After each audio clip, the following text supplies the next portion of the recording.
Hello, friends. Yes, it is I. It is Jacob. We are doing the tournament. We're just waiting for people to check in. And for now, we're just hanging out and chilling. How are we tonight?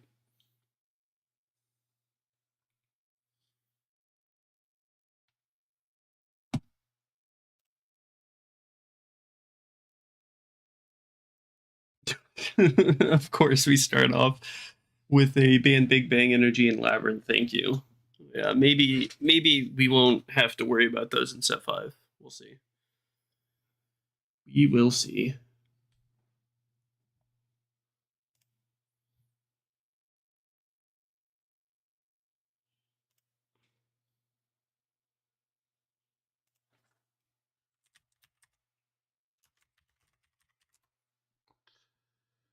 All right, so we are. Let me check the dashboard. We have 2 current check-ins.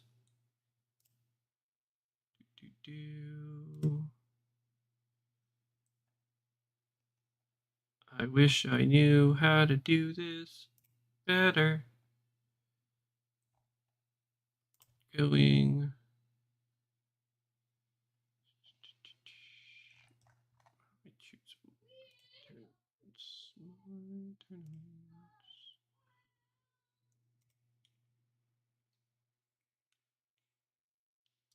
In progress. There it is. Registrations. Yeah, we're almost there. We've got 2 more people left to check in, and then we're gonna be able to start, honestly.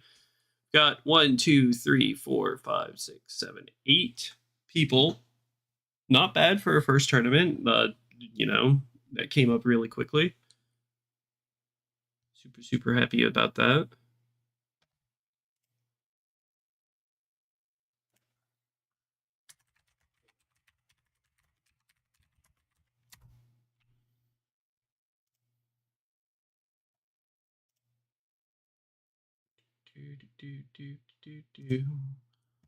Once everybody shows up. All right, so we've got playing Dreamlight Valley. Of course you are. I knew you would be.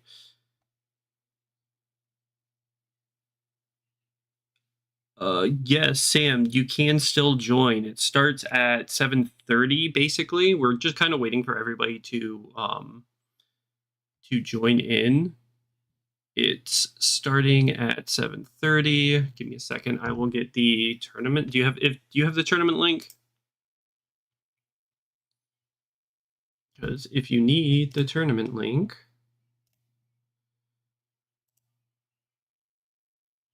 text.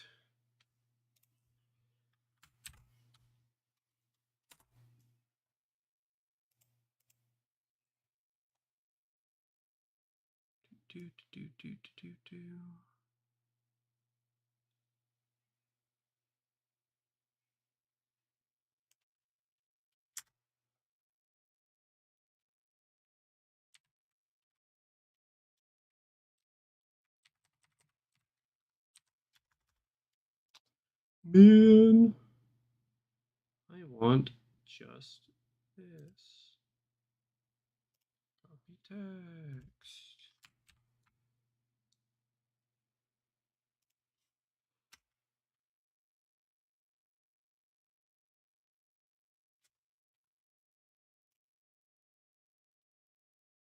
There is the link to join to register in the tournament, and then you also have to be in our actually check the description on the video. The tournament link and the Discord link for our Discord should be in the description of the video. Yeah, no problem. We wanted to make sure that we had enough time for everybody, so we decided to push it back a little bit. So how is volume, by the way? How's my volume? Am I too loud? Am I good? Are we good to go?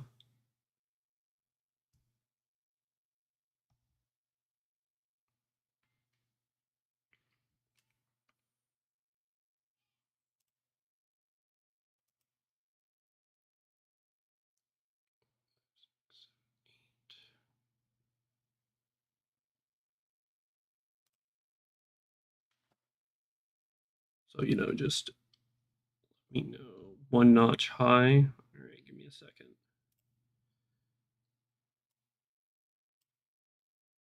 All right, what about now?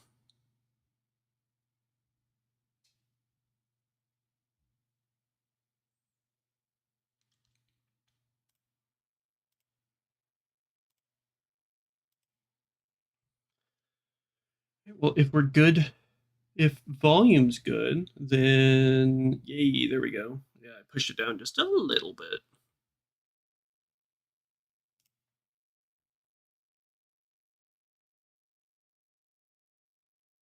Oh my god. All right, Zeke's guilt tripping me.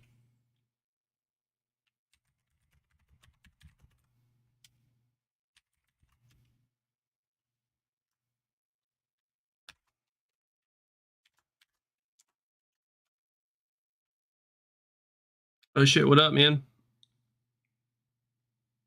Welcome to the stream. Hope y'all enjoy this. I'm gonna do my best to, you know, commentate everything nice and fairly. I think we're pretty set for the most part. Again, all we're doing is waiting for people to finish checking in and register. At the very latest, we start at 7:30. So we got another about 15 minutes at the very latest before the tournament proper starts. Depending on how many people it should be, it's currently set to 4 rounds. But we're probably just going to play until we have 1 undefeated left. And then once we're at that point, once we finish to 1 undefeated, we're going to the final 2, the top 2 players at the end of Swiss are going to play 1 extra round.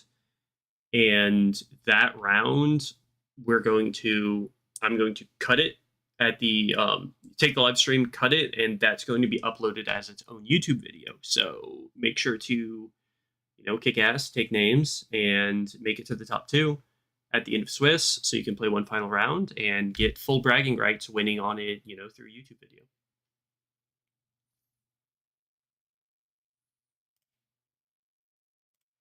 Yeah, listen to Zeeg, like, comment, subscribe. Make sure you like the stream. Liking the stream helps a lot. It pushes the stream out into the algorithm a bit more and everything like that. So post your deck list here. Okay. Yeah, give Zeeg deck list so he can ruin them and turn them into, 60 card abominations. Your power went out. Oh no. Well, I'm glad you're back. Thank you for joining us, for rejoining us, actually. Rachel. What kind of stream would we have without a Rachel? Where did it go? Where did your power go? And again, make sure to, if you want to join the tournament link is in the description of this video, of this live stream. If you also need to join the Discord, which you should be joining the Discord because we're going to have a bunch of other tournaments going on, larger tournaments, and maybe some like seasonal league style thing. We have a lot of stuff in the works, but we're going to be doing lots of smaller community free tournaments. We're going to be doing some larger paid tournaments with prizing and everything like that. So make sure to join the Discord and keep a lookout for everything going on, because we're trying to grow the community and make sure that everybody has a good time playing some Battle Spirit Saga. As Rachel is a main deck bitch. She's one of the founding main deck bitches. So y'all show Rachel some love.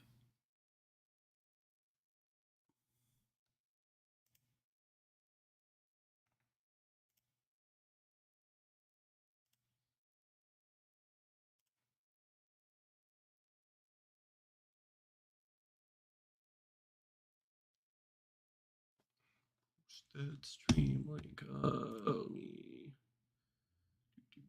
do.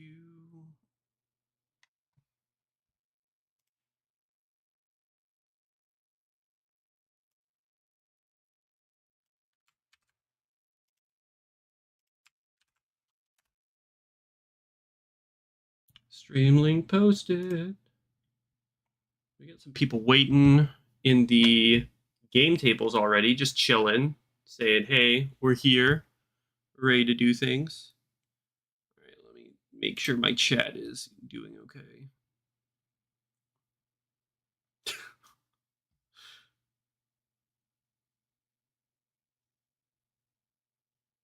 Yes, Rachel is our one-legged, our main deck master's one-legged waifu. And she's killing it. Hell yeah, what up, Dave? Dave's here. Dave is going to be running the event from afar, as he does, you know, in the background, doing the Lord's work in the background.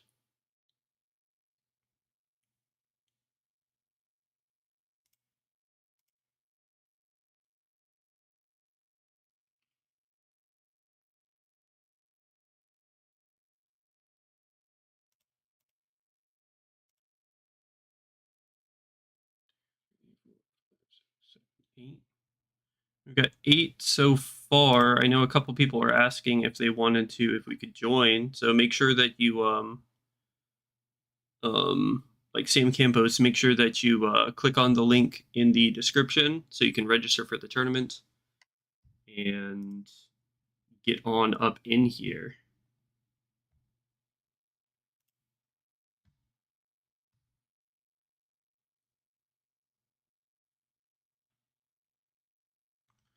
How many white aggro players does it take to dodge Serpent Control?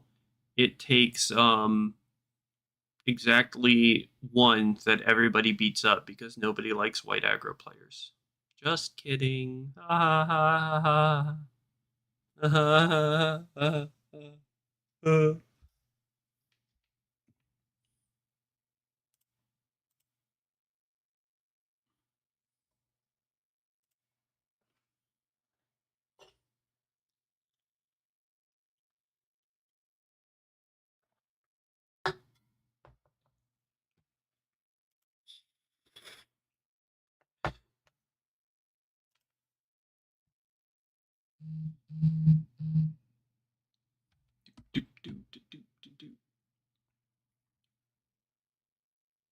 build the life deck that uses the Eva Flash, give life with luster. Oh, that's going to be so stupid.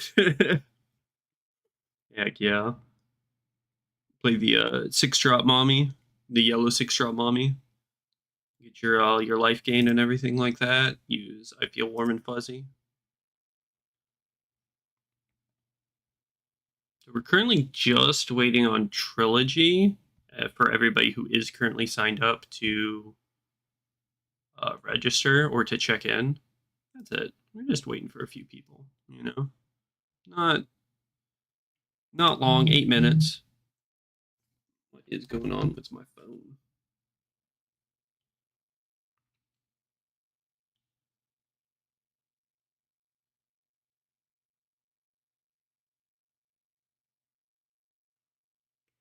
Okay. Also, a couple shameless plugs to go through. Number 1. Hold on, I didn't write any of this down. I'm not prepared at all. Number 1, of course, make sure to like the stream. Liking the stream helps us out. It actually helps out a lot. If you're new here or you're not subscribed to the channel, make sure to subscribe to the channel. That would be super dope. Also, our memberships are open. There's a link down below. If you'd like to become a member, you can become a member for as little as $3 a month. We'll have, once we get enough members, we'll have members-only tournaments. Those members-only tournaments, of course, will have some sort of prizing along with it. We also have a second tier of membership for $10 a month. And that, one of the big things for a tier 2 member, will give you free entry into our larger tournaments, like our $10 entry fee tournaments, where we have large prizing, like for the Set 5 tournament that we are currently planning. We have a big Set 5 tournament. Hopefully we'll get a bunch of people in, and if you are a tier 2 member, you get free entry into it.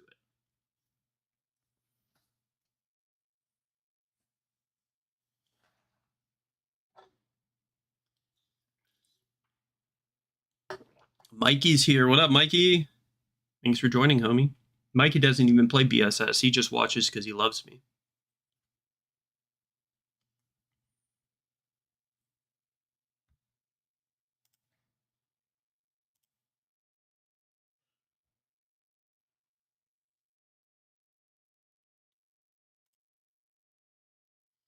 Somebody messaged Trilogy. We're waiting on him.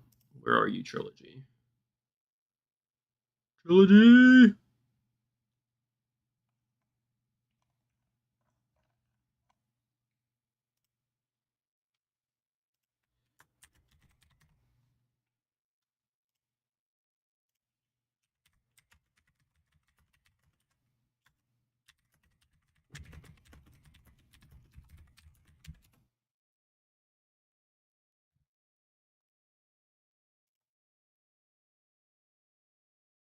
Once we get Trilogy in, we're just waiting on him.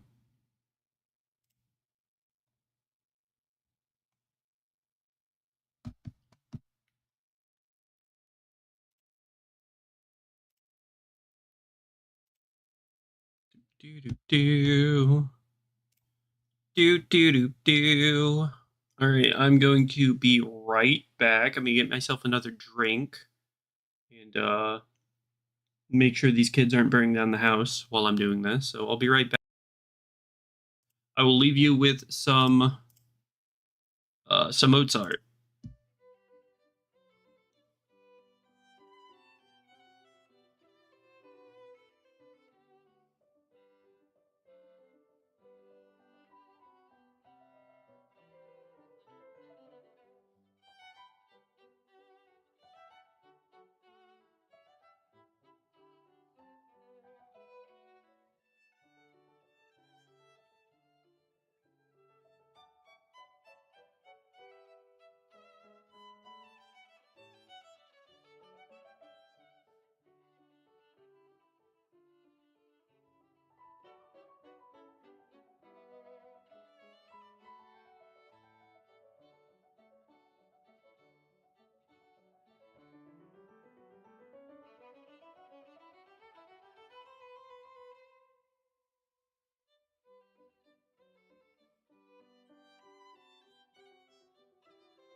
Mikey, what the fuck? Mikey!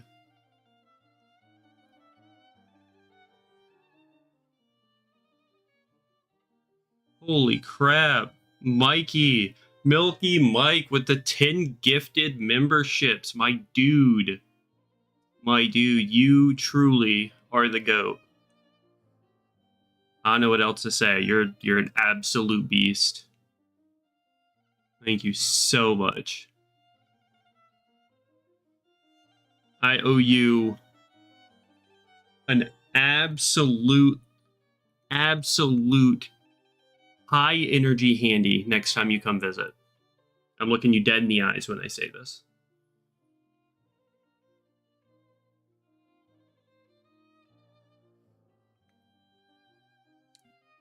A drink? All right. Yeah, I'll get you drunk first. Don't worry.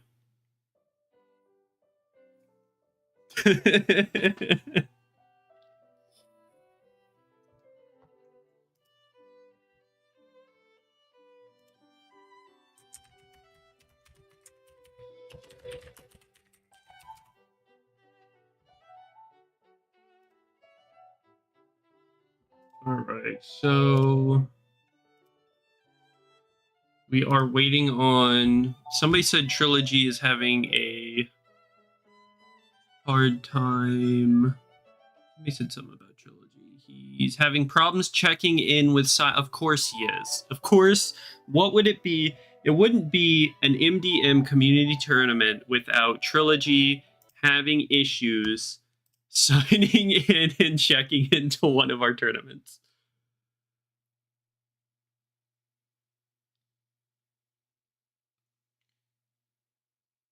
Oh my god, Nemesis. Holy crap. Yo. Nemesis, 5 more gifted memberships. Holy crap. Thank you so much, guys. The generosity. I love you so much. Love you guys. Holy crap. On behalf of the MDM crew, mwah, thank you. Thank you. Y'all are amazing. Truly, truly the GOAT. All right, let's check the site. All right, Trilogy is checked in. We have 1, 2, 3, 4, 5, 6, 7, 8 players. 8 players. All right. So just waiting for the announcement from Dave for when everything is started. He knows how to run the tournament. I don't. I'm just, I'm just pretty and speak. I'm just the commentator. David runs everything. He's the smart one between us.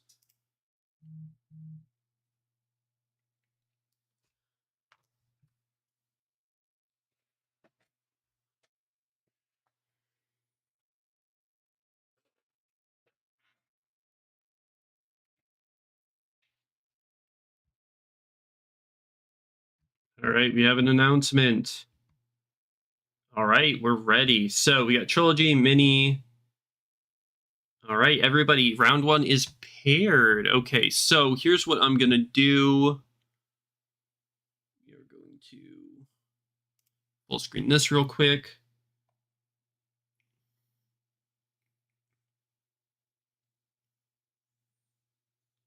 I am going to be waiting for KFC Spartan, 5 more gifted memberships. Thank you so much, bro. Holy crap. The love tonight is amazing. I would not have even,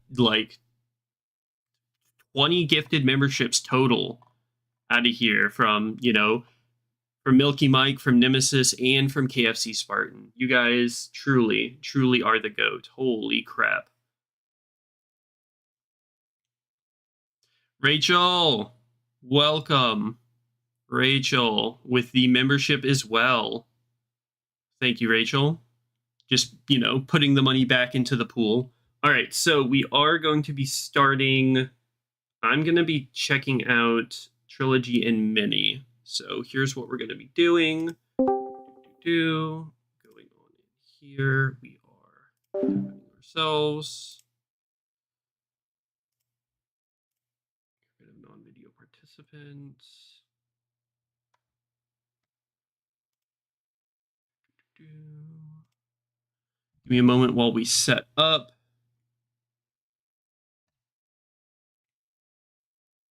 Oh yeah, make sure and Mikey gives himself a membership finally. Welcome, Mikey. You can now use the emotes. You can now use our very cool MainDeck Masters emotes created by Rachel. So make sure you guys use those.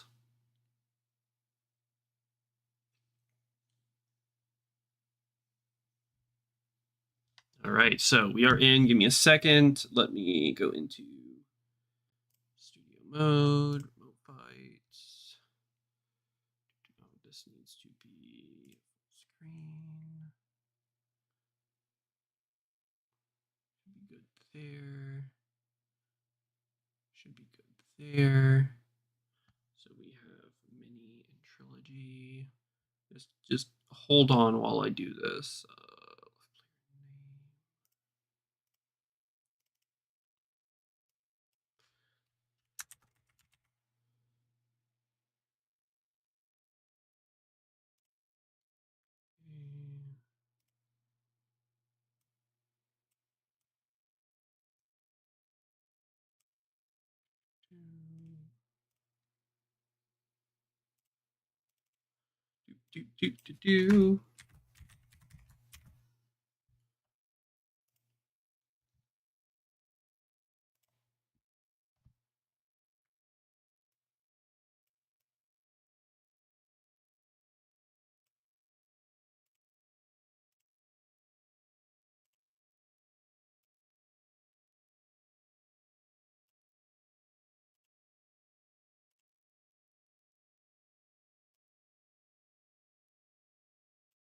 Perfect.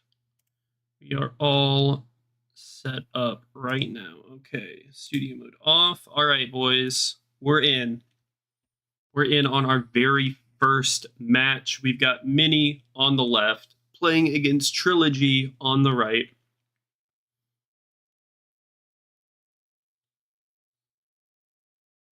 It starts now, Mike. It starts now. All right, so currently catching up on, oh, I think, did I screw that? No, I think we're good. We're good. Yeah, we're good. Catching up on chat. Yes, Rachel did a great job with our emotes. Yes, Blaze Wheeler, Desolite, everybody. Y'all caught the Stray membership. We got 20 gifted memberships. We got 10 from Milky Mike. We got 5 from Nemesis and 5 from KFC Spartan. So.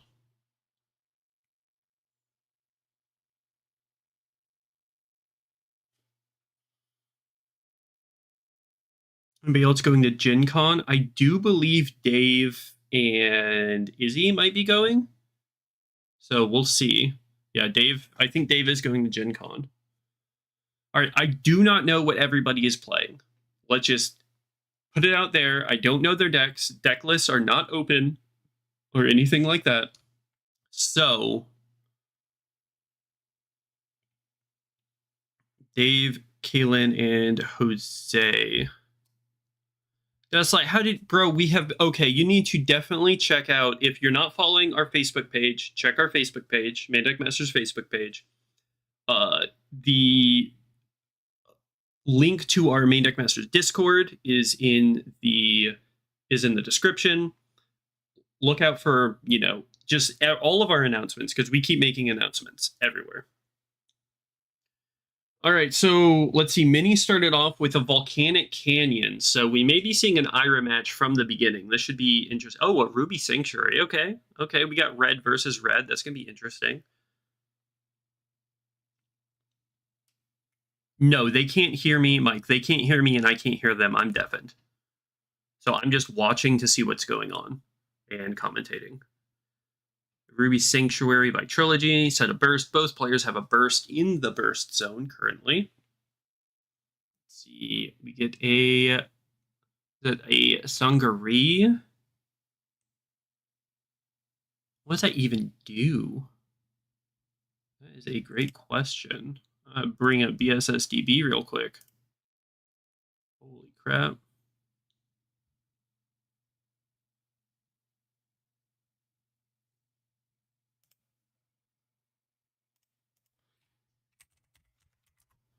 See, Sangari has Awaken, and then level 2 and 3, it gains 2,000 BP for each of your spirits with only 1 core on it during your attack step. All right, interesting.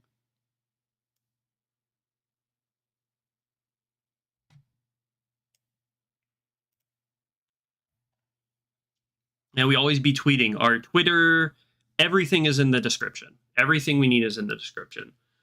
All right, so we do have a, what was that, Tricera Warrior on Minnie's side. If it's got Dynaman ability, if there's only 2 spirits on your side of the field, it's always level 3 during your turn, and then at level 3 it has Confront. So it just completely killed that Sangreep.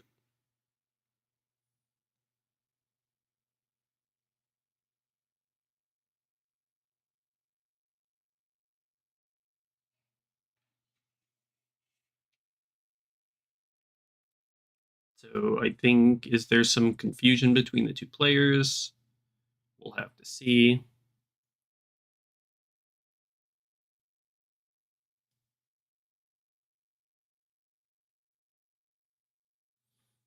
All right, so Ancient Oh my god. Is that a Bogwo? Okay, we got a Bogwo coming out. All right, so we've got a Trilogy over here with some very interesting Awaken style deck using Bogwo. He swings, takes Minnie down to 4. Yes, we're seeing some fun shit. Yes, that's exactly what I wanted to see. All right, so we do see a dust worm go into trash off of that volcanic canyon, and then the, of course, world Starblast draw, drawing Minnie 2 more cards. I do believe Minnie's probably playing a more traditional Ira style deck, most likely with the Tricera Warrior, seeing the Tricera Warrior in the volcanic canyon. That's a pretty good possibility. And he's just gonna go ahead and swing with that Tricera Warrior, trying to put Trilogy to 4 life, because you know that Bogwo, if it kills the Tricera Warrior in battle, then I think it does some pretty nasty stuff. Hold on, let me pull up Bogwo real quick. Let's read Bogwo real quick.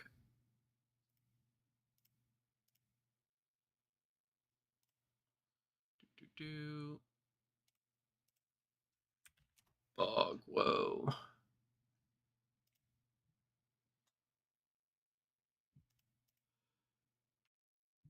And we do see a Water Dragon King Levia as well.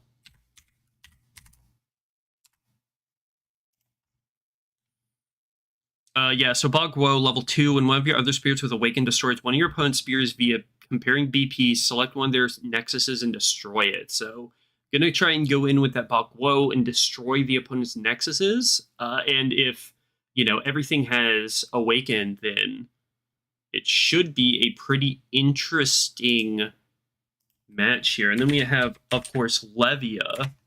And I'm actually having to look up these cards once again, because I don't fucking know what any of this shit does. When one of your spirits with Awaken reduces your opponent life, select one of your opponent's nexuses that cost 3 or 4 and destroy it. And then at level 2 and 3, all of your red spirits gain 1000 BP when it attacks. So, if this Bogwo hits, that Volcanic Canyon dies, basically, is what we're looking at here. And I'm sure Minnie is over here like, okay, what's going on? I need you to tell me everything that's happening. And Trilogy bringing the spice. All right. Swinging in with that Dragon King Levia, trying to put Minnie at 2 life. Though he does have to be a little bit careful, because if Minnie has like BBE into Ira, this could be a little dicey.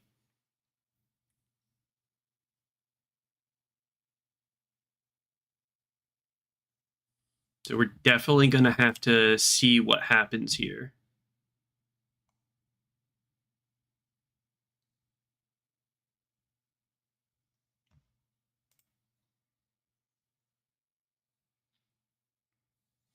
Yep, we do see the Dust Worm, and the Dust Worm's going to be able to kill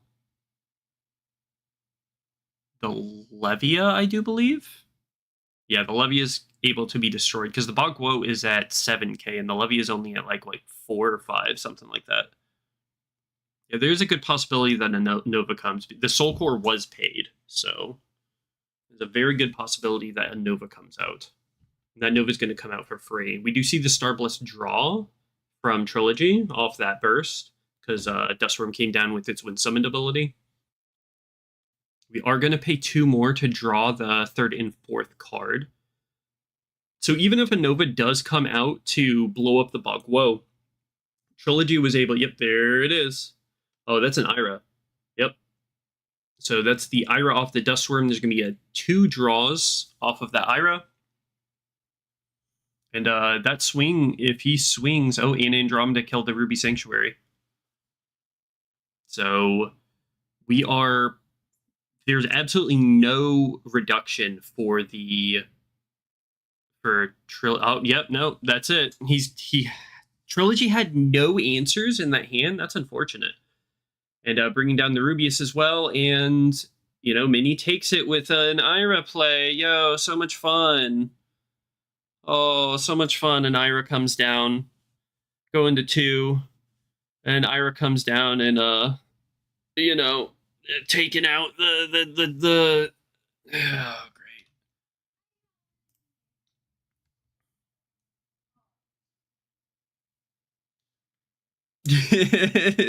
Yeah, not having an answer to it after drawing 4 off of the Starblast draw, not having an answer at all seems pretty rough. So we'll have to see. Minnie is up 1.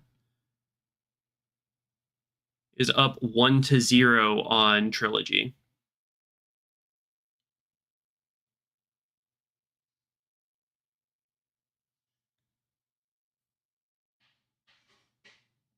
Minnie has 3 champion Iras. I mean, I get why he's playing Ira with 3 champion Iras, but oh man, I hope set 5 just absolutely ruins Ira and Ira can't be played at all. That would be great. That would be so cool. I'd be very happy about that.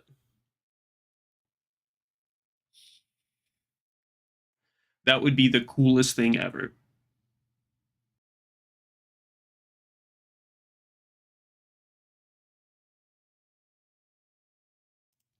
Then again, Ira can't, it can't block anything with Astral, so hopefully that's able to stop things. We are in side decking. We do see Trilogy side decking out.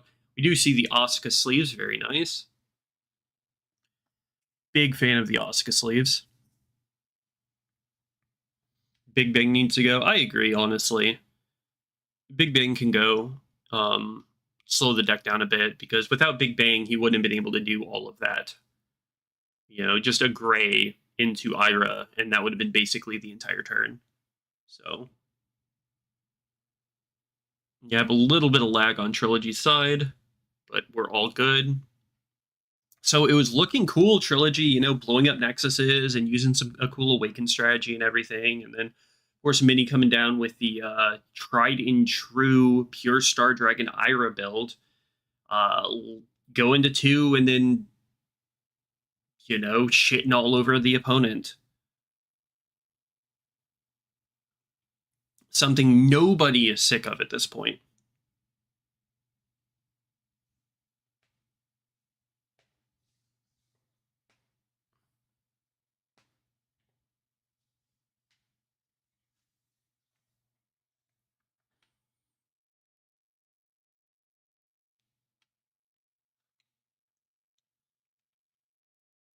We will, however, need more boxes. Star Dragons just have, Star Dragons have crazy good synergy now.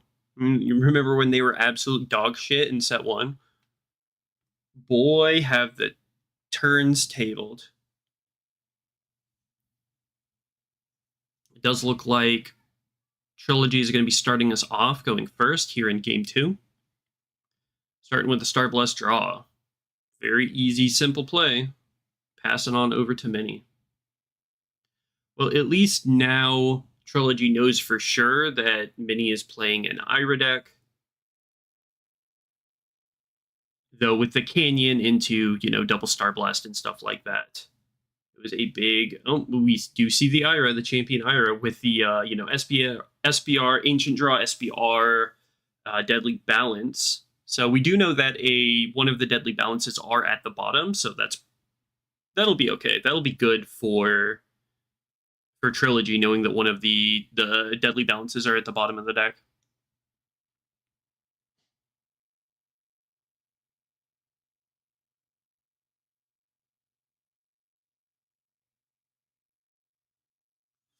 We do see the Ray Nexus. Okay, Trilogy, we see you. As long as we don't see a turn 2 Burning Force, then we should be fine. You see a Burst come down for Minnie. Possibly a Starblast draw, possibly a Dream Bomb. Tricera Warrior is coming out, and only that Tricera Warrior can attack right now, because the Rubius can't attack at level 1. We are going to be taking a damage on Trilogy's side, going to 4. Passing on over to Trilogy. Let's see what he's able to do here. He's got a Ray Nexus out. He's got 6 cores to work with. That Rubius can block, but it's not going to net him any cards. It's not going to net Minnie any cards if he does block with it this time. Though, of course, being an Ira player with BBE, he's going to want to go down to low health a low life total so we can, you know, get that BBE shit all over the board play. We sideboarded into a full EVA deck? Yeah, probably, honestly.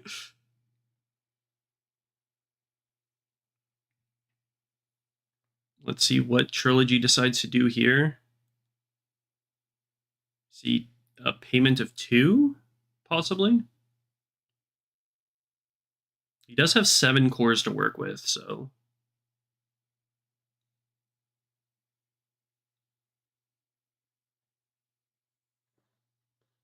And we do see a Dragno Shock Troop. Okay. Dragno Shock Troop comes out. If he does put 2 cores on the Rei Ayanami, then that's basically gonna force Minnie to block.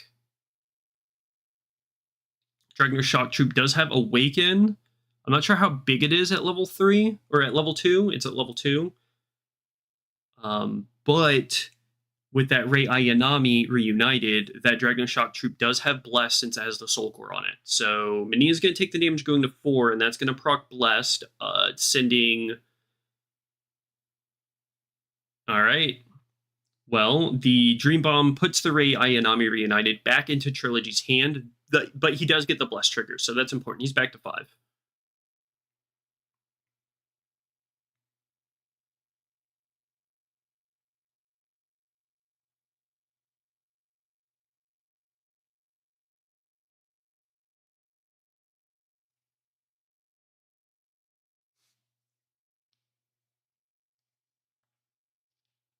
All right, well, let's see if what Minnie decides to do. He's got, you know, 3 cores on both of his spirits. It does look like he plays Star Blast Draw. I missed it because I was reading chat.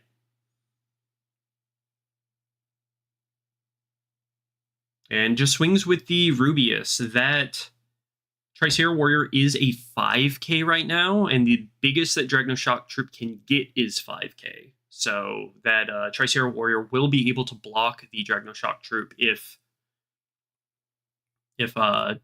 Trilogy decides to use it. And we do see the Apollo-Dinos. Okay. Apollo-Dinos making its set 4.5 debut. If you don't know what Apollo-Dinos does, when it attacks and has the Soul Core on it, it blows up every one of your opponent's spirits with the exact same BP as it. This does not select. So the Apollo-Dinos is going to swing. It's at 5k BP. With the Soul Core, it's going to blow up the Tricera Warrior. They might as well swing with the Dragno Shock Troop because... Oh, no swing with the Dragno Shock Troop. I was going to say you might as well swing with the Dragno Shock Troop because if Minnie has a Dustworm Drought Dragon in his hand, the Dragno Shock Troop dies anyway.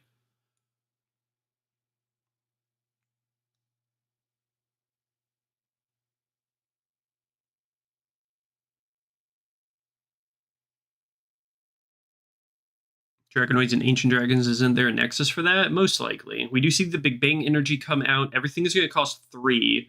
So that Drought Dragon comes out for free. It's going to blow up the Dragno Shock Troop because Drought Dragon states that if you have 3 or less life, it has full reduction. And then, yep, we've got the Ira coming down. It's going to blow up 2 spirits, awaken off the Drought Dragon, blow up 2 spirits. So that's going to be 2 draws plus a draw off of Rubius, and Rubius is going to net him that 3rd draw. So 3 draws for Minnie off of that Ira. Fair and balanced. Let's see what else he decides to do, because, you know, he's got 2 reduction on the field because of that Ira. We do see the Meteor Emperor Seagworm. That's going to come out for 1. And with 2 cores on it in the Soul Core, he's going to be able to draw a card off of that Meteor Emperor Seagworm attack. And Ira's going to come in to deal 2 damage. Trilogy's going to take the 2. And a pass, not sending him to 1. Interesting. I guess since Minnie doesn't have an Ice Shield set or anything like that, he wants to be able to keep a potential blocker up. So that could be the reason. Very likely the fact that Minnie wants to be able to keep the blocker up because he doesn't have an ice shield or anything like that. But Trilogy does have quite a bit of cores to work with. However, he's sitting on 0 reduction.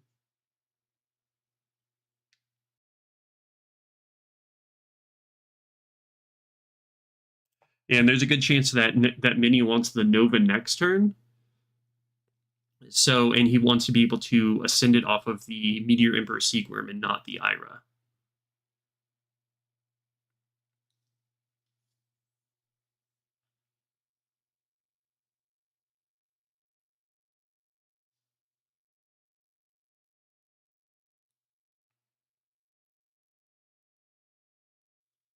There's a good chance Trilogy might have something crazy in hand. There's no telling what he's got in the bag. We do see a Baculus. Okay, Baculus comes down for 6, removing everything to 1 core. But does he have a play afterwards? We do see the Duststorm Drought Dragon, and that's going to kill the Ira, because Ira's only 5k at level 1. Though that Nova is still, or that Meteor Emperor Seaworm is still on the field. And if he does go into Nova, that's going to be able to destroy both spirits, because that Baculus is only 4k and that Drought Dragon's a 5k. And Nova's able to kill up to 10k worth of spirits.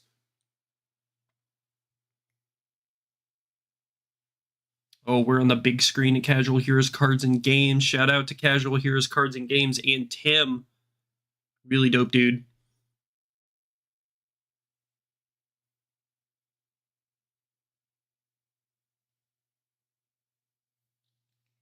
Yep, there is another Ira. Okay. And that's it. No answer from Trilogy again.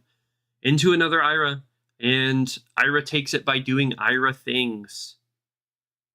Fortunately, a quick battle with some fun, super fun Ira gameplay. We didn't get to see the full capabilities of Trilogy's deck, though we do get to see some of the cards in it. Looks very interesting. We see a back, 2 counter swords from the side.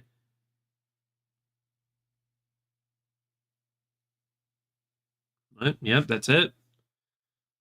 Minnie takes it. Let's see if Minnie's Reign of Terror can be, taken out in the next round. We are going to be showing the next table, so just give me a moment. Move over. Good job to both. GG to both players. Really cool with Trilogy bringing some spice, but, some you just can't beat. It's hard to beat, full Ira, so we are going to move on over to another table. We are going to go...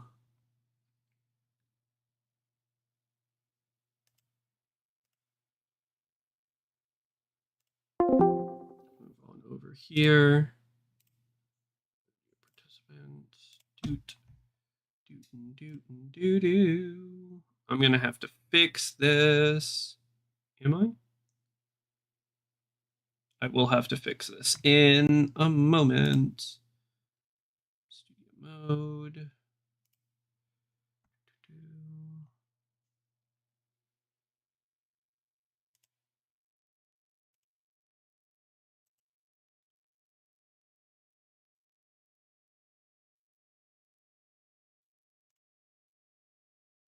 There we go. Exit studio mode. Looking good. We can get rid of these players' names. We do have God Henry here on the left, and we have Influence Danger on the right, and it's an Eva battle. Okay. Looks fun. Fix the names. I got rid of the names. Actually, I'm going to get them back. Don't worry. I'll get them back.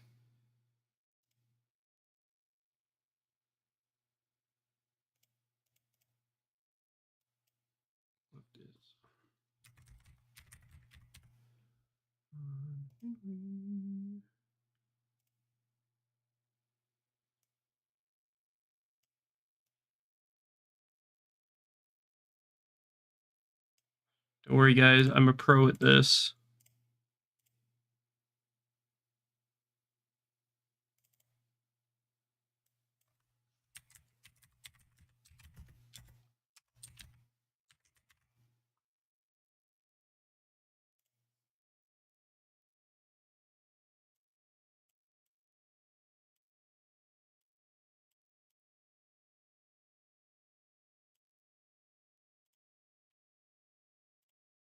There we go. We're back.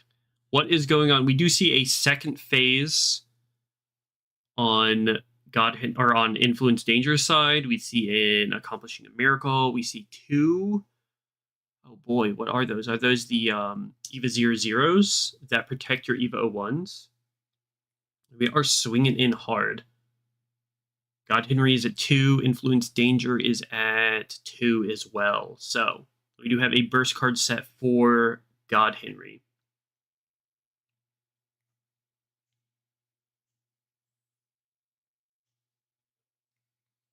We do see the Ice Shield from God Henry, and he's going to be able to survive this turn. Okay, but Influence Danger does have 3 spirits up. We have an armament container, and we have a Camellia Whip over on God Henry's side.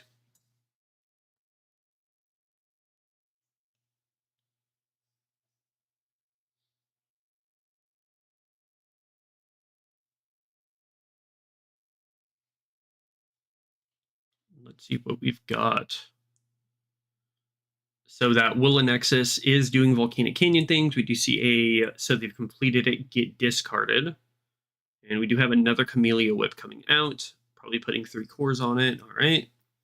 So with Camellia Whip, anything, it can't block, and if it's exhausted, anything with less than its power, and at level 2 it has 5,000 power as base, cannot deal damage to it. Or cannot deal you damage. So they have to be 5k or above to be able to deal you damage if the Camellia Whip is exhausted at level 2. Oh, and we are doubling up on the Willa level 2s. So it looks like God Henry is going to be trying to dig through the deck a bit. Armament can ramp onto any other spirit. It's not just a Willa spirit. So Armament can ramp onto any spirit that you have, but it has to be a different spirit. It can't be itself.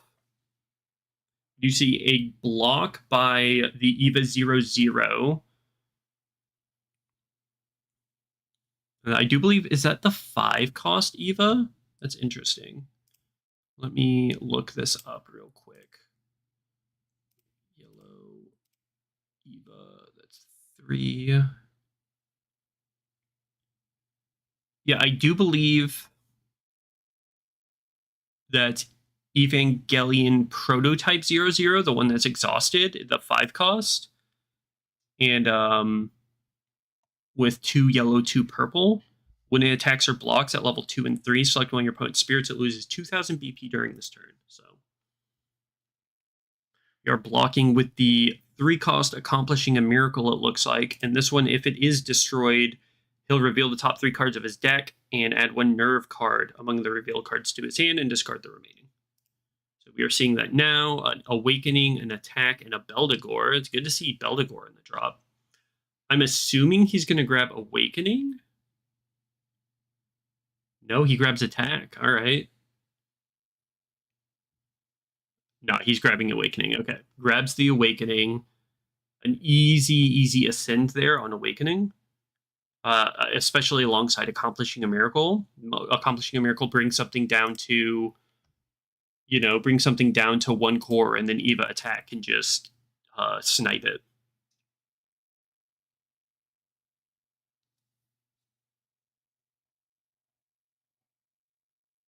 Judge Homeboy's playing land magic cards.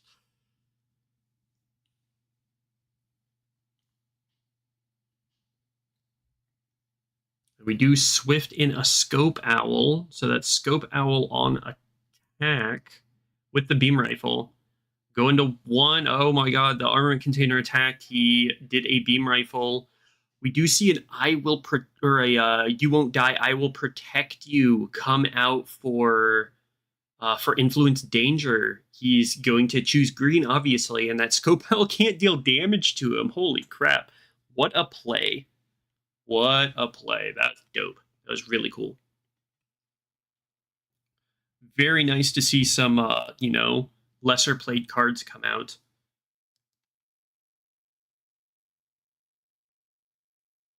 However, Influence Danger is at 1 life, so he needs to be very careful going forward. God Henry's at 2 life with a burst card set. It's very likely an Ice Shield. However, that second phase swings for 2 damage. So if he's able to get that second phase through, then, we're going to be able to get that damage in. We do see a hard cast Shinji Ikari Infinite Sync Rate.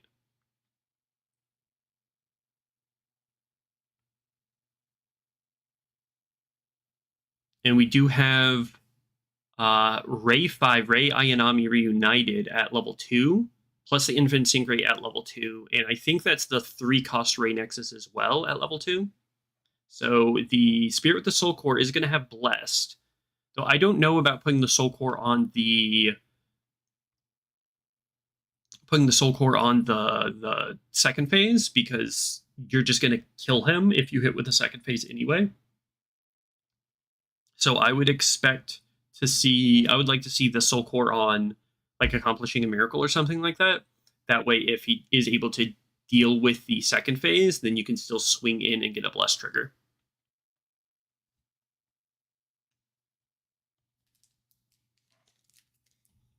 Rift would bring out, there's like a card that it can bring out. It's like a 7-cost Jug something.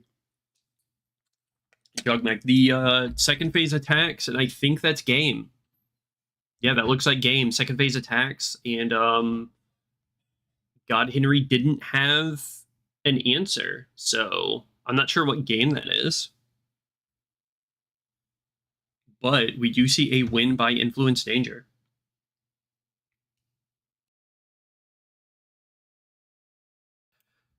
I'll hop in real quick and see.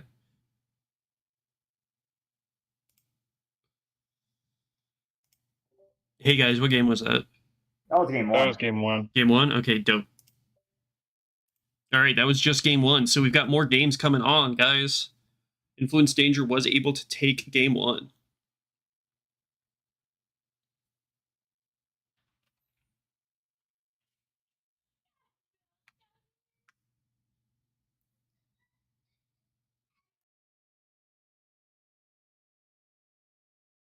As these players sideboard, I just want to say how happy I am to see some EVA decks making their way into this tournament. We do see EVA, purple EVA, looks like a possible purple-yellow EVA control deck by Influence Danger, utilizing the Ray Nexuses with Blessed, Infinite Sync Rate for Accomplishing Miracle, EVO 1 Awakening, and second phase for some amount of control, being able to wipe the field, swing in and get hits through with those spirits that have been given Blessed by Ray Reunited, and really be able to hopefully that can make a difference, keeping him at a healthy life total while whittling down the opponent's board. And then God Henry over here on the left playing red-green Willa. It did look like he had some Scope Owls main, some Camellia Whips main, so that's really, really cool idea there, being able to utilize the Camellia Whip for early game, not take any real damage, get down those Willa Nexuses and everything like that, give your Willa Spirits a high level of reduction and bring them out very cheaply.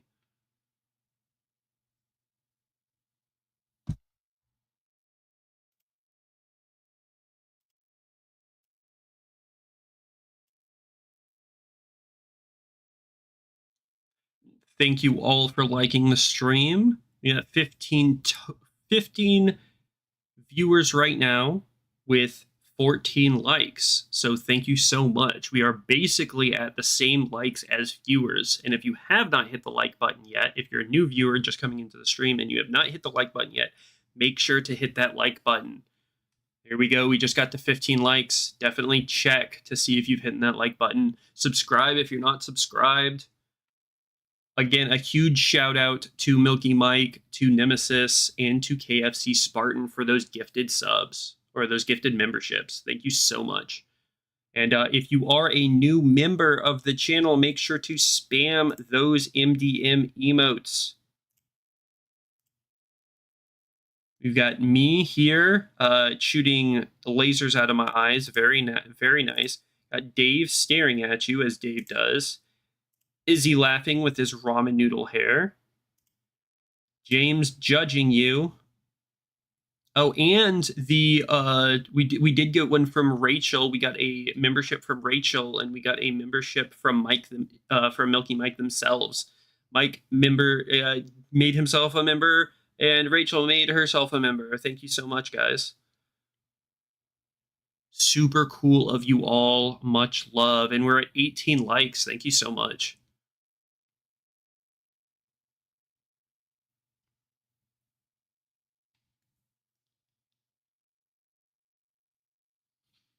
All right, it looks like we are starting the second match out. It looks like God Henry is starting the game off here. What's he going to be playing? You just paying 4 for a Star Blast or a Willa Nexus? Yep, pay 4 Willa. Very fun turn 1 play. Very nice turn 1 play. Super happy about that.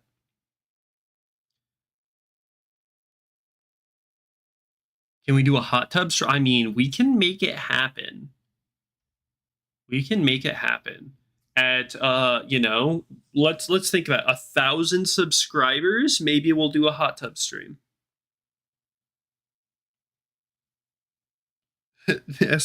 Samara will make you a grilled cheese, Rachel. She will. She might not be very good at it, but she will. We do see a Rubius come out and a Mari Nexus. What did we see? Did we see, what was that, a Feral Slash from Influence Danger? Guys, sorry, I was looking at chat. Tell me what happened. I'm being a very, very bad host here. That chicken does swing at Influence Danger and takes him to 4.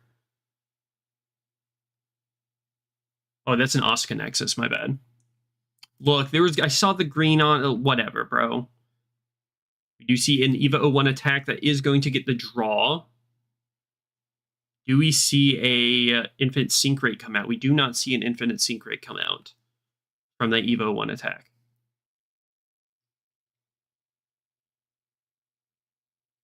Just going to court up. 4 cores doesn't do anything to it, but, you know, that's fine. It's going to need 6 cores for level 3, but is sitting at 3k, and it can block that chicken because the chicken's only 2k. The Rubius over on God Henry's side is only a 2k.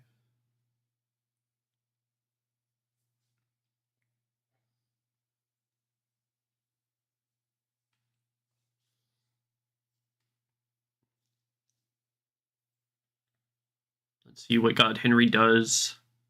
He's got 3, 4, technically 5 cores to work with, though he's got 2 red reduction, no green reduction, because that Willa Nexus was destroyed by what looks like a Feral Slash.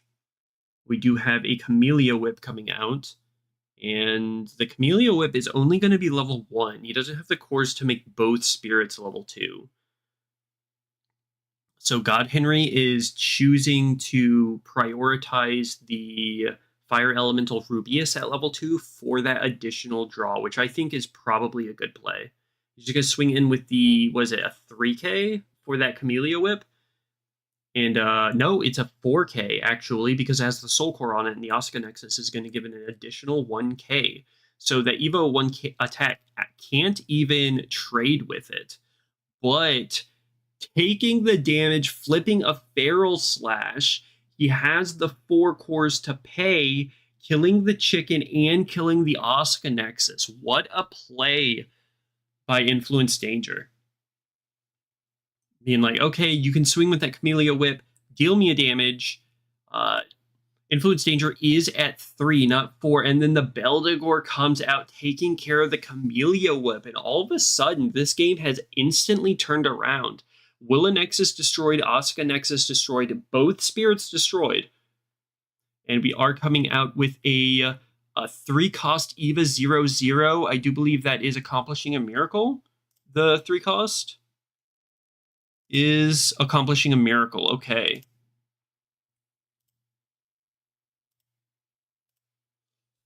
And we do have a Burning Force come down after that on that Beldegor swing, destroying the EVA 1 attack and the accomplishing a miracle. That miracle is going to find a nerve card. It's going to be Asuka or Ray 3, the Ray 3 Nexus. Unfortunately, another Feral Slash and Ray 5 get sent to the trash, but he was able to get a card off of that. Unfortunately, Beldegor being the one spirit that is still on the field isn't quite where we want to be, but, you know, he still has a spirit on the field. And it is quite a slugfest here, honestly. We do see now it is the Mari Nexus, the SBR Mari Nexus. Very pretty Nexus. Come out. He paid 3 for that. Ramped a core because he had a Will of Spirit. And does he attack with this armament container? I don't think so. Yeah, he might. Yeah, he just wants to push damage. Push Influence Danger to 2, and we're going to see the Doubly Deadly come out from Influence Danger. Like, nope, you don't get spirits on the field. It also gets that Beldegor in the trash, which is very important.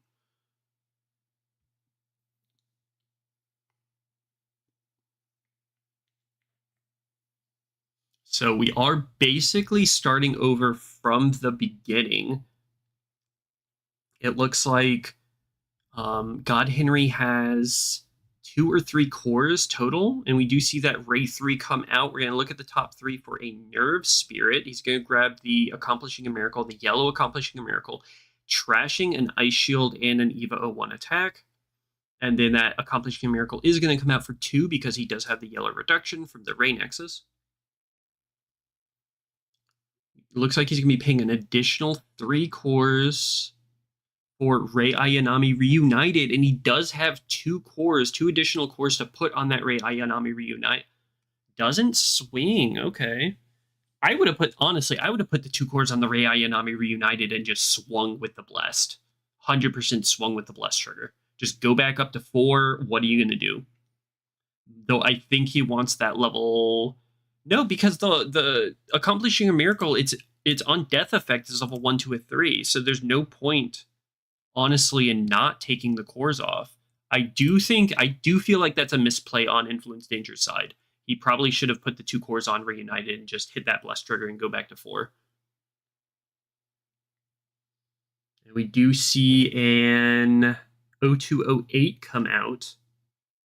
0208 came out for 4. He does not have enough cores to... Well, technically, he would have enough cores to put it to... level 3. Is that no 208?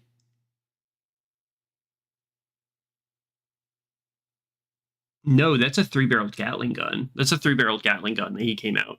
So he wasn't able to destroy the EVA 00, Accomplishing a Miracle, because it had the Soul Core on it. That makes sense. That makes sense why he didn't put the additional core on it. It is coming out. Swung. It killed the Accomplishing a Miracle.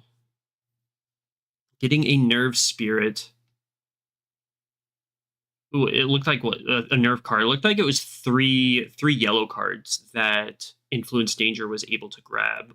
Had a choice of grabbing.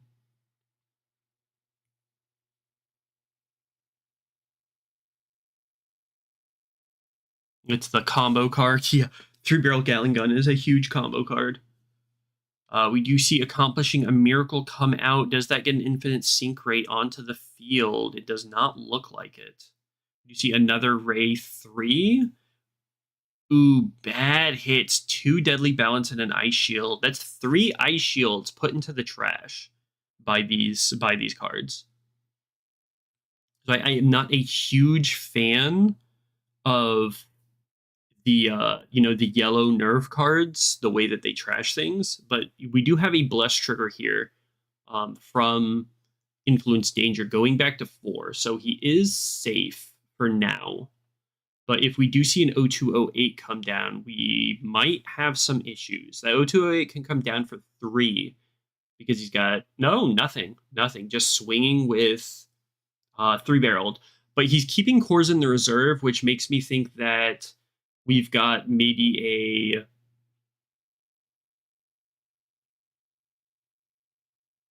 Oh, that is 0208. You know what? Just don't listen to me. That is an 0208. Dealing 2 damage to Influence Danger. And he does have cores in the reserve for Swift. It looks like he may be looking to Swift out possibly a... Was it a 4-in-1 state? In order to start tapping things down. We are swinging with those Accomplishing of Miracles because God Henry's at 3 life. It looks like he may be paying... How much did he just pay? Did he pay enough? Probably 4. Yep, there's the 4-in-1 state. The 4-in-1 state's going to come tap down an additional one. He will be ramping a core onto the 0208 because he has a Mari Nexus. And this is, all of a sudden, not a very good spot for Influence Danger.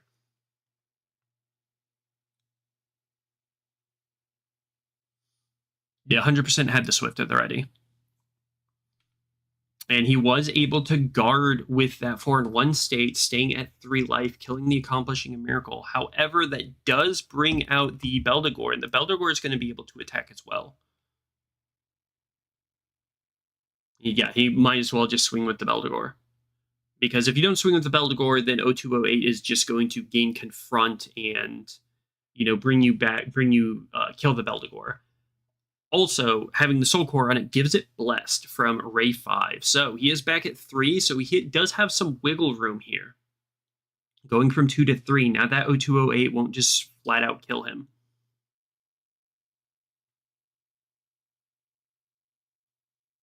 You do see another Rubius come down, Chicken doing the Lord's work.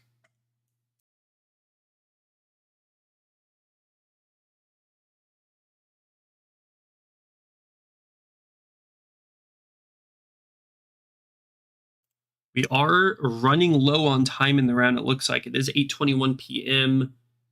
I wonder how much time is left in the round. Probably somewhere around 15 minutes. That 4-in-1 state is attacking, ramping onto the Rubius, and we do see the 4th and final Ice Shield. The only Ice Shield that Influence Danger is going to be able to use this game get flipped, staying at 3. However, God Henry has 2 spirits up, and that 0208 is at level 3, and it's going to be able to block for like 13,000. If Influence Danger doesn't see an infinite sync rate, then he's not going to be able to level down that 0208.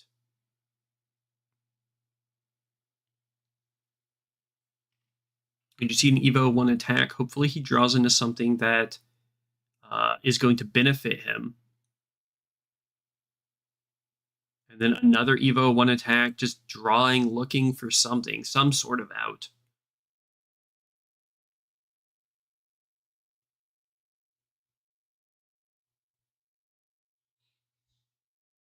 Henry took from Void instead of Life.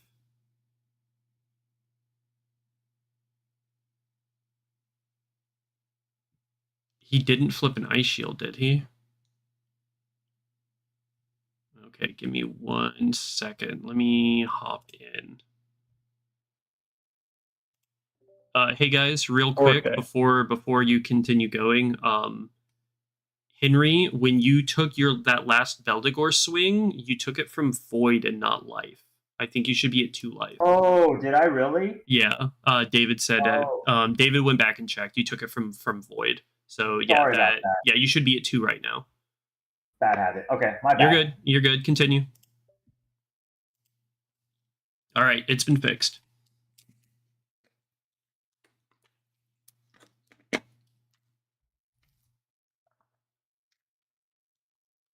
We are swinging with that Beldegor. It does have Bless. It looks like Influence Danger is going to be trying to get that Beldegor killed, though God Henry is blocking with the chicken, and the Beldegor won't die. He probably should have leveled down the Beldegor so it would still die from the chicken. Now we're swinging with the 01 attack.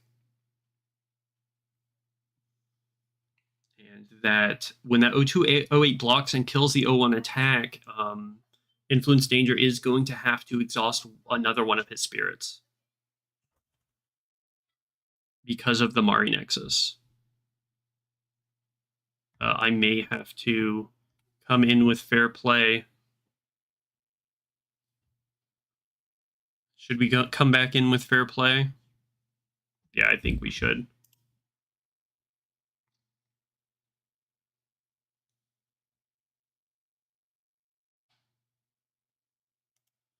Sorry, guys. One more thing. I'm sorry, Influence Danger. Your 01 attack should be exhausted since 0208 is an 08 spirit, and his Mari Nexus is a level 2. That's true. Yeah, I forgot about that. Mm-hmm.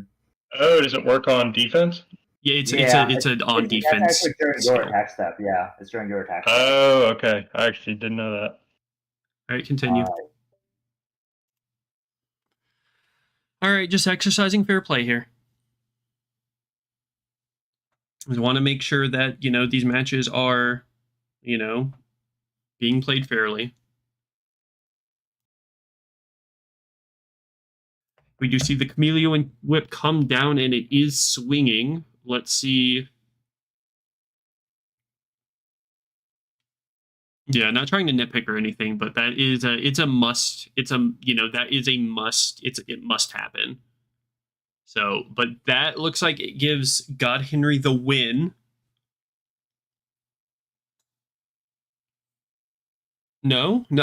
He doubly deadlied. Okay, we see a doubly deadly come down, destroying what looks like the Beldegor. All right, we dropped some frames. We dropped some frames. I think we're back.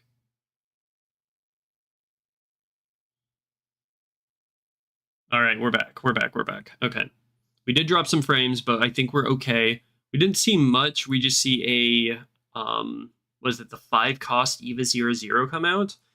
I was saying that if Influence Danger sees an EVA 01 Awakening or a second phase, he could probably end the game here with a double symbol attack, but it doesn't look like we're seeing it. It does not look like we're seeing a double symbol attack here. We are swinging in with that production model or something, the 5-cost EVA 00, a card that I've never looked at in my life. And we do see another Ice Shield come out, get procced. However, the Bless Trigger does happen, and Influence Danger goes back to 2. However, 2 life does not save you from an 0208 with a Mari Nexus on the field. So we'll have to see if he has some shenanigans with like the Rei Ayanami magic, or he can block with the spirit. He can block with the spirit and get rid of the cores on it to cast a spell. So 0208 won't get the refresh. There we go. No, 0208 will get the refresh. He's going to add the 01 attack back to hand by Rei Ayanami Reunited.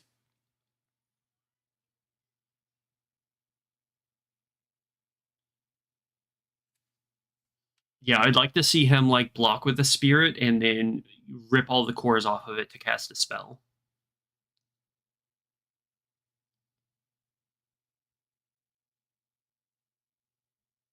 We are not seeing that happen. Oh, yes, we are. We see the You Won't Die, I Will Protect You, paying all of the cores off of the 5-cost EVA 00 to play I Will Protect You. So the EVA 00 does not die in battle, so the 0208 will not get the refresh.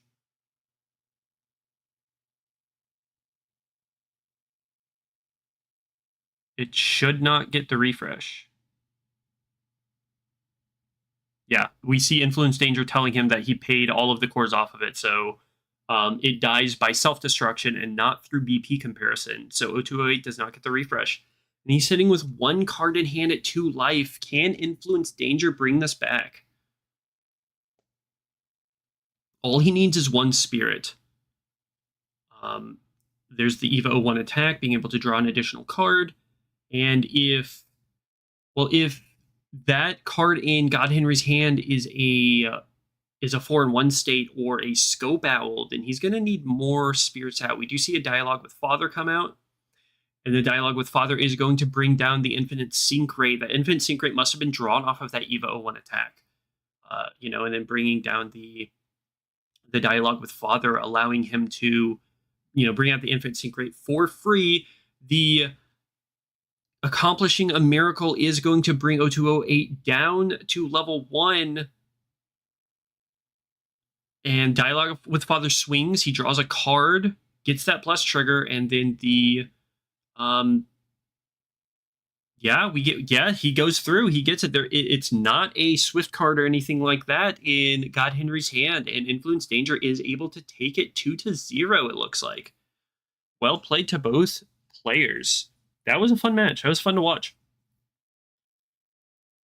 And it looks like there's a possibility that even if God Henry was going to be able to bring out a Swift Spirit, if he wasn't able to put enough cores on it, then Influence Danger would have just been able to, discard a Golem Spirit card off of Infinite Sync Rate and, be able to destroy that spirit. So GG's to both players. Let's see where we are at right now.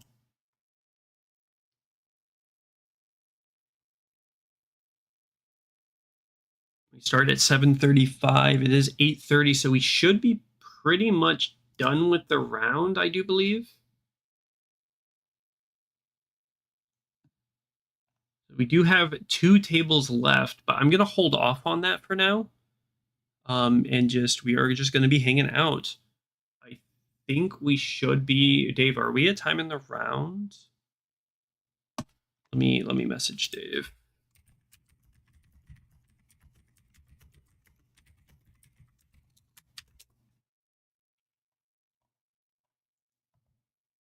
And because we should be pretty close to time in the round.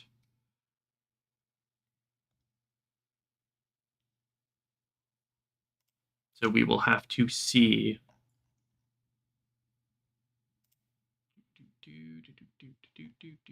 Yeah, I see Dave is in the tables right now, letting people know that we are at time in the round. So we are just going to be hanging out right now, waiting for round 1 to finish.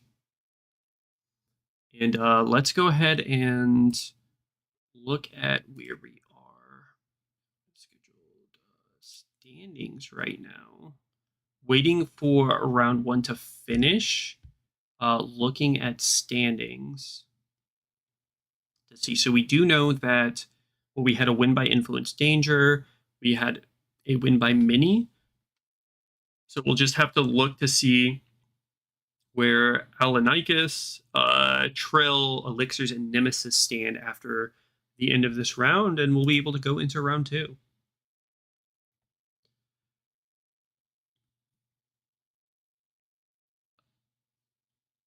What up, Majid? Can you still join, or are you too late? It's a little too late to start. We've already started round 1, unfortunately. We're actually at the end of round 1.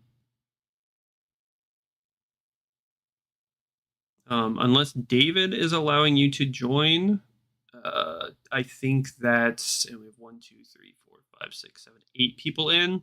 Yeah, I don't think you're going to be able to join this. Unfortunately, you are just a tad late, but we're going to be having quite a few more. So, look out for the next one. We'll be doing them on different days at different times, just so we can hopefully get everybody in. Round 1's over. Now time for Jacob to do ad reads. I wish we were, we had a sponsor and we could, do some ad reads. That'd be dope. Before next tournament, please, your dom. Bro, pay attention to all. We post these things everywhere in all of the Discords, on our Facebook page, in our Discord. They're everywhere. So I'll try to remember to DM you if possible.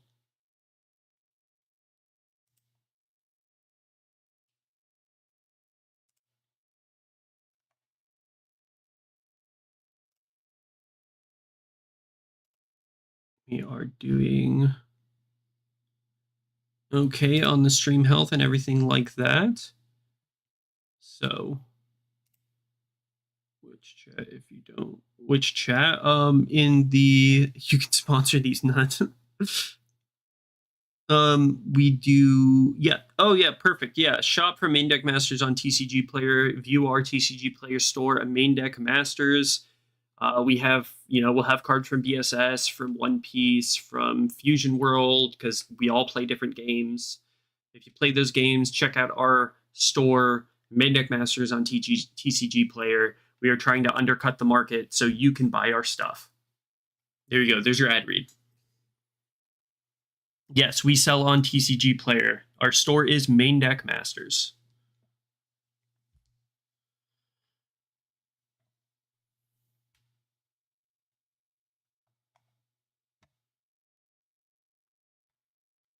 That was a fun round one, honestly.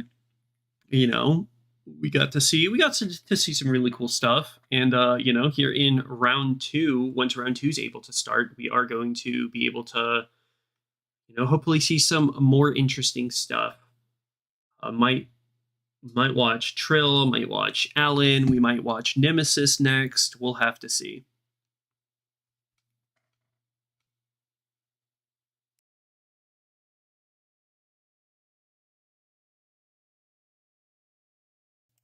We very likely will be selling some set 5 stuff. Any big, probably any like main SBRs and stuff that we find in set 5 that we're able to pull, there's a good chance that we are just going to straight up sell them on our TCG Player shop.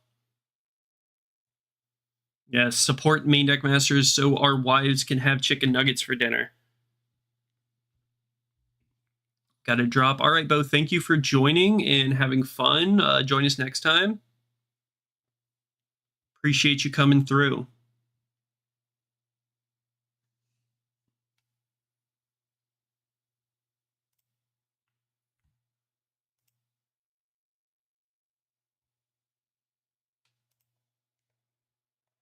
So we should be, it looks like we are basically done with round one. We're just waiting for people to, finish their, record their wins and everything like that. And we'll be able to start round two.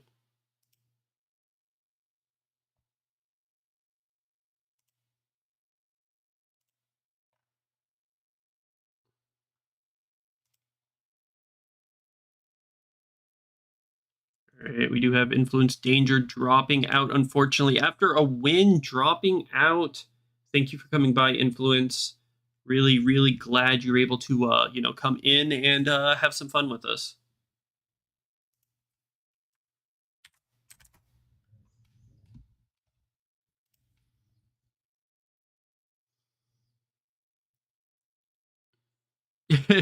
All this info is readily available, Majid. Most all of our info is, if you check the description of this video or any and all of our videos, all of the Discords, our Facebook page, our TCG Player store, our, the link to become a member and everything. It's all in every single one of our videos. We post stuff everywhere. And one of the easiest ways right now to figure out what we're doing and what we have available is follow our Facebook page and join our Discord. That's the most direct way to figure out what's going on with us.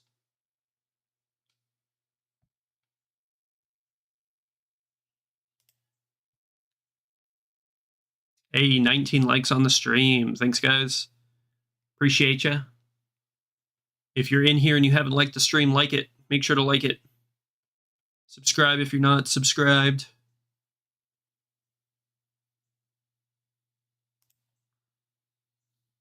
All right, it looks like we are in for round two. And we are going to find Nemesis and Trill.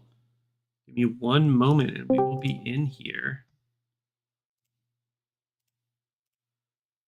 We have Nemesis and Trill. Let's go into studio mode so I can do these the correct way. Up. So we have left player, display capture, form, vertical should be good. I need to flip you horizontal. We are, and then display capture 3.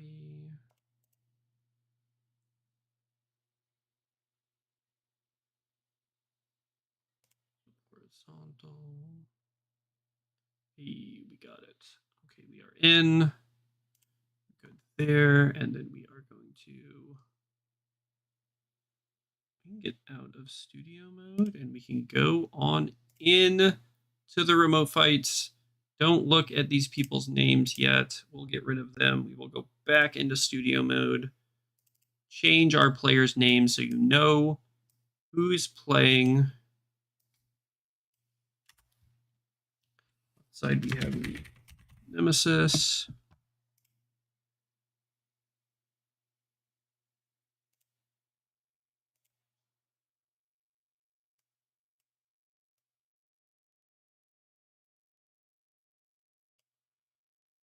On the right side,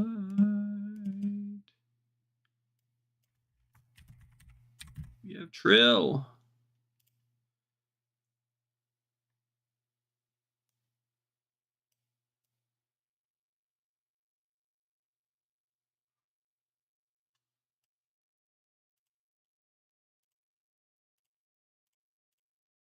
All right, we're in.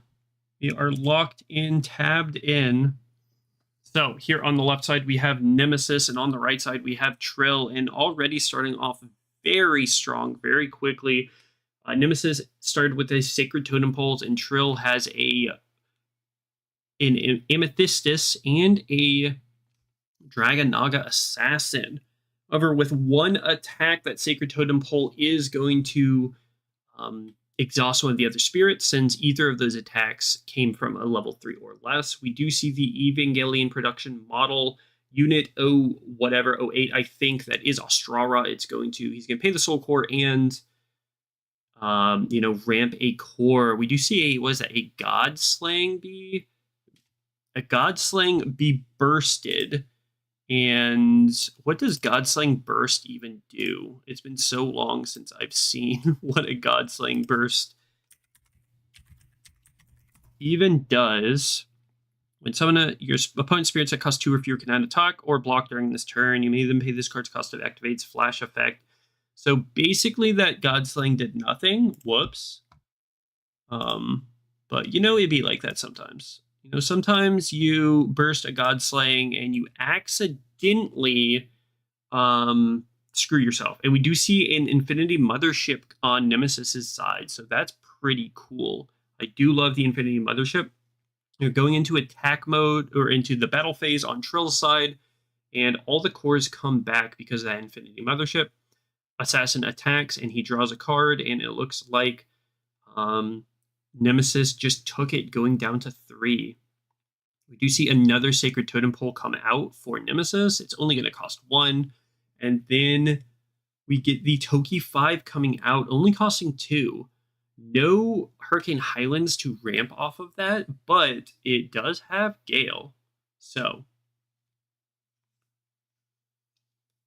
having a spirit with Gale is pretty dope, regardless of whether or not you have the Hurricane Highlands to be able to ramp off of it or not.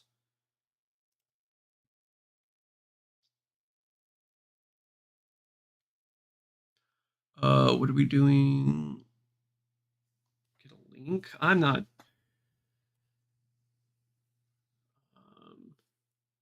It looks like he just passed. Nemesis just passed, going over to Trill, and there is a Rotting Swamp on Trill's side. I must have missed that come down. He hasn't taken any damage yet, which means he's not going to have any additional cores to work with. And so he doesn't have his, and he also doesn't have his Amethyst, his Amethystis at level 2. However, we are going to see Tokiwa block the Dragonaga Assassin, and Trill is going to draw another card off of that Dragonaga Assassin. But Nemesis is going to be able to get that Toki 5 back at the beginning of his turn by paying the Soul Core, because he obviously has fewer cards in his hand than Trill does because of all the drawing that Trill has been doing.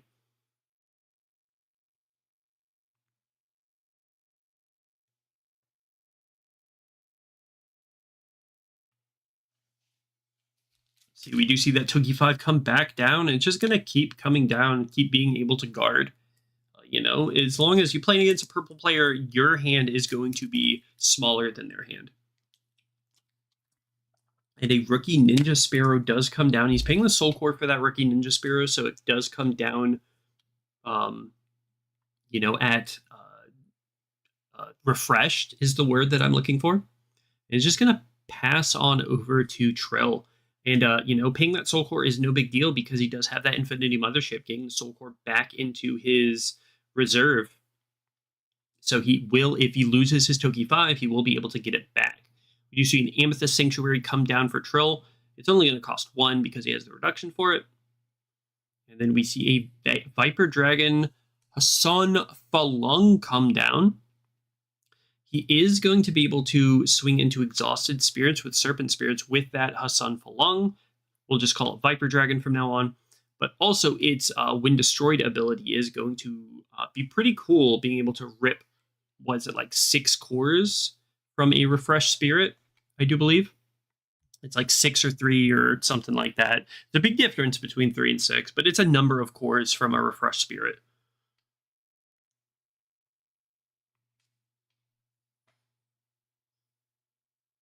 And we just have a pass from Nemesis, playing very passively here. He cored up his Toki 8 or Toki 5 and just passed on over. I guess he doesn't want to swing with anything, because if he swings with anything, of course, then that Viper Dragon can just send Serpent Spirits, including itself, into any of Nemesis's Exhausted Spirits. So he's just, you know, chilling. A Floodstream does come out, is going to kill the Astrara and the Rookie Ninja Sparrow. So Floodstream in purple, an interesting play, but, you know, it was able to ruin 2 spirits. So definitely putting in some work for Trill. All right, Mikey, thank you for showing up and hanging out. Thank you for the gifted members and everything. Much love to you, bro. Have fun at work. And we do see just a pass from Trill, I think, and an additional pass from Nemesis. Okay, a very, very passy.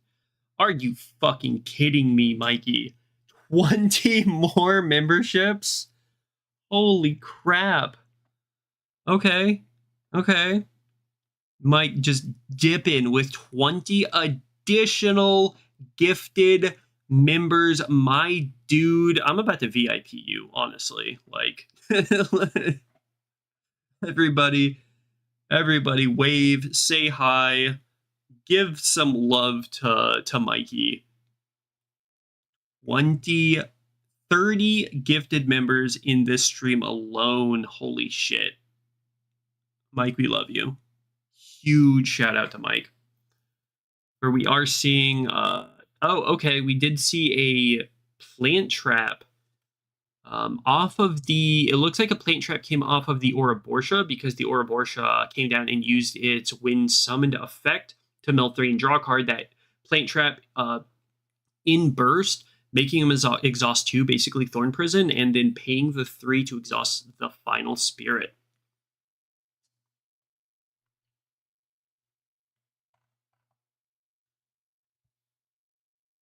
All right, it looks like Nemesis is finally going on the offense, swinging with that Toki 5, saying, well, if you attack it with the Viper Dragon, I'm just going to get it back, honestly.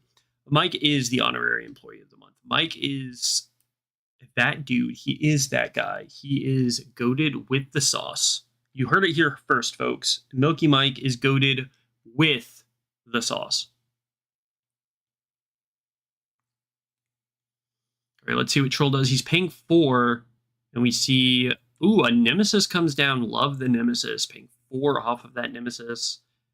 And okay, makes sense.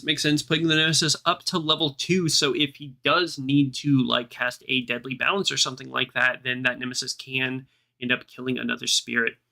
Let's see what spirit he decides to destroy. It's going to be the Amethyst. So that's going to be 2 draws off of both the Amethyst and the Rotting Swamp, and an additional 2 draws off of the Nemesis using its ability. We are going to be swifting in a Scope Owl on Nemesis's side. We have Nemesis and Nemesis, Nemesis, Nemesis. And that Scope Owl is going to be able to... Oh, a Swift in a Leaf Wolf on Trill's side. Maybe a little early on that, but maybe he just wants to...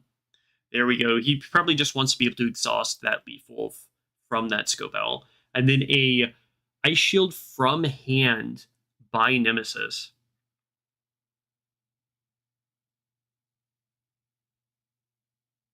Ooh, a Core Theft. Okay. Okay, probably Core Thefting the Scope Owl, pulling 3. He's going to have to rip 3 cores off of it. It's going to exhaust one of his spirits, but it's going to stop the Scope Owl from being able to block, which will put Nemesis at 2 life. So, an aggressive play by Trill, but he has the cards in hand to be able to do it, so it kind of makes sense. So there's the 3, it looks like, to rip off of the Scope Owl into the trash. Let's see if this matters.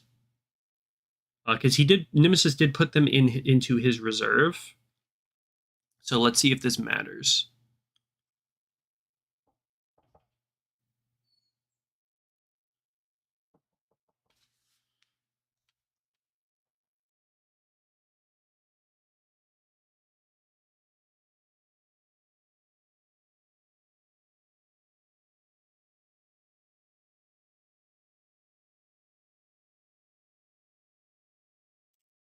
So let's see.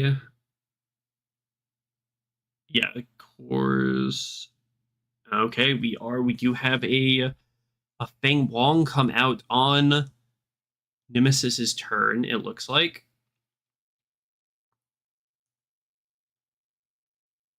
It doesn't look like... Okay, let's see. Oh, it looks like we have a Divine Toki coming down as well. All right, Divine Toki ascending off of the Feng Wong. Since it ascended off of a 7 cost or more, it is going to exhaust all of Trill's spirits, though Trill is still at 4 life, so he's not going to be able to die this turn because Nemesis can only deal 3 damage to him.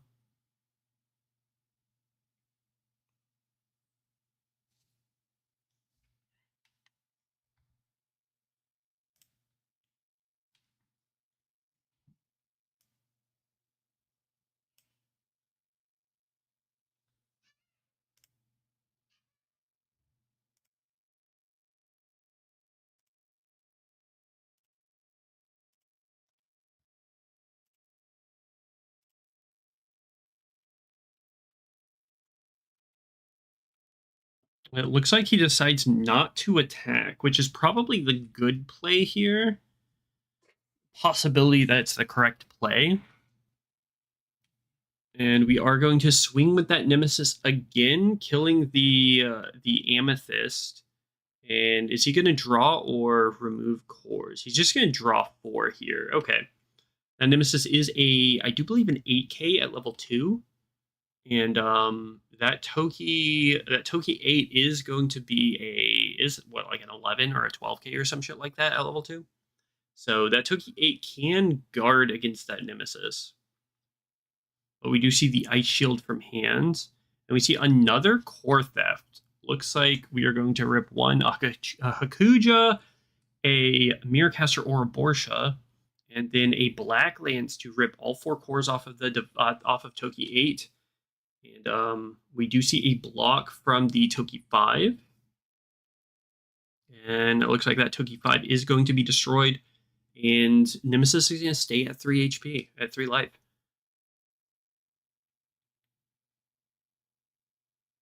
And that's going to be the turn for Trill.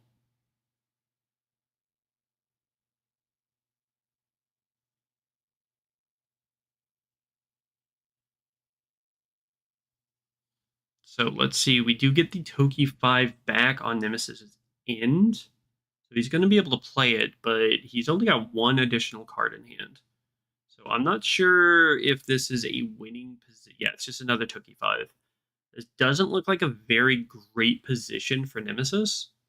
Simply your 2 Toki 5s and really nothing else to work with, while Trill is sitting on, Nemesis, or Borsha, Viper Dragon, a Leaf Wolf. He's being able to draw cards every turn, due to Nemesis and Rotting Swamp, and he's in a very strong position here.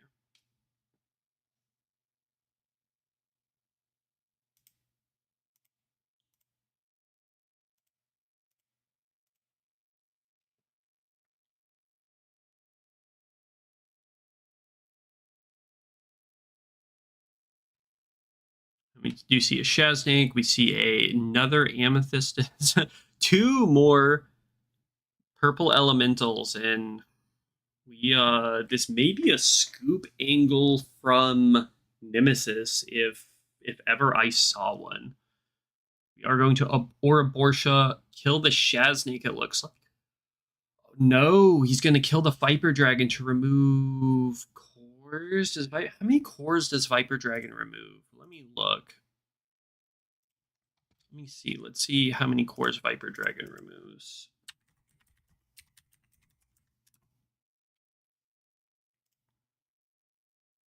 Oh, and it's destroyed by opponent anyway, so that's not going to work regardless.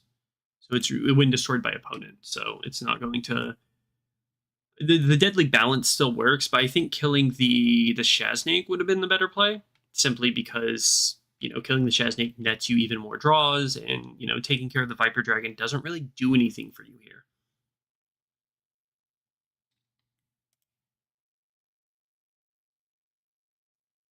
So I do believe that was, not necessarily the best play by Trill, but he's in such a strong position. We do see the doubly deadly destroying the other Toki.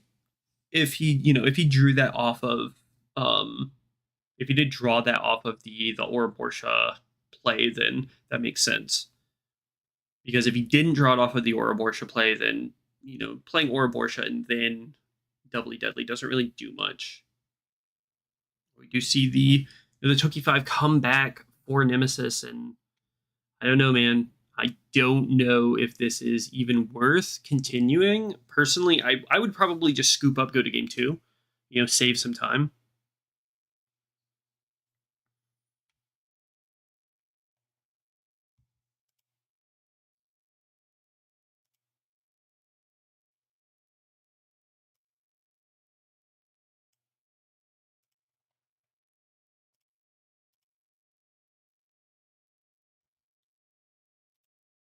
But, these guys want to play it out, so looks like Nemesis is trying to play it out. We do see Costume Artist. He's got all the ways to kill his own spirits. He's got Costume Artist. He's got Nemesis. Of course, he lost his Aura Borsha, but, that's fine, honestly. You see a Hakuja the Wizard come down as well. Nemesis killing the Amethystus. Is he going to remove 2, or is he just going to draw 4 more? Because he looks like he's drawing quite a bit of his deck.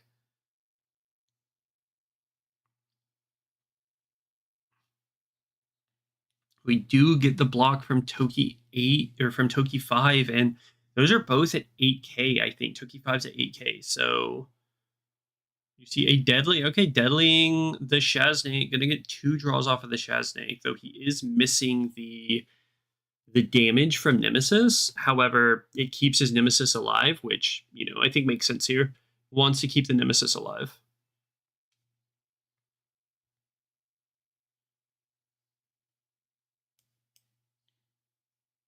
Really, really wants to keep the Nemesis alive here. And if that's not it looks like Nemesis is at 1.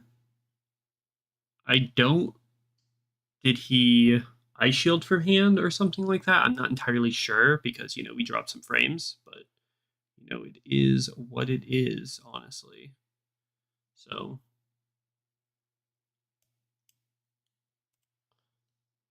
right, Totem Owl, Toki 5.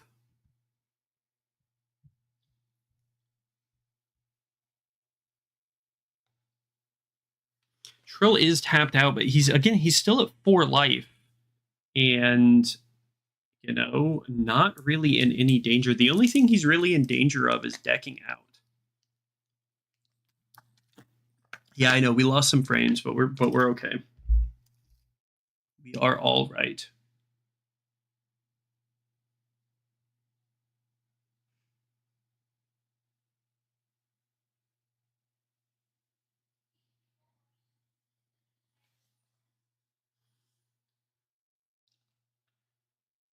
We have another Shasnake. What are we playing here? Maduke. Maduke to seal the deal. Okay, yeah. Oh, you lost the... Why? Just attack. Well, you want to give everything Blood Curse. Okay, well then you rip the cores off of Leaf Wolf and like Costume Artist and put them on your Shasnake.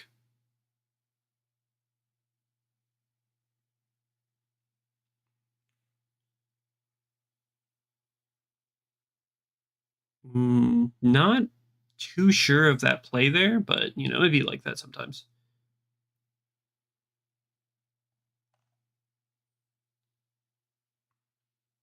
Nemesis is going to die to that Togi. Another draw. I mean, if he just keeps swinging, then there's really not much he can do. Not much that Nemesis can do here. That Maduke needs to, you know, needs to be answered here. We do know that Nemesis has like a Mother Meadowbird in his hand. So, yeah, there's the Mother Meadowbird, but there's still 3 more attacks. And we see the Doubly Deadly. Yep, that's game. Basically, the Doubly Deadly comes down that kind of seals things for Trill.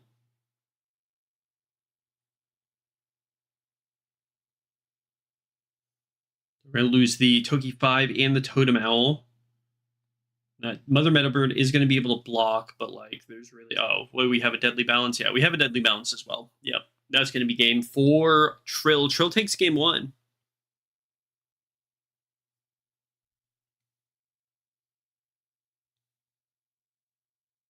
I mean, I can put in audio. Give me a moment. I do have audio. I just need to make sure that the audio is at the right level, but we can do that. So as we go into game 2, I'm going to play some Mozart. And I need to add... Where is this one?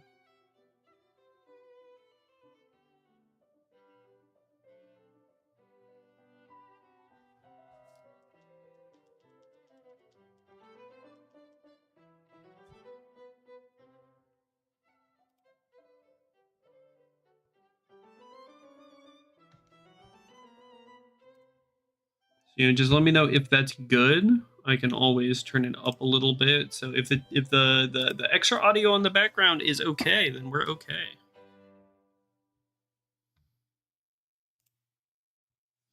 Just let me know, Blaze, how it looks, how it sounds.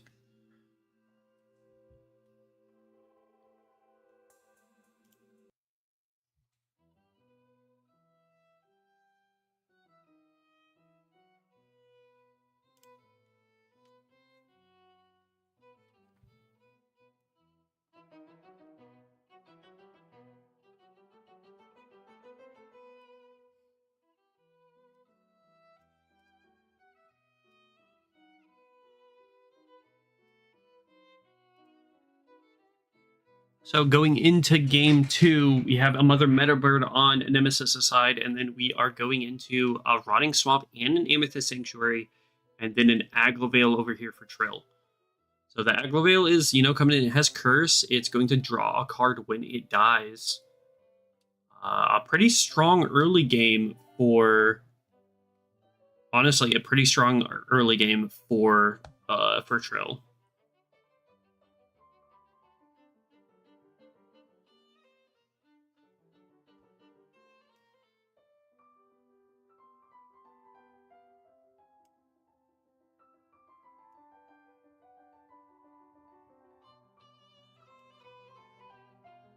see an Emerald Greatbird Aldeed.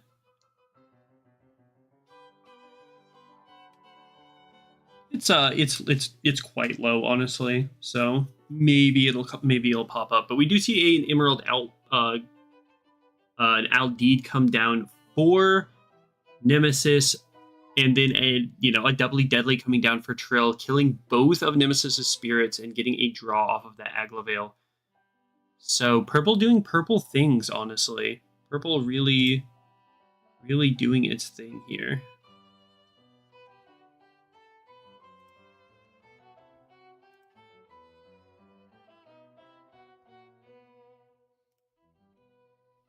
Let's see. It feels like my...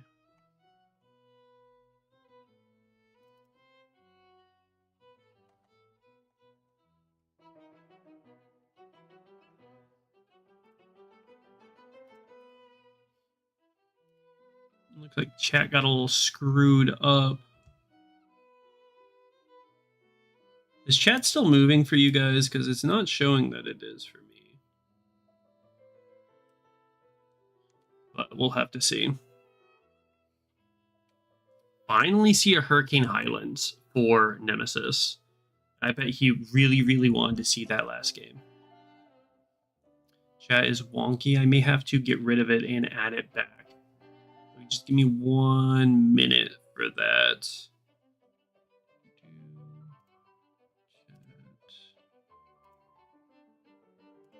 About the chat.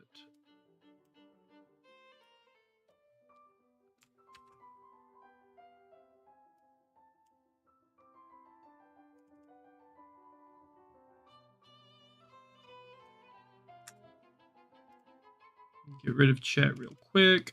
Add it back in. Boop. Pop out. There we go. We're back in it, boys. We got chat again. So Hurricane Highlands and a Toki 5 getting some ramp, and then we see another Rotting Swamp, and it looks like Ouroboros coming down, milling 3 to draw a card. So that Costume Artist does have Curse at level 2, so that Ouroboros can kill the Costume Artist to force the Toki 5 to die in order to get more draws. However, he's going to swing with the Costume Artist first to get those draws off of Amethyst, by killing the Amethyst. And, the Toki's going to die anyway here, so he might as well just block with it. Because if he doesn't block with the Toki, then it just dies to Ouroboros. So decent play here by Nemesis, just stopping a bit of the, really stopping a bit of the, just the aggression and the death here from Trill.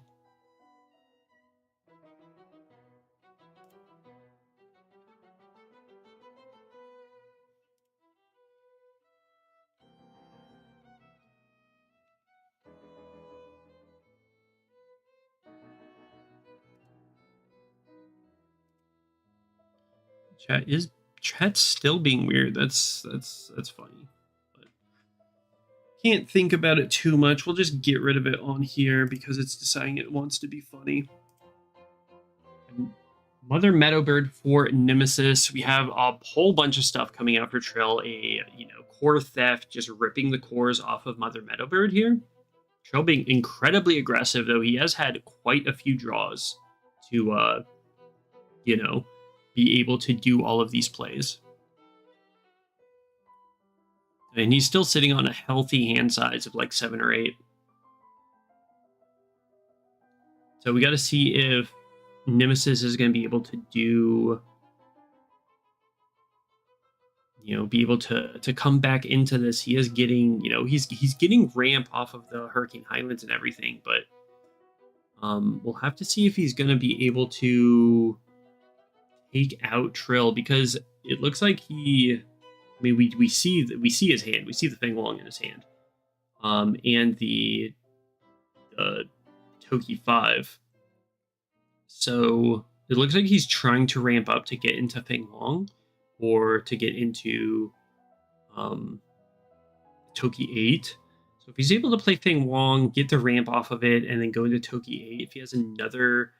it looks like there's a Toki 7 as well. If he can ditch the Toki 7 and draw the 1, 2, 3, 4, 5, 6, like 7 cards to get back into it with where Trill's at, then he might be able to get back into this. But currently his hand is all spirits. We do see the Feng Wong for ramp 3, so he is going to be able to play that Toki 8. Because that Feng Wong is a 1 symbol spirit, so if Trill has a doubly deadly, then he's just dead. That's gonna be 2, 1, 2, 3, 4, 5. I know he only has 5 cores on it. Or is that 6 cores? No, that's 6 cores. So he's gonna be able to deal 2 damage, bounce a spirit, and refresh.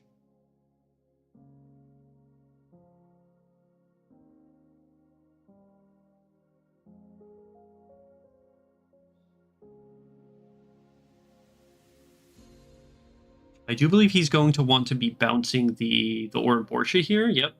Bounce and refresh, and that should be, I think that should be 2 damage. Yeah, that's 2 damage. He's telling him it's got 6 cores on it. That's going to be 2 damage.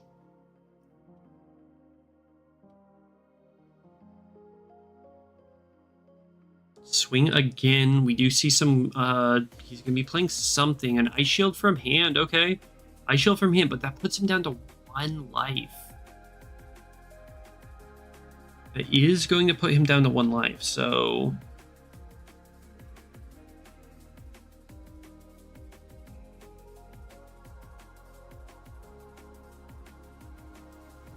Alright. Trill coming back in with that Feng Wong. Let's see if,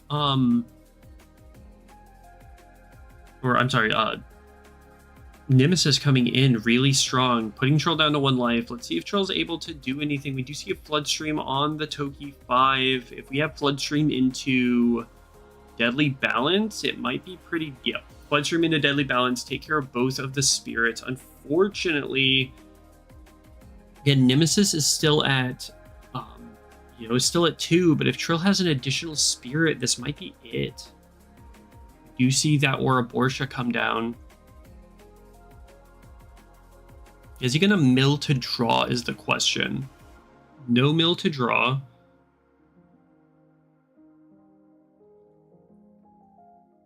If Nemesis doesn't have like a Swift or anything like that to be able to, come out and take care of one of these spirits, then it's going to be over for Nemesis.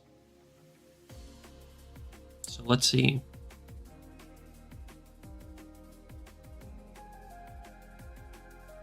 Oh, Trill just passes. Okay, he's just going to pass. Let's see if that gives Nemesis the, the breathing room that he's going to need to be able to come back into this and, make it 1-1. You see the Sacred Totem Poles come down, giving a bit more reduction for him.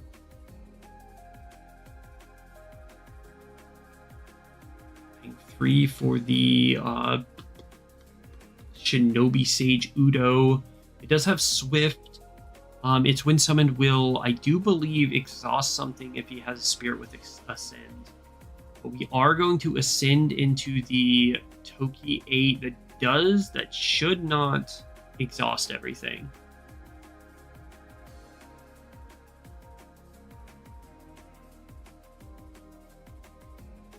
Yeah, okay. It's with the 2 cores on the Sacred Totem Poles.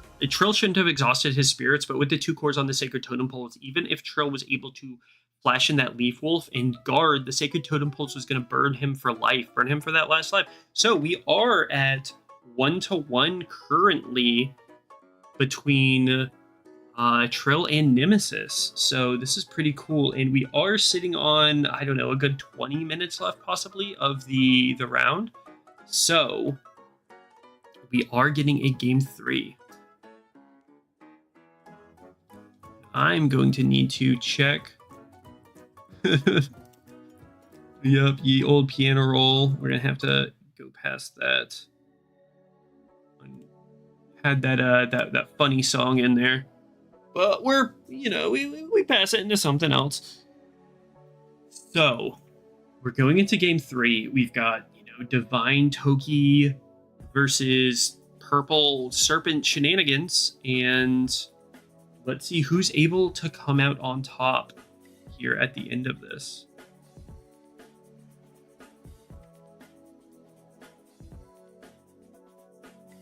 Rachel, are you still here?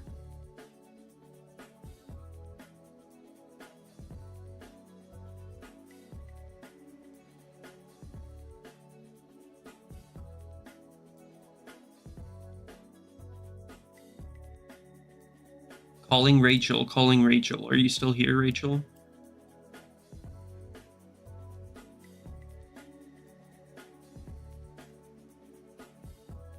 Oh no, my Rachel's gone. Either way, we are going to start out with, we've got an Amethyst Sanctuary into a Shaznik for Trill. A pretty strong start, honestly, and then a Mother Meadowbird on Nemesis' side, just to put something down onto the field. Actually a good play here, putting something down onto the field.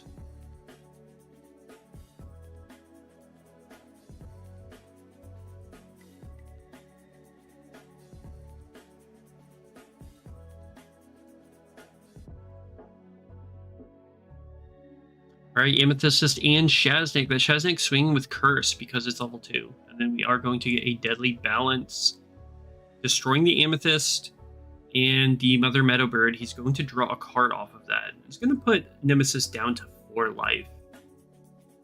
But it burned, it did burn a Deadly Balance, which is good. That's something that we do want to burn. So we'll have to see how that pans out.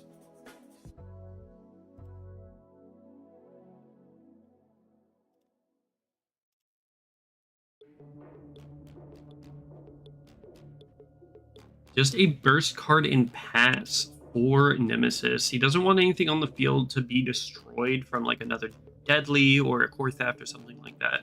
We do see the Ouroboros. We are going to mill 3, an Ice Shield, a Flood Stream, and a Deadly Balance to draw. And then we are going to get a Multiple Cores trigger. And that is going to get Multiple Cores. What does Multiple Cores even do? A little burpy burp for me.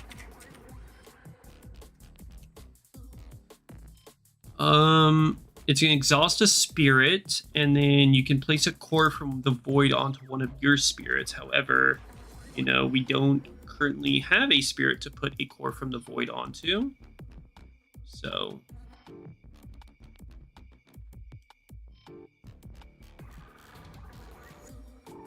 Nemesis is at 3. Trill is still at 5. One of the spirits did get exhausted, so he did only have to take 1 damage here, which is, pretty nice, honestly. Pretty nice. Another Toki 5 comes out, and he's just going to pass here. Unfortunately, with that pass, I would have just swung, because the Ouroboros can just kill the Shaznik and take out the Toki 5. So that's kind of 1 damage missed. We do have the Nemesis, though actually killing this Nemesis, he's going to draw 3, 1 off of the Shaznik and 1 off of the Nemesis. But the Nemesis is only a 6k, and this Toki 5 is a 5k, I do believe. Yeah, it's a 5k. He's only got 4 cores on it, so it's only a 5k. So the Nemesis is going to kill the Toki 5. But, he's going to still... He's not going to take the damage from it, which is important. Seeing if Trill decides to attack or pass. He's going to pass. We are going to get that Toki 5 back into hand, so, that's something that is just going to be a recurring threat, is that Toki 5. Hey, the ACP, yeah, you missed that was today. Yeah, unfortunately, some people did miss it today, but we will be doing, more of these. We'll be doing a lot more of these. So if you missed this one, don't worry, you'll be able to see more. And I think that was just another burst pass by Nemesis, because he doesn't want Trill to be able to, just absolutely ruin all of his stuff, which, makes sense, honestly. It is going to be it is, you know, an easy way to not lose his spirits like right off the bat is going to be just not play them out. But Dragon Naga is going to say, I don't care, I'm going to swing and draw anyway. You see a Scope Owl come out for Nemesis, and that Scope Owl is going to be able to, yeah, a Deadly Balance. Okay, what spirit is he going to lose off of that Deadly Balance? He's going to lose his Ouroboros. However, that Scope Owl is going to exhaust one of Trill's other spirits. So only one attack is able to come through here. And Trill is, or Nemesis is going to be bursting that Ice Shield, staying at 3 life.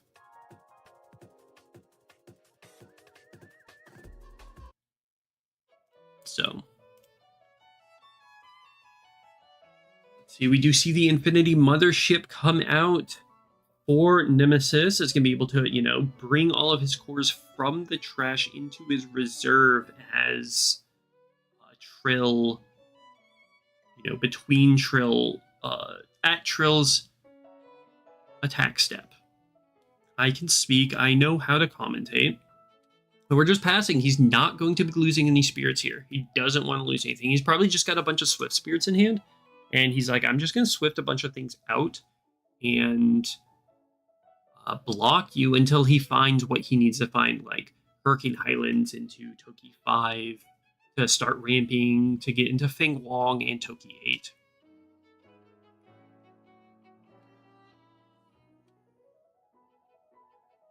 Trill is simply going to be swinging with that Dragon Naga, saying, okay, well, you're not going to be playing anything. I'm just going to continue drawing with this Dragon Naga Assassin.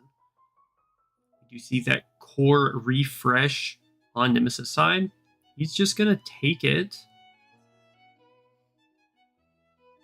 Oh, we do see the Leaf Wolf Swift in on Trill's side. So Trill says, okay, you know, I've got lethal here. So we do see a swing from the Nemesis. We are going to draw 2 for that Nemesis, killing off of that Dragon Naga Assassin. Is this an Ice Shield? It does look like another Ice Shield. So we got the Ice Shield, staying at 2, paying the core cost to end the turn.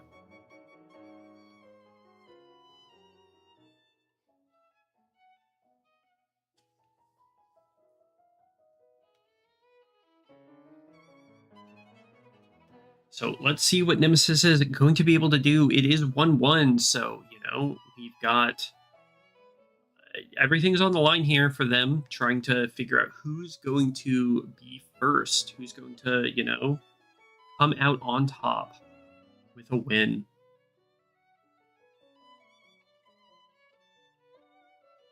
Now, do you see the Totem Owl into the Toki 5?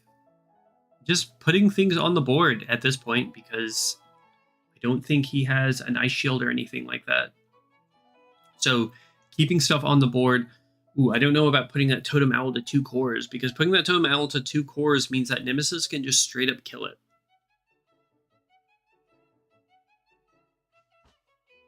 So we're going to see, we are going to have to see how this affects the outcome of the game, because that Totem Owl is already, it's gonna die. It is definitely going to die.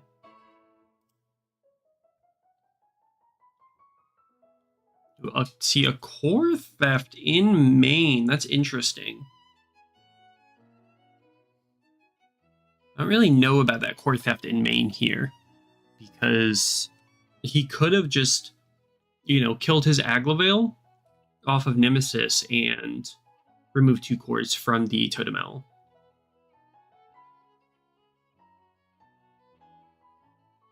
So we are going to get 3 draws off of that Nemesis and the Aglavale, because the Aglavale looks like it had the Soul Core on it.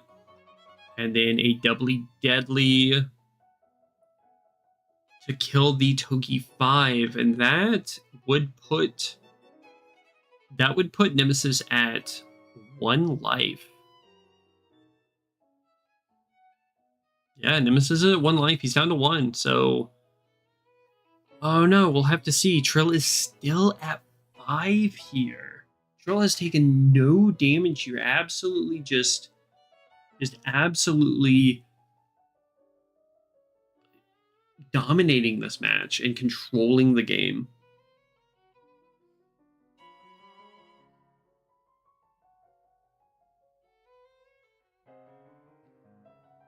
We do have Nemesis here counting cores, trying to see what he can do. There is the Astrara, paying with the Soul Core to, add an additional, to ramp an additional core, I think. Yes, ramps an additional core onto it. Then, it looks like he's going to be playing Toki 8 here, paying 7 for that Toki 8, ramping, coming off of that Astrara, because Astrara is a prey bird here. And Trill has a lot of cards in his hand. So if Nemesis has another prey bird in his hand, then he can draw a huge number of cards here. He does. He has the Toki 5. There's also another like a Feng Long and a Toki 7, I do believe, but I think it's important to ditch this hand and draw up to hand size. I think it's like 8 or 9 cards here. 3, 6,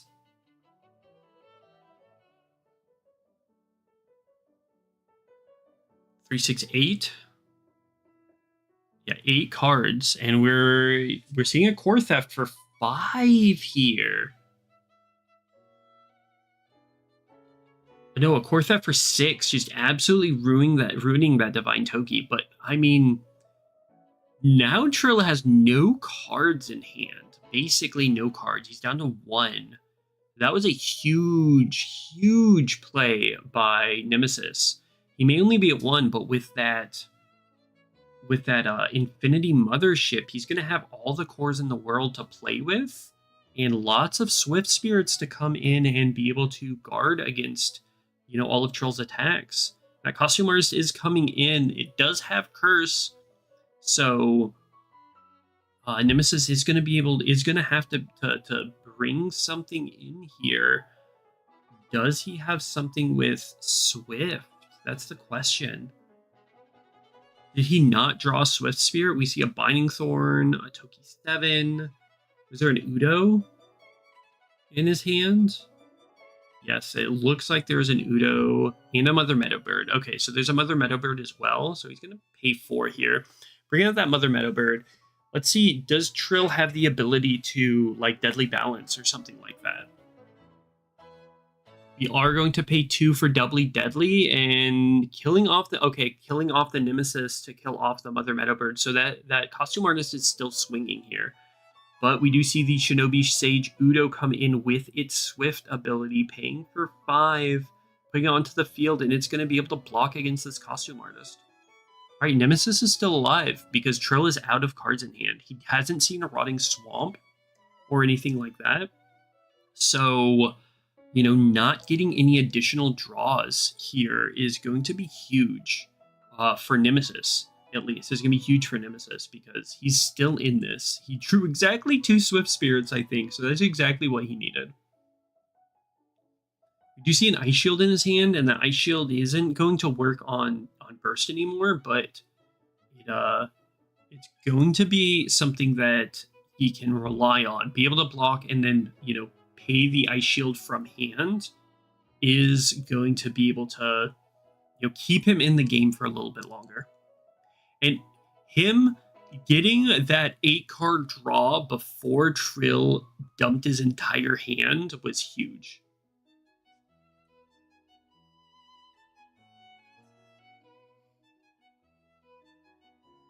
And we finally see the Hurricane Highlands come out into Toki 7.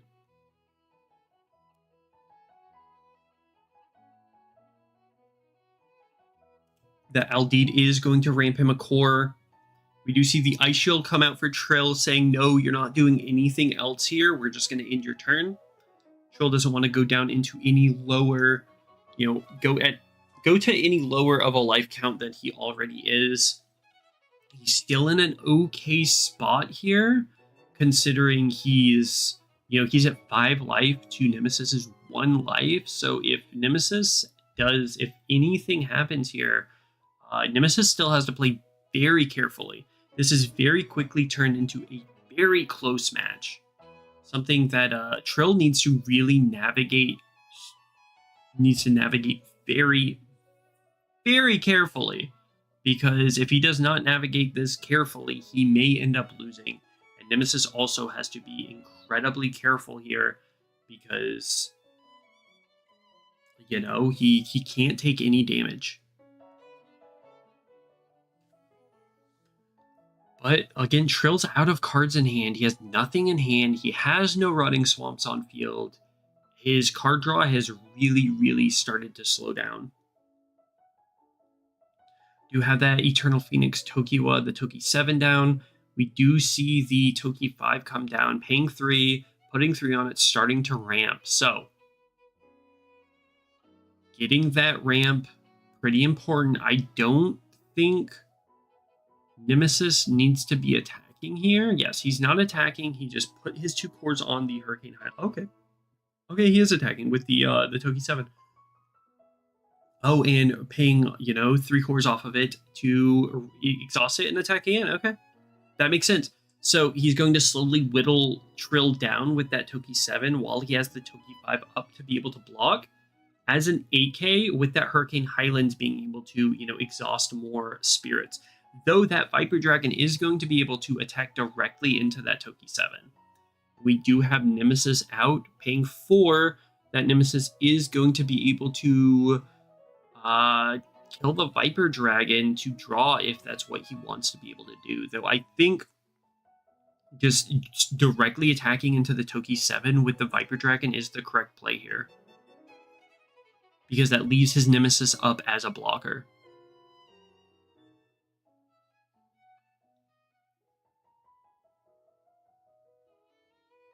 Okay, so yeah. Viper Dragon is going to attack directly into Toki 7, it looks like. Oh, and we see a Binding Thorn coming out. The Binding Thorn, the SBR Binding Thorn exhausting the Nemesis. And now Trill is out of cards to block with, out of cards in hand. And Nemesis is sitting on quite a few spirits. This may be, exactly what Nemesis was looking for. Oh, man. What do we have here?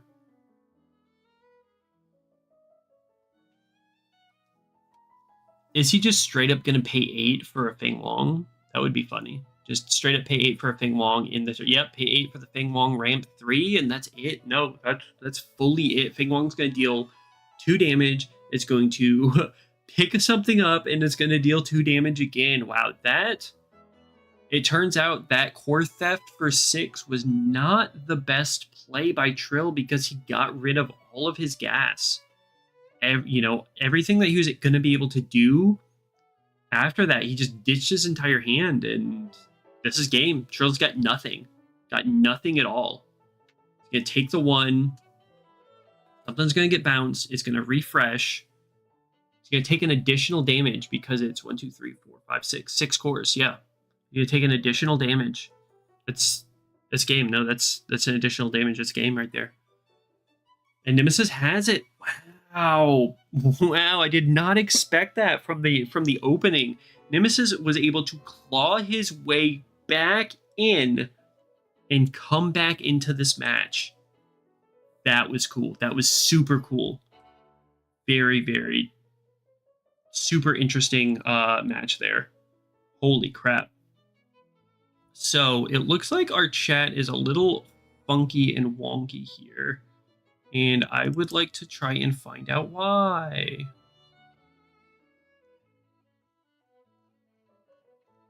It looks like the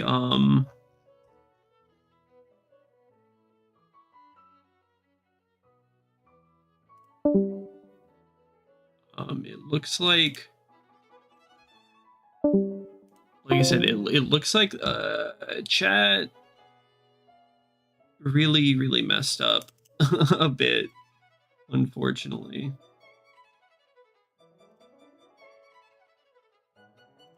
So We'll have to see. But yeah, that was it. I think that was the final match there, or that was it for it.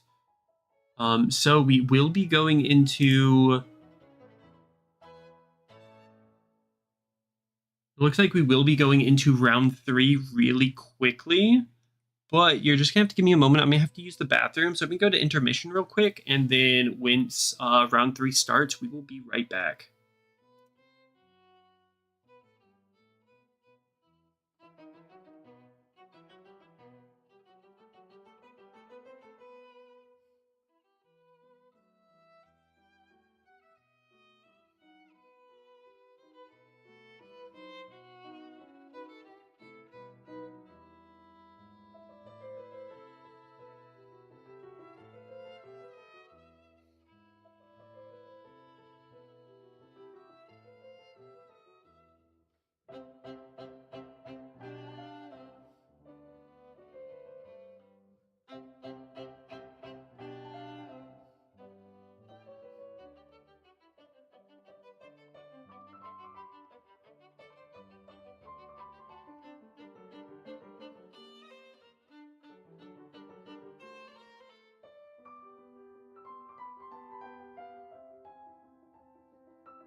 All right, we're back. We are right back in on it.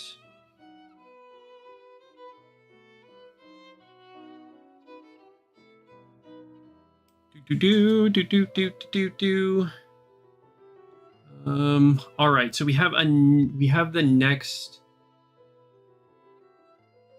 next round up, and let's see. So we have 2 undefeateds right now. We have Elixirs and Minnie are our last 2 undefeated. So it looks like this round 3 is going to be our final round before we go to the top cut, basically, before we go to top 2. So between Elixirs and Minnie, whoever wins that is going to be, first place in top cut here, or in Swiss. But I do believe Allan, Trilogy, and Trill both have the possibility of being 2-1 if Elixirs or Minnie loses, and one of them may be able to come up and take that second spot. So we do know that either Elixirs or Minnie will be in our top spot, and one of our other players should be able to possibly come in, snipe that second spot, and come in for our final top cut round. So I am probably going to be watching Allan in Trilogy once again, because I want to see what Allan is running, and I really, really want to see this match from this deck from Trilogy once again. So we're gonna hop in here and give me once they bring their stuff up, I will be messing with, of course, a bad buy from Nemesis. So sorry to hear that, man.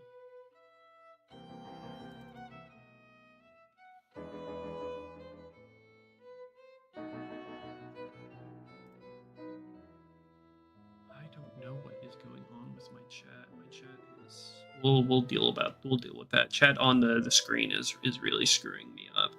But we are going to go into real quick, go into studio mode. We're going to have full screen this, and we have Allan and Trilogy.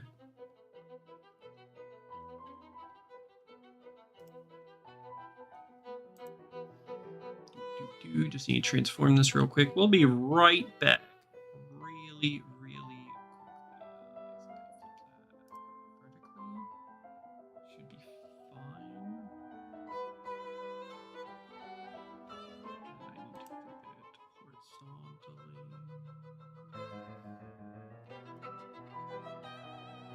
That looks correct.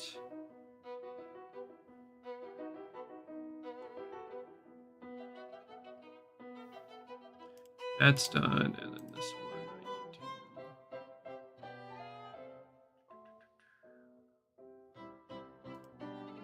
vertically. I think we're good to go there. That's done, and then we just need names.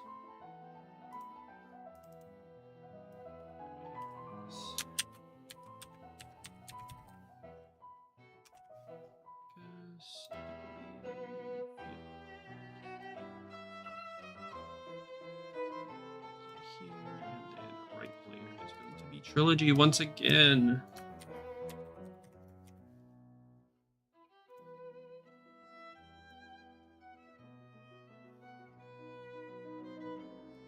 And we're in. Out of studio mode. Back in here, and we've got Allan in Trilogy. Back in it. Me trying to fix my chat once again.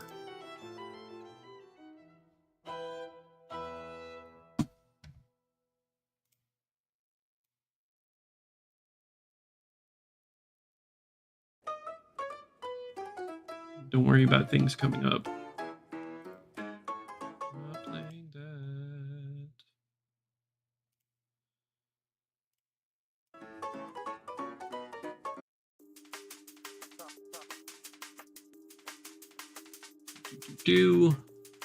So waiting for our players to start the match.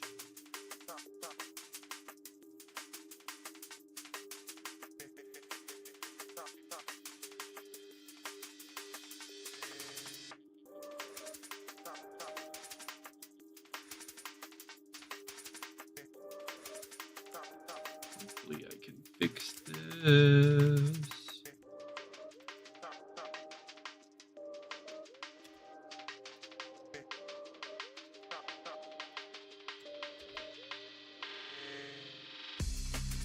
Bring this back in. Chat. All right. So, Trilogy is starting us off with a Great Desk Mountains, and then we do see a strong draw from Allan. We do see, ooh, it looks like we're playing white control. We see a Turbo Rex and a Turtle, the Great Back Mecha Turtle, get ditched to the trash. All right.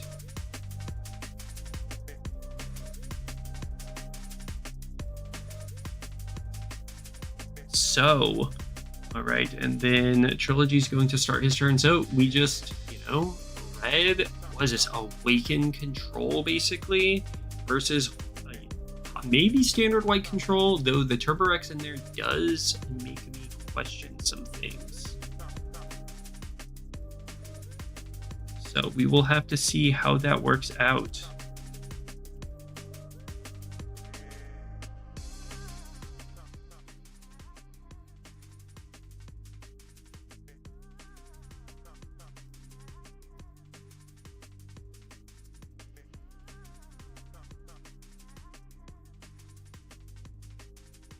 Over here trying to mess with all of my stuff.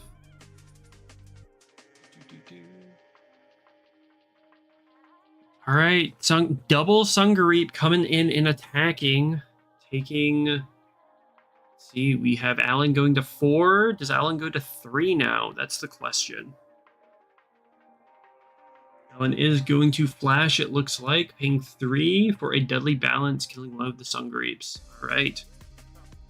Well, it looks like that that ends the match there.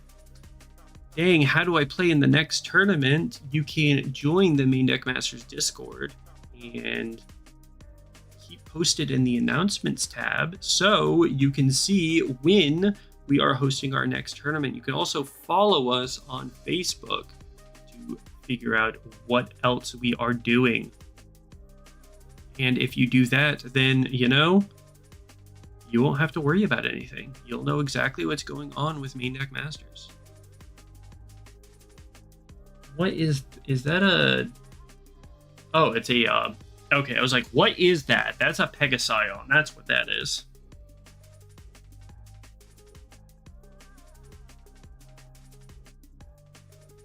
It's looking like Pegasion and pass for Allan. As we move on over to Trilogy, let's see what he plays.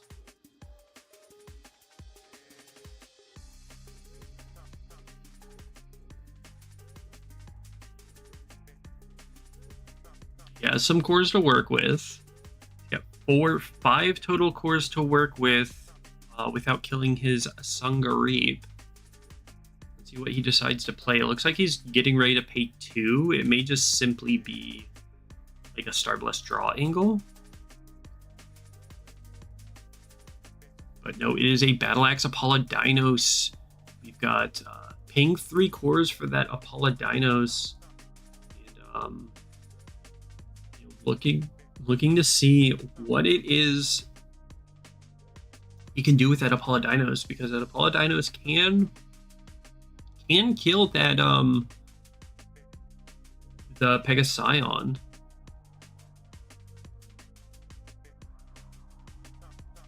This is interesting. It looks like he's going to attack with the Apollodynos.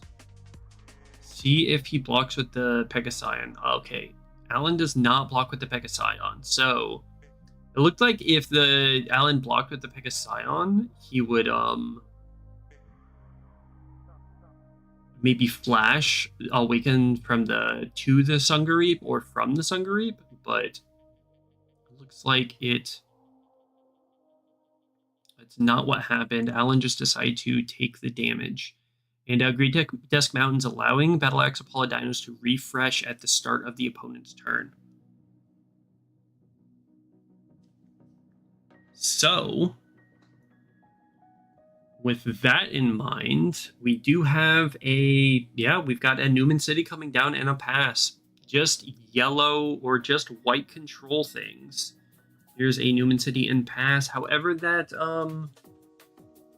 Pegasion is a 7k, though I don't think the Apollodynos can kill it. I think Peggy has armor red, right? So Battle Axe. Actually, well, Battle Axe Apollodynos doesn't select, so armor red wouldn't protect it even if it did. And it's a 7k at level 3. So with it being a 7k at level 3, Apollodynos could just straight up kill that Pegasion. Honestly.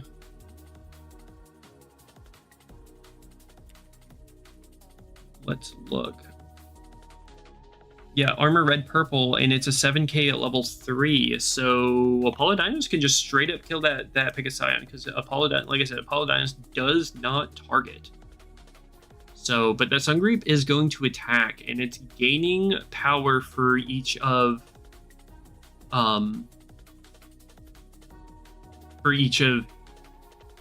Trilogy's level 1 spirits. So I do believe that's an 8k Sungareep. We are seeing an inescapable avalanche, though. That inescapable avalanche is going to put Sungareep back into hand, and no awakened shenanigans for Trilogy. Allan just said, no, this is not happening. We're not doing any of that. We are simply going to put your spirit back in your hand, which is a good play, honestly. Definitely a decent play by him.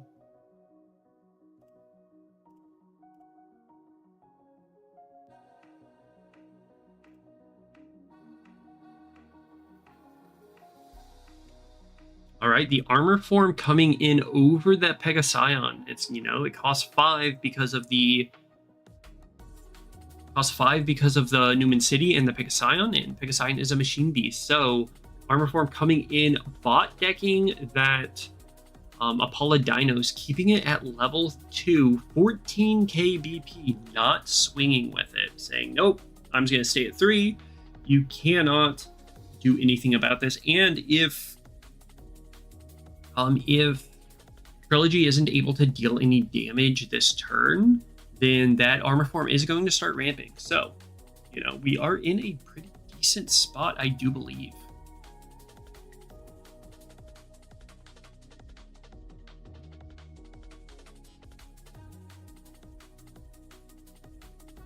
Sungri does come back out, only costing 1 because of the Great Dusk Mountains. Let's see what we see. Starbless draw for 2. Trilogy is going to be trying to, you know, dig through his deck looking for some answers.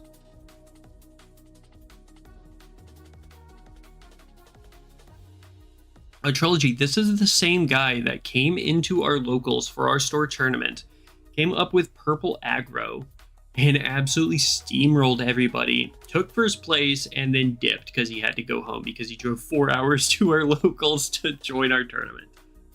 We do see Water Dragon King Levia come out. We are going to see an additional ramp after the turn ends from armor form because Allan did not lose any life. We see an additional ramp on armor form.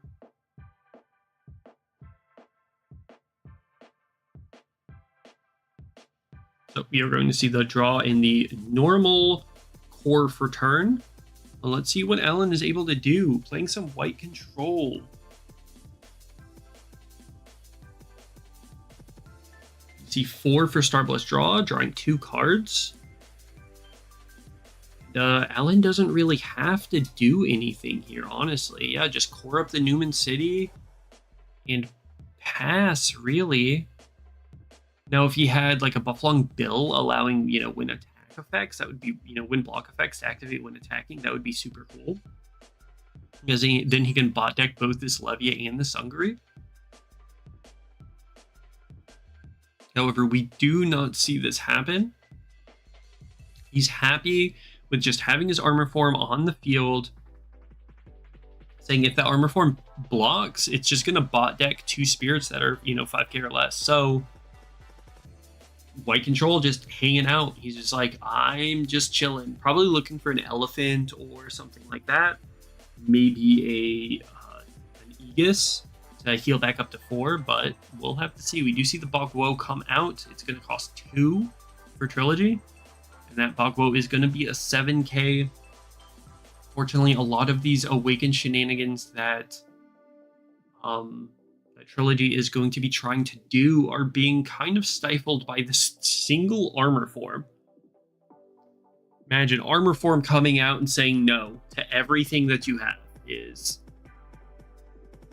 a little unfortunate, but you know, that's how it is with armor form. That's just how things be when you've got an armor form on the field.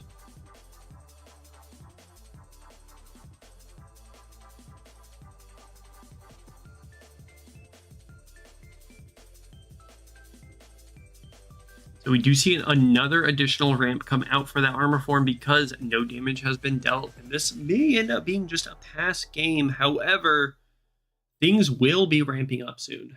Get it? Things are going to be ramping up because the armor form has been ramping. Anyway, things will be ramping up soon as we have a Buffalong Bill come out. See, that's exactly what I was saying. We have the Buffalong Bill come out, and that Buffalong Bill is going to allow the win block effects to happen when attacking, and it looks like Trilogy just scoops it up once that Buffalong Bill gets dropped. Oh man, that feels so bad. Oh no, Trilogy. Oh, that's rough, buddy. But you know, white control doing white control things. Armor form with Buffalong Bill, that's painful. That's painful because the armor form just swings and just bot decks 2 of the spirits, and then what do you do at that point? Like, gross. Absolutely gross. I love white control. Very excited to see what white does in the coming set 5. With, you know, with yellow-white doing Blessed and Immortal shenanigans, white-green doing a bunch of stupid token shenanigans. It's going to be super cool. It's going to be a lot of fun. As these players sideboard, why don't you guys tell me what you're looking forward to most in set 5? Like what color combos or like what kind of decks you're looking forward to be building when set 5 comes out.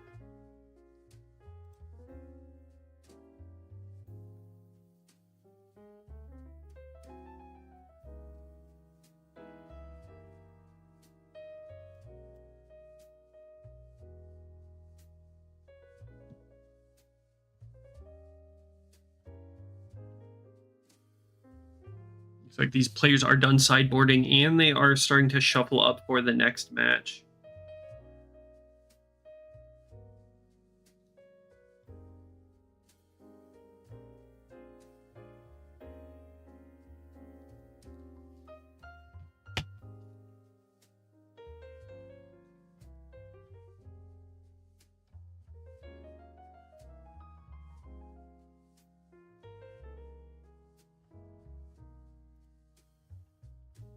Just like saying white, green, and green, blue. Golem Preybirds. Interesting. Yeah, Golem Preybirds is gonna be funny. I really want to do green, blue because I want to throw Nexuses at people. White, green, blue may work out pretty well. What happened? Did Trilogy just dip? Give me a second. Or is he back? Okay, it looks like he's back. All right. He might have, I think he just lost connection or something like that.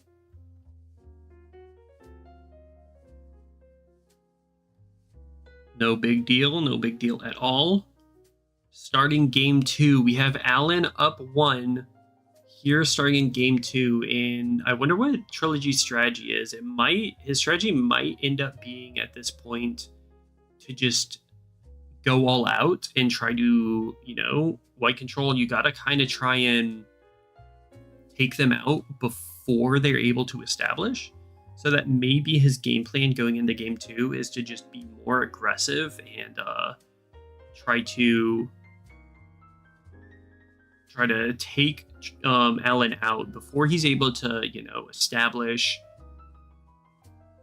his Newman City, establish his armor form and everything like that. Because like you saw, that armor form plus that the armor form plus the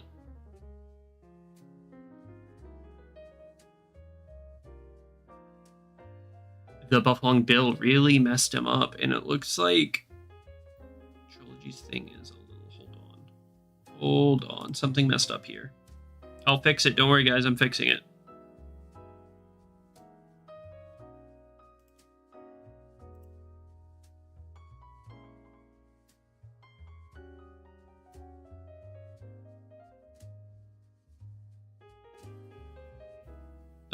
No, I didn't fix it.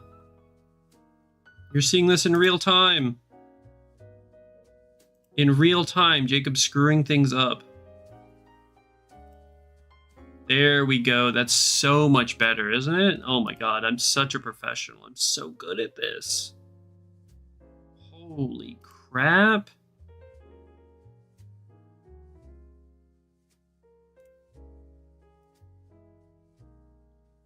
Jacob in here just being an absolute legend.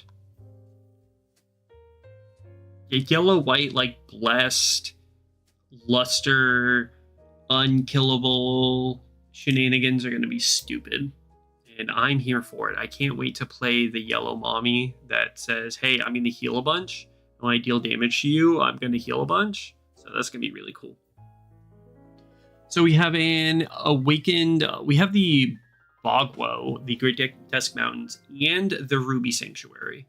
So if that Bogwo deals damage or kill something, we are going to be able to destroy a Nexus. However, I don't think that's going to be happening. We are just going to be trading. Okay, so it looks like Trilogy is going to just be going offensive, and he's like, yeah, I want to take out that that Pegasión. Just get that off the field so you don't have the reduction.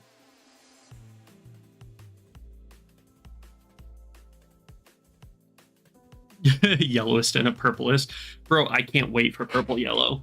Play purple yellow and just freaking give everything like just shove as many immortal spirits into the deck as possible. That's gonna be dope, because like you can play like Cathedral with the yellow purple spirits because they're also yellow spirits, so you can ramp and draw off of it. In addition, that yellow white Nexus is gonna be super dope. Can't wait for that one. Red purple giving things like having Curse and Confront together is gonna be probably gonna be a pretty disgusting combo. I can't wait to start deck building and theory crafting and everything, getting some decks together and being able to share them with the community. All the stupid crap that we're going to be able to do. I mean, we are paying 3 for a Battle Axe Apollo Dinos, and it looks like a Sheriff Eagle on the other side, and I think that Sheriff Eagle is or is that a Grey Garmer? Not entirely sure. It looks like either a Sheriff Eagle or a Grey Garmer. But either way, if he levels up that Grey... Yeah, that's a Grey Garmer, I think. If he levels it up, then Apollo Dinos might be able to kill it.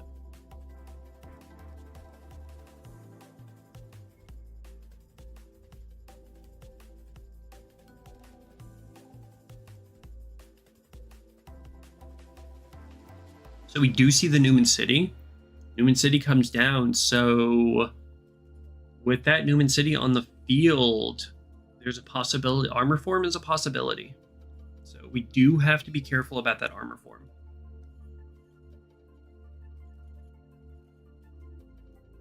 At the same time, though, like an elephant or something coming down can really turn the tides as well. We do see the Trident Dragon. Okay, love it.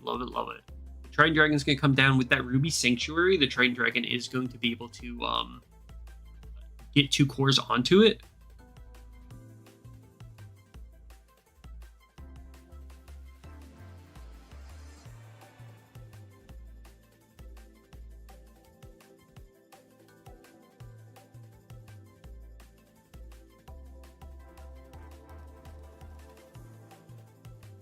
So that Trident Dragon is going to be able to be leveled up to level 2, and it will not get its when its spirit attacks ability because it's not level 3, because it only has 4 cores on it.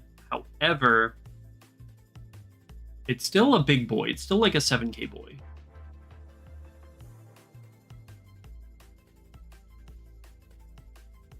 So do we guard on Allan's side is the question, and it looks like the answer is no to that, just going to 4 life.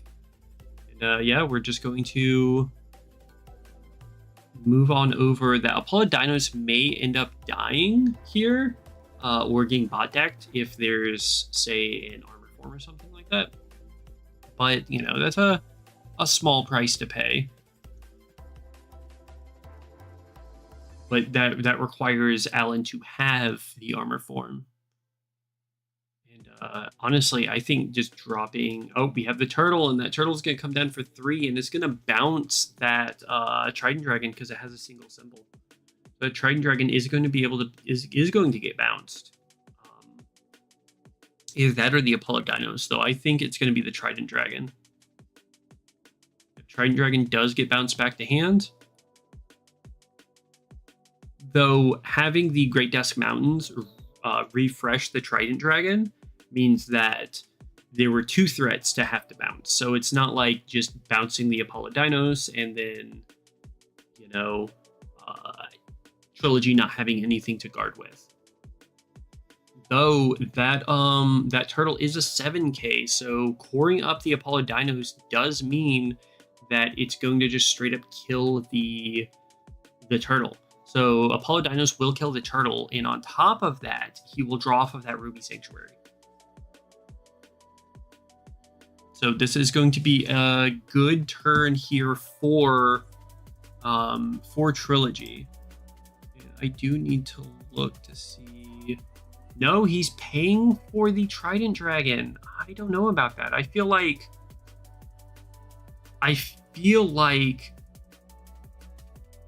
just swinging and killing the turtle with the Apollo-Dinos is the right play.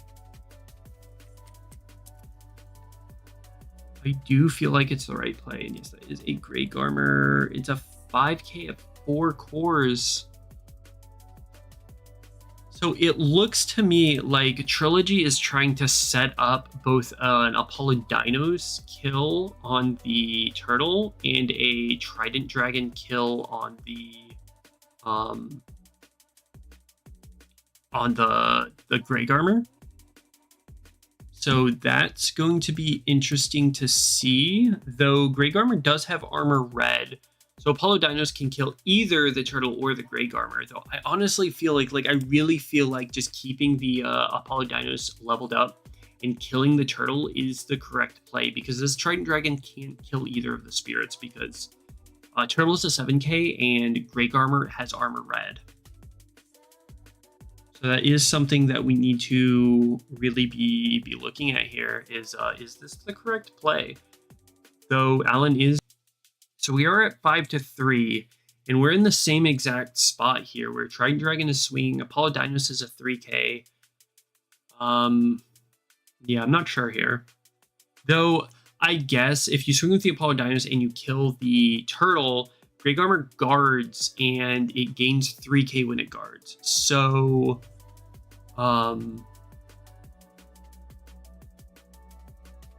yeah, it would kill the Apollo-Dinos. So you want to be able to kill the Grey Garmer with the Apollo-Dinos. But this turtle is now a 9k because of Frozen Waterfall. Frozen Waterfall does come down. I love Frozen Waterfall. It's such a good... Absolutely, such a cracked Nexus. I'm so... I really, really love it.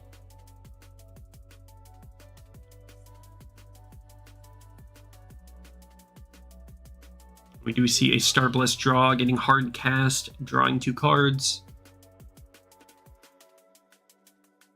Okay, we're just putting the Newman City at level 2. So that yeah, that turtle is now a 10k on the opponent's turn. So we're not gonna be able to really do much against it once it's able to start blocking.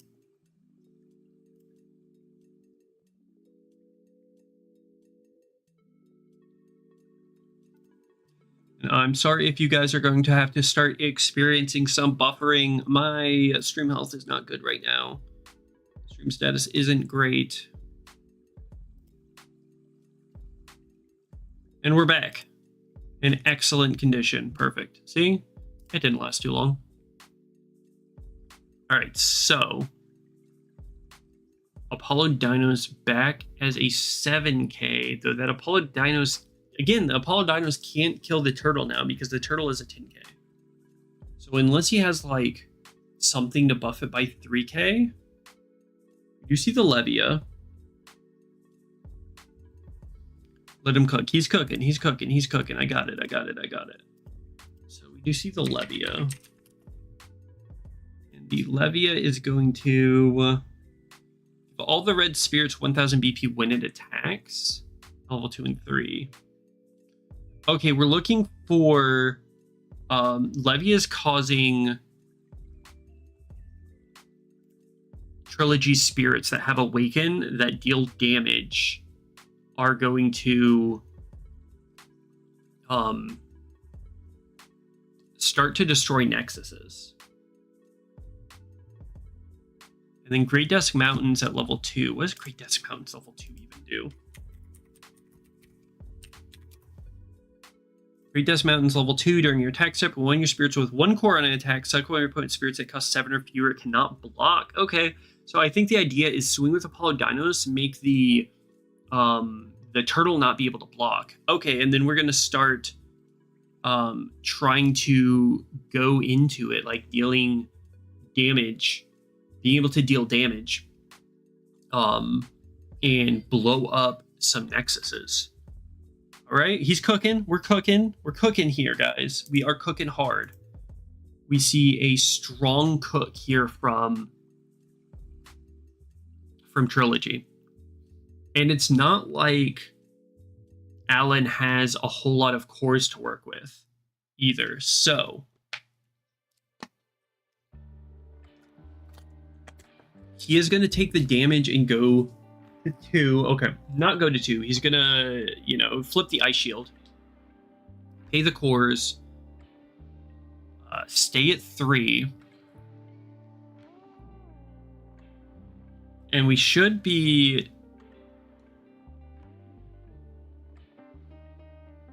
getting some... Yeah, we should be getting some effects from, Levia? Killing the frozen waterfall. Okay, so Levia kills the frozen waterfall. So we no longer have to worry about the frozen waterfall now. Here. And then...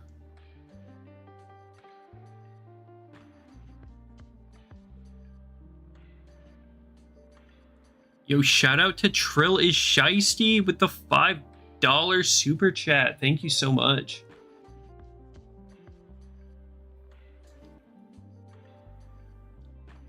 Celebrate that super chat with a big old heart.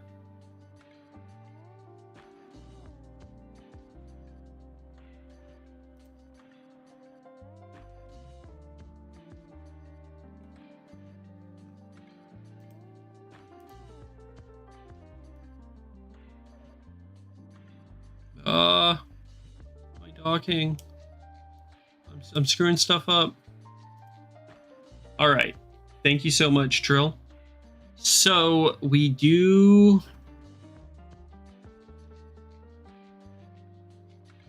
have armor form back out.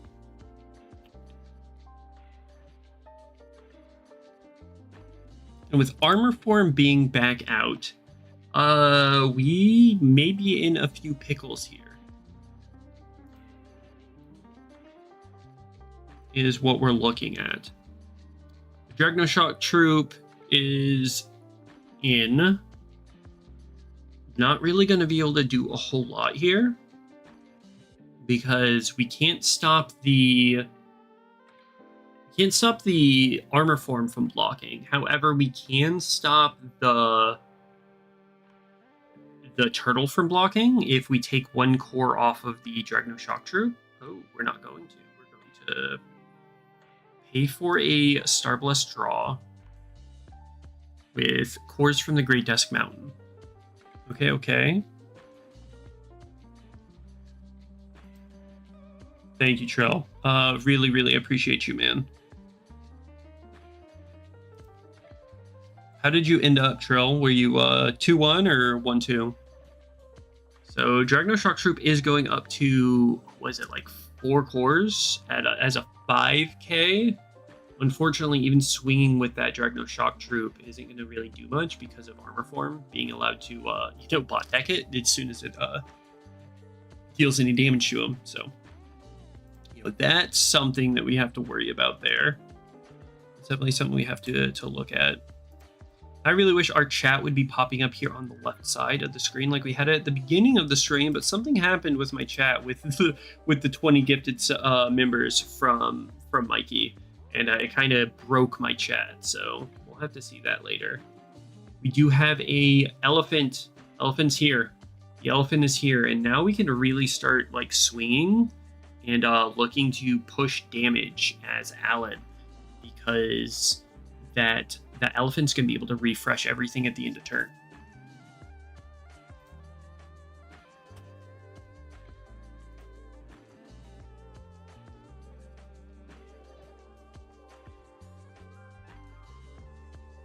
So armor form is swinging. Armor form swinging in, with 2 damage. Let's see if Trilogy decides to take it or wants to block. He is going to take it and go to 3. And we're going to flip a Dream Bomb. Okay, that Dream Bomb should be able to bounce the Newman City. And obviously we're going to be bouncing the elephant as well.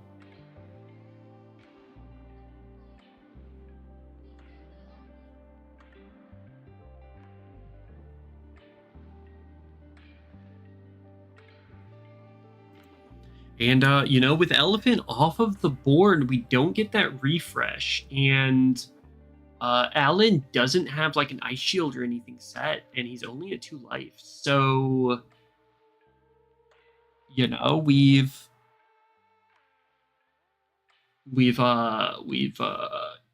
in a decent spot as Trilogy, I think, because he does have the turtle. However, with Great Dusk Mountains, he can just say the turtle can't block. So unless we have like, yeah, see, he's coring up the Great Dusk Mountains here. The turtle can also just straight up die from Trident Dragon, because Trident Dragon can just blow it up as a 10k. We do have a bit of lag from Trilogy. I think we lost Trilogy. Okay, he's back. He's back. He's back. We've got a charge draw. Charge draw, drawing 2. Okay.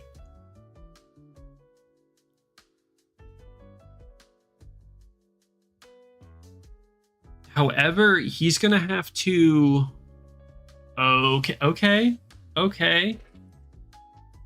What do we have here? So we have a Dustworm Drought Dragon.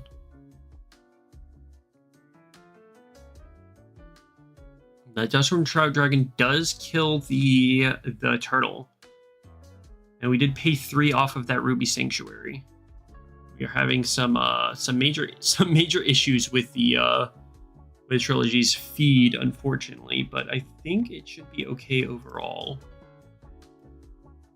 And we're just swinging with Trident Dragon, and it's a 10k. We do see the Inescapable Avalanche come out, bouncing the Trident Dragon. However, we do still have 2 attacks coming in. And we do see I probably would have attacked with the Dragno Shock Troop first, just in case there's like a suppression or something like that. Because now the Dragno Shock Troop will get bot decked if there is a suppression. And we do see another Inescapable Avalanche bouncing the oh my god, yeah, another Inescapable Avalanche bouncing the Dustworm Drought Dragon. That's painful. Might as well swing in with the Dragno Shock Troop, honestly. Put him to 1. So now Allan can't set an Ice Shield. He's going to have to find a way to bounce plus Ice Shield from hand.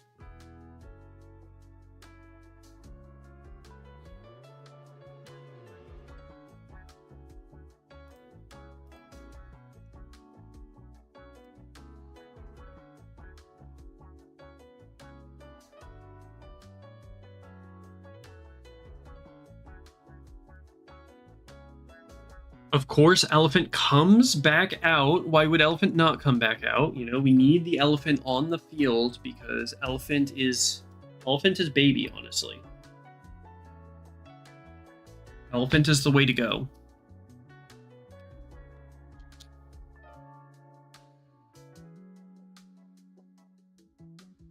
And we see the Buffalong Bill once again. So, but that Buffalong Bill isn't going to be able to get the wind blocking effects, and okay, it will. So I think that Buffalong is going to have the armor form bot deck the Dragno Shock Troop, though there is no item. Is that worth it to not get the refresh off of the Elephant? I'm not sure. I really don't think it's worth it. I think getting that refresh off of the Elephant is most important to have those cores back, because yeah, he has 3 cards in his hand, but those cores are super important to get back. And the refresh, you know, being able to skin everything back up. And if he attacks with Elephant first... Okay, so we have an attack by the armor form, and that's going to bot deck the Dragno Shock Troop. Dragno Shock Troop gets bot decked. Even with a Dream Bomb set, we're still taking there's 4 damage on the board right now. So what is it that what can you do? Is this an Ice Shield? This needs to be an Ice Shield. It is an Ice Shield. So the I Will Protect You Ice Shield comes out. We're going to pay 4 and go back to 2 to end the turn. And what's most important is there is that the armor form is not refreshed. And just the soul core is on the armor form. So he can't even really like suppression if he has suppression, because he'll have to kill off his armor form. So we could find Trilogy could find a win out of this. We are running into time.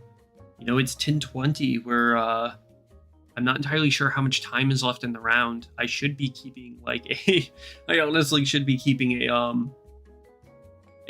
running track, but I'm not.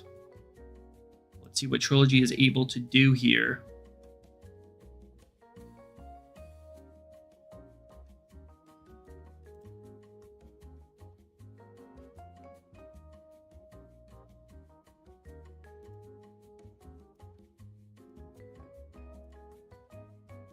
You see the Baculus bringing everything down to 1. What's he going to do off of this Baculus? Is he going to be able to do something off of this Baculus? We do see, okay, the Dustworm Dragon is going to be able to kill the Buffalong Bill, I do believe. Okay, the Buffalong's dead. He has 4 cores left. Can we do it? Because once again, like a suppression, like you can't suppress the armor form, though. If he has like Infinity Shield, that would work, I think.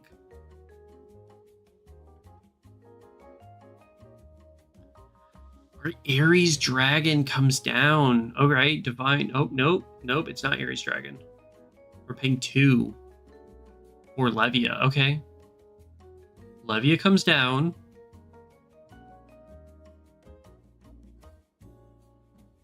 Swing with the Dustworm. Okay. This is basically all in. We are all in on Trilogy's end.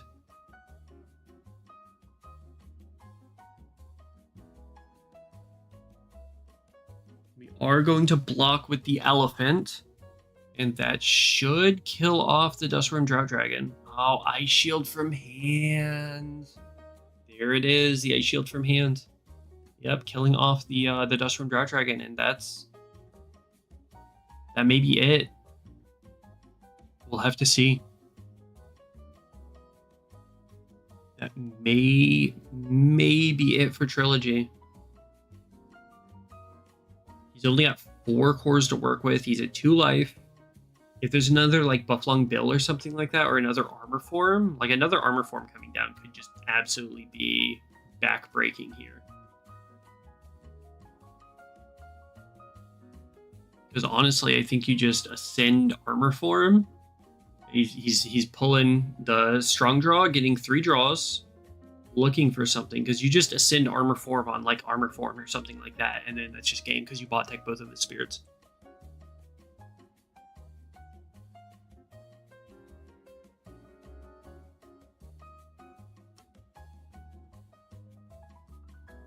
We do see the Peggy. Paying 2 for the Peggy. Do we see another armor form? And oh no, it's another Elephant. Okay. Ooh, this is tough. Wait.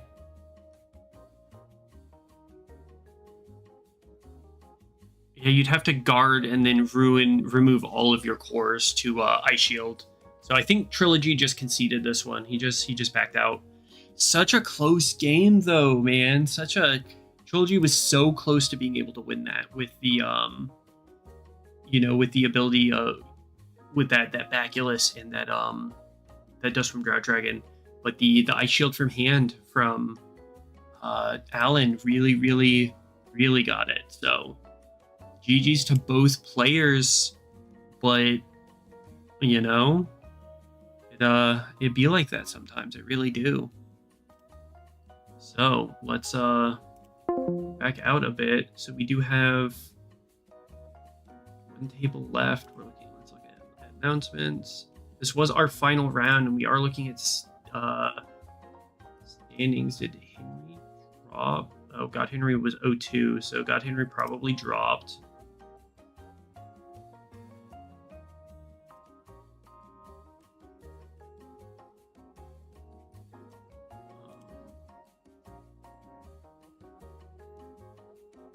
So, Allan, we're still on between Elixirs and Minnie. I'm not sure who won, honestly. We'll have to double check. We're still waiting for the end here to see what our final round is. And, you know, once we see our final round, yeah, Tiger Too Thick, so close, Trilogy. Honestly, you got so close. I really wanted to see you be able to win that to get to game 3, but you know, it'd be like that. Sometimes that happens. I think it was a good move for you off the beginning, like in game 1, where you just like was like, okay, I'm scooping this up to save on time. So we will have to see. Yeah, it do be like that. We are just waiting for.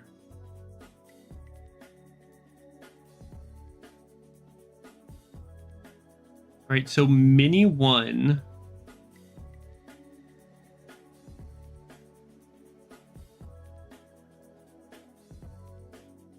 All right, so we have Minnie versus Minnie and Elixirs. So.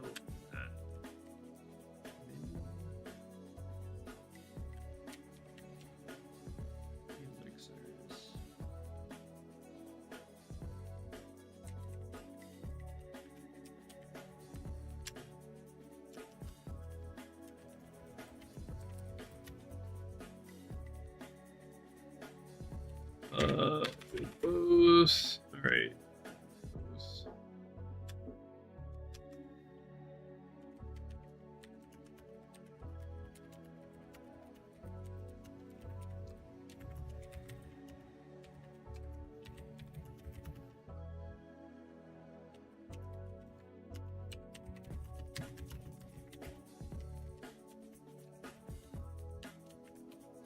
All right, so we have our top 2 standings. We've got Minnie, 3-0. Number 2 is Elixirs with a 2-1, and then Allanicus as at third as 2-1. Then Trilogy in 4th, Nemesis in 5th, Influence Danger in 6th, Trill in 7th, and God Henry in 8th. And then we will have Minnie and Elixirs meeting in one of the rooms to do our top 2 match to go onto the YouTube channel.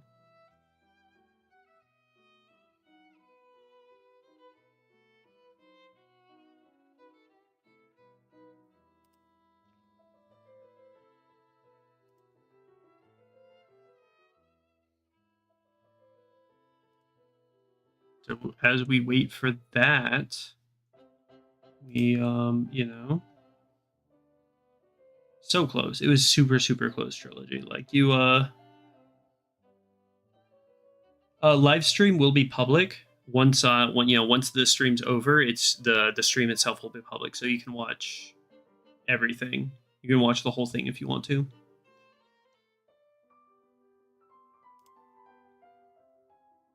All right, and we are going to be in here.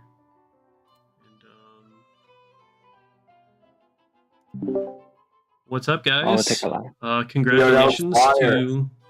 Where is Elixir? I don't see Elixirs. All right, so we have our Minnie and Elixirs are our top 2, and I want to do a show match between the 2 of you, and that win or lose. Minnie won. Congratulations, Minnie, for winning our first tournament for Swiss. Yeah. However, I would like the 2 of you. You can play whatever. If you don't want to play the deck if you want to play anything, I don't care. If you want to play some meme deck, that's great. I would like a show match between Minnie and Elixirs to go onto our YouTube channel. If you guys don't mind. Yeah, it's fine.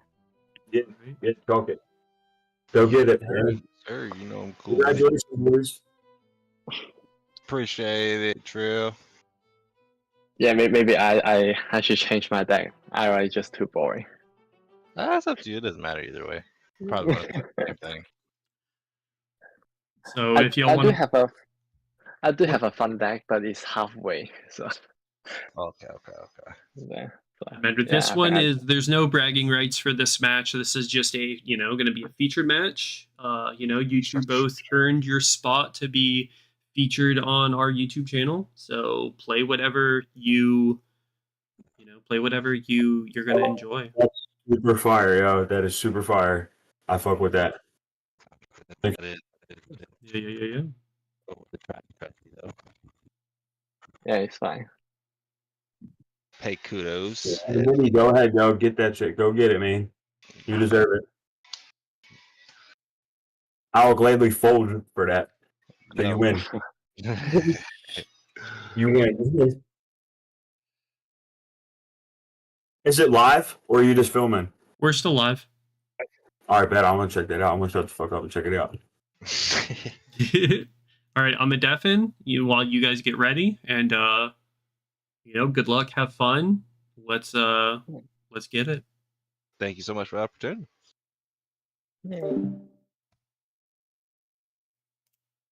All right, guys, we're just going to be waiting for them to set up.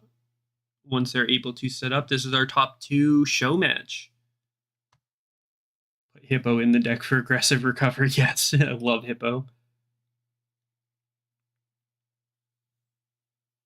Once we get elixirs in and everything, and we're able to set up the match here, then we're gonna get into our final, our final. Let's get this Mozart back on. Of course, gotta have the Mozart.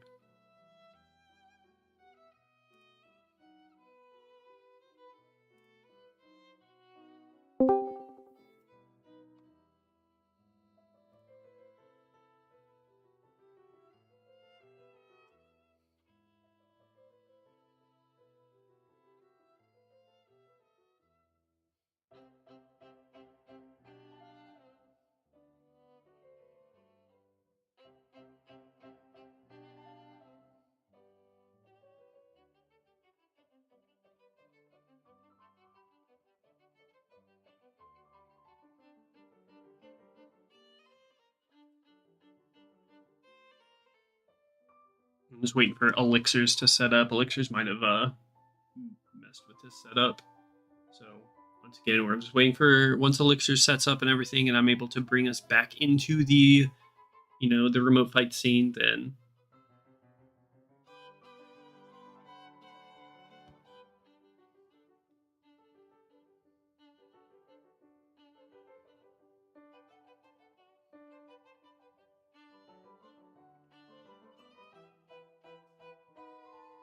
there we go. We're in, baby. All right, into studio mode. Remote fights.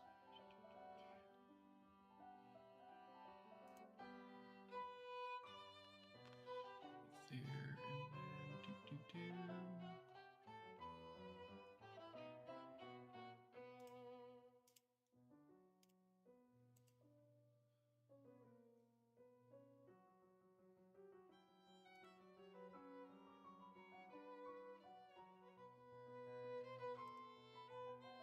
transform. Go. Right.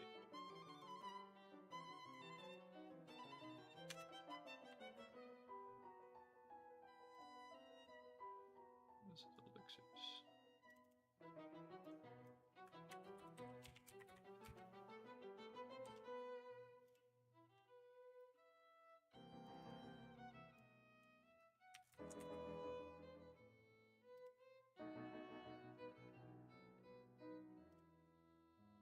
All right.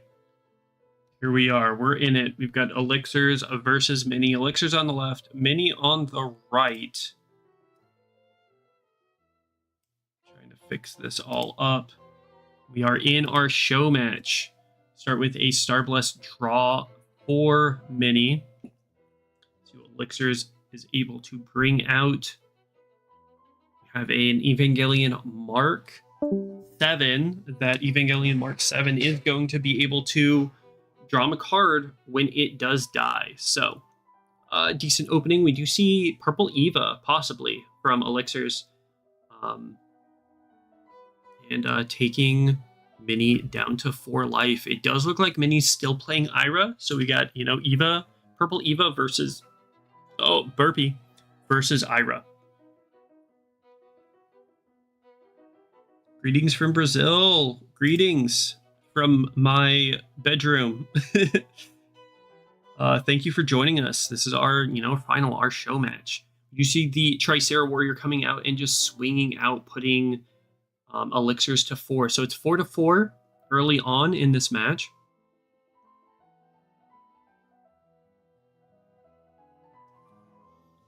Let's see if we are going to see maybe an Evo 1 attack. If that Evo 1 attack does come out, though, we may see a Star Plus draw get burst. However, we're seeing 4 cores for I'm Shinji Ikari, pilot of Evangelion Unit 01, and that's going to take out the Tricera Warrior. All right, the I'm Shinji spell, paying 4 to rip a core, the Soul Core, but it takes out that, it does take care of that Tricera Warrior. So, that's something that works. It works. It's a play. I hate that spell. That spell cost me so many games, so much in our store champ. But it's when it works, when it hits, like when you're able to remove the Soul Core from something and then play a second phase from trash, it's so good. It is so good.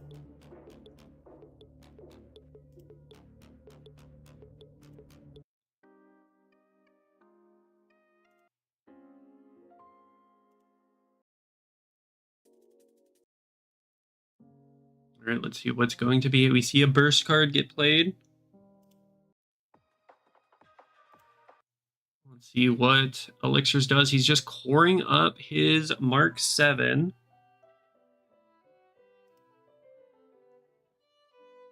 And does it look like he's just passing on over, possibly? Unless he's thinking about what else he wants to play.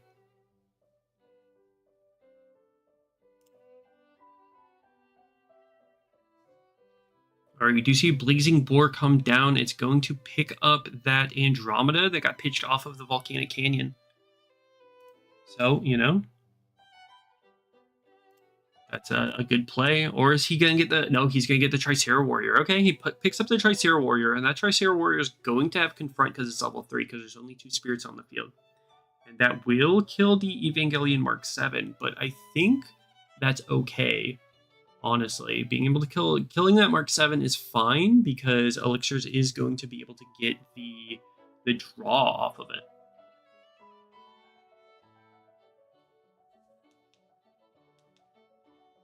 So we are blocking with that Mark 7 and getting the draw off of it. See if Minnie decides to attack with the Blazing Boar. It does look like he's going to attack with the Blazing Boar, and that will take Elixirs down to 3.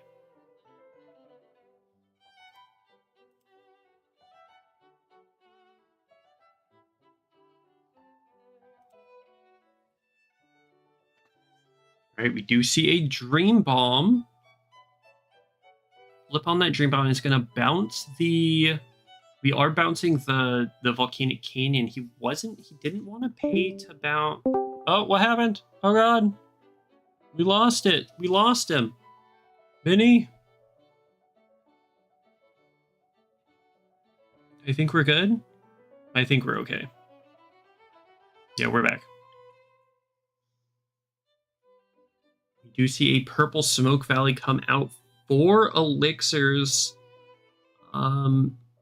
Possibly looking to get some draws off of that Purple Smoke Valley with some core control.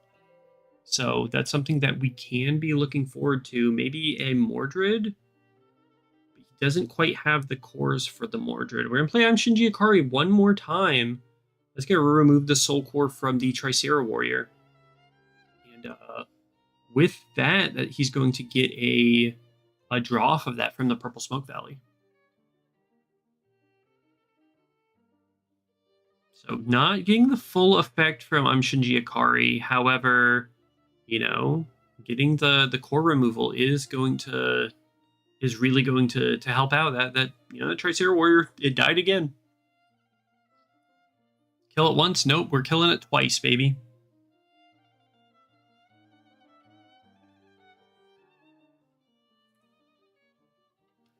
So I think that might be it for his turn. Yep, that's it for Elixirs.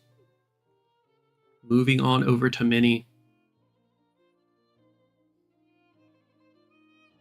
He's got 8 cores to work with here. He's still at 4, which means he's not going to be able to bring out, you know, like a Deathstorm Drought Dragon, but he is going to be able to bring out the Andromeda.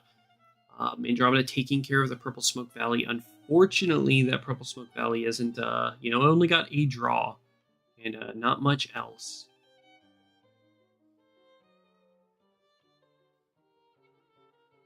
Looks like we are going to be swinging in with the Andromeda. See what Elixirs may decide to do. Probably going to have to take it and go down to 2. And even if he's able to,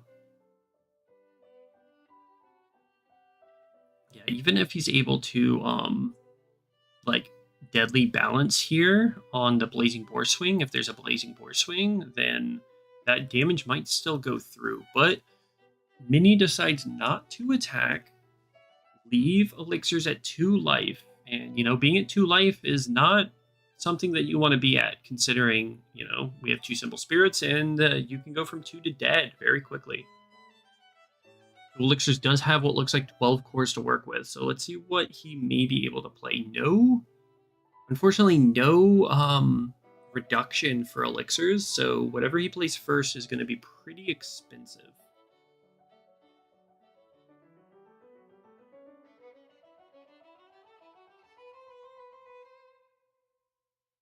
And it does look like his hand wasn't the best. 2 Shinji Ikari, Smoke Valley, a Mark 7. And you know, he did get a couple. Oh, we see the Spear of Gaius. We're going to be paying 8 for that Spear of Gaius. 3, 4, 5, 6, 7, 8. All right. Do we have a Shinji Nexus to play off of that Spear of Gaius is the question. Because if he has infinite sync rate to play off of that Spear of Gaius, then he should be able to, you know, he'll be able to heal a life from his trash. But it's not looking like it. He's not playing it, unfortunately. And he is kind of in Ira range here, because if he, you know, if he swings with the Spear of Gaius and an Ira comes down, it's not going to kill the Spear of Gaius, but, you know, he's open to dying from that Ira because, you know, he's only at 2 life, so.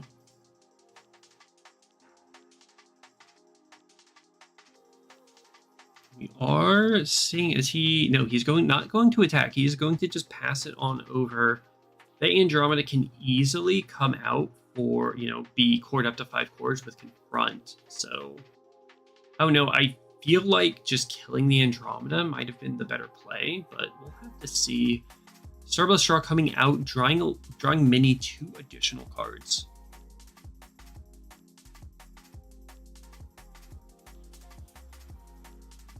And then we do see the purple Amethystus. Interesting. This is not a Rubius, but an Amethystus. Maybe he's running like Baculus or something, or he's looking to. Oh, we do see the 3rd boy come out. Okay, we see the that's core theft, and that's gonna theft all the cores off of Gaius, and those go to trash, and that's it. That's game, isn't it?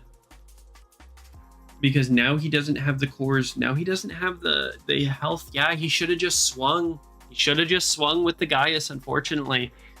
Wow. Did anybody else expect the Amethystus into core theft play? Because I certainly did not expect Amethystus into core theft. That's definitely one play I did not see coming. So, Minnie taking game 1 in a pretty strong fashion here.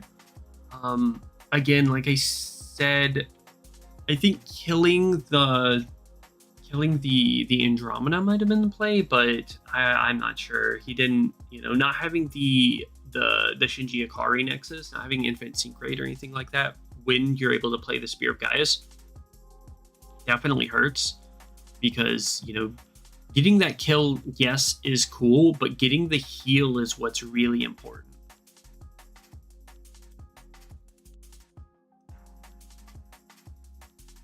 Yeah, I know, like, really, Amethyst is in the core theft? Like, where did that come from, bro? Seriously, where did that come from?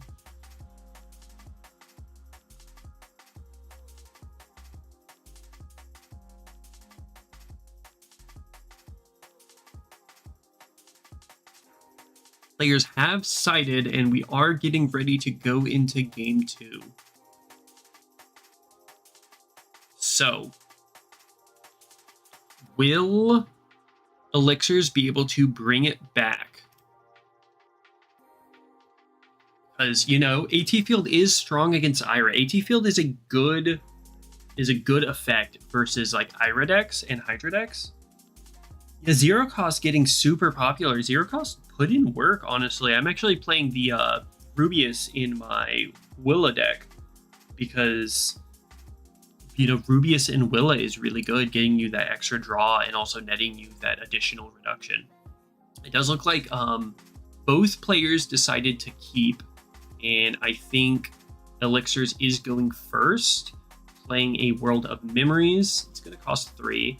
But that World of Memories comes down, and it is going to play the Shinji Ikari Infinite Sync Rate. So even if Minnie is able to destroy this Infinite Sync Rate, now it's going to be in the trash, and it can come out every time Elixirs plays an EVO 01. So this is a recurring Nexus that is going to be incredibly annoying for Minnie to deal with.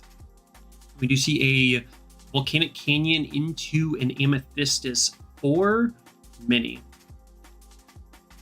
Really, really cool, honestly, really cool deck builds. I never considered like Amethystus core theft in an Ira deck, so I'm definitely gonna have to get these deck builds from these players. Wonder when Blue will get theirs. I don't think Blue's getting one, unfortunately. There is no burst on Minnie's side, so now is the best time to play like an EVO 01 attack to get that draw off. But the issue with playing like EVO 01 attack is going to be,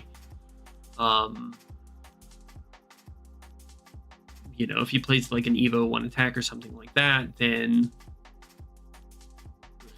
both of his spirits are at 3k or less. Currently, both of his spirits are at 3k or less. Actually, no, the World of Memories is a 4k right now. So World of Memories can't be Burning Forest. However, that dialogue with Father can be Burning Forest. But we'll have to see. We do see an Andromeda get ditched off of that Volcanic Canyon and then paying 3 for the Starblast draw because the Amethystus is not a Rubius. However, we are going to core up the Amethystus. So when it does inevitably die by battle or, not dying from core removal, then he will get the draw off of it.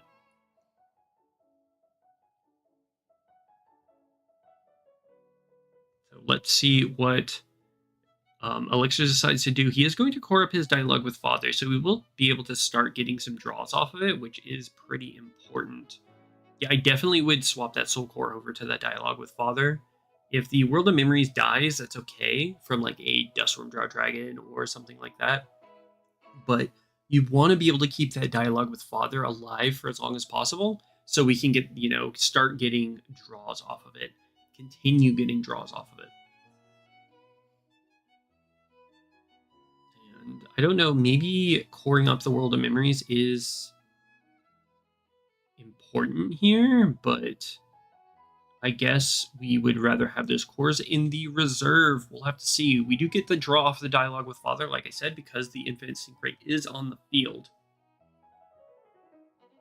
Yeah, I don't know about not coring up World of Memories, simply because, like, if you put World of Memories over the 3k threshold, I do believe level 2 is a 4k. If you put it up over that threshold, then it can't die to, like, an Andromeda or something like that. We do see the Dustworm Drought Dragon get ditched off of the Volcanic Canyon, so we're not Not seeing Andromeda's currently. We're not seeing Dust. We're seeing a Pintan. Excuse me? What? Where did you come from? What is this?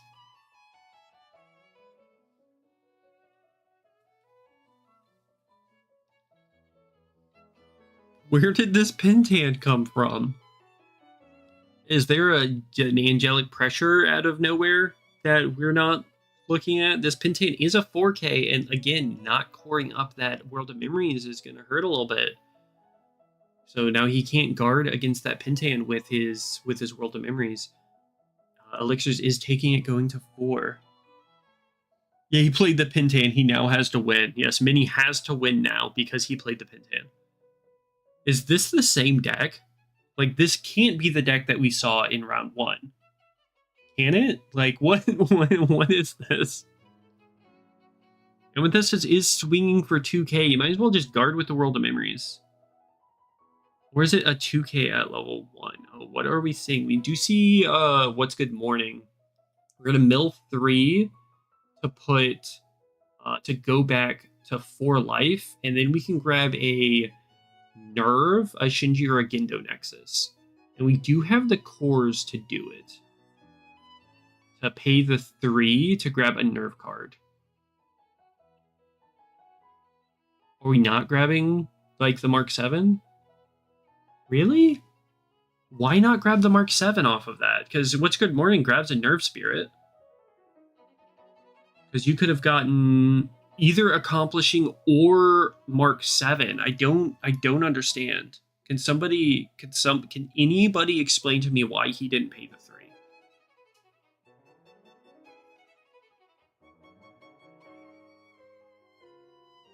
It just doesn't make any sense to me, because that was the end of the turn, basically, right there. You could have had a Mark 7 in your hand. I'm really not sure about that play.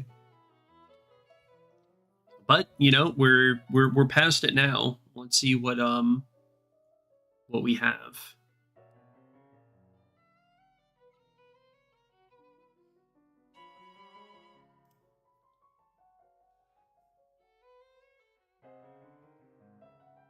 All right, we have the I'm Shinji. Okay, I guess he's trying to play, but he could have gotten one anyway. Like, one of them could have come out. Remove the Soul Core from Amethystis. And then we're going to play a Spirit. We're going to play Accomplishing a Miracle. We do have to pay for that. I don't know about this, man, because a Burning Forth absolutely ruins your entire career here. Was that worth not paying the... Like, you could have paid the 3 to get the Mark 7 out.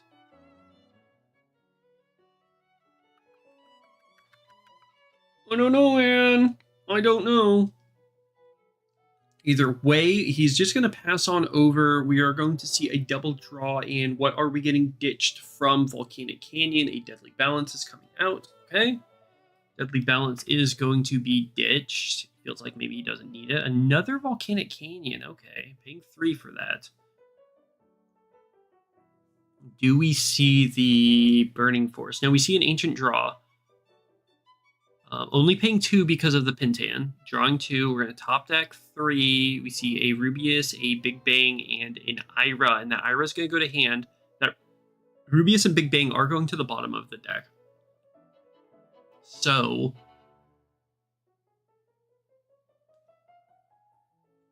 this is interesting. I'm sure that burst is probably... that burst is probably an Ice Shield. But at this point, we can core up the Shinji Ikari to start, like, removing cores. Like, we can remove cores from the Amethystis and get rid of it. They won't get any draws or anything off of it, so we'll have to see. We'll have to see what ends up happening here. Accomplishing goes to level 2. I feel like putting Dialogue at level 2 is important as well here, because you do want to keep those draws coming. Let's see. We'll have to see what he decides to do here. Again, like I said, like keeping cores in reserve, I don't think is the play. We need to start taking care of some of those spirits, not necessarily dealing too much damage here, but taking care of some of those spirits is incredibly important. I think at this point, keeping dialogue, like Soul Core on dialogue with Father, I think is more important than Soul Core on World of Memories. Or on accomplishing a miracle, simply because we want to be able to get those draws and keep the dialogue with Father alive. But Elixir's probably has a plan, so we're gonna have to see what his plan is here.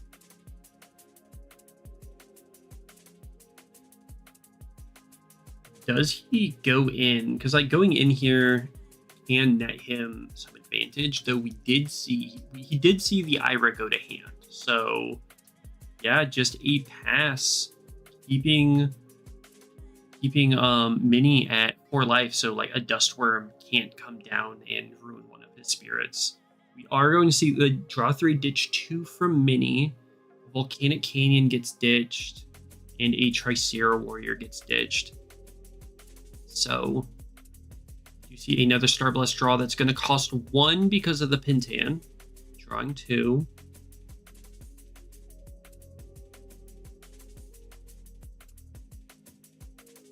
What's coming down here? Oh, we're just coring up. Okay. Yeah, Minnie is taking it slow here. Both players taking it pretty slow here. Minnie realized I have to core up because there's 3 cores on Infinite Sync Rate.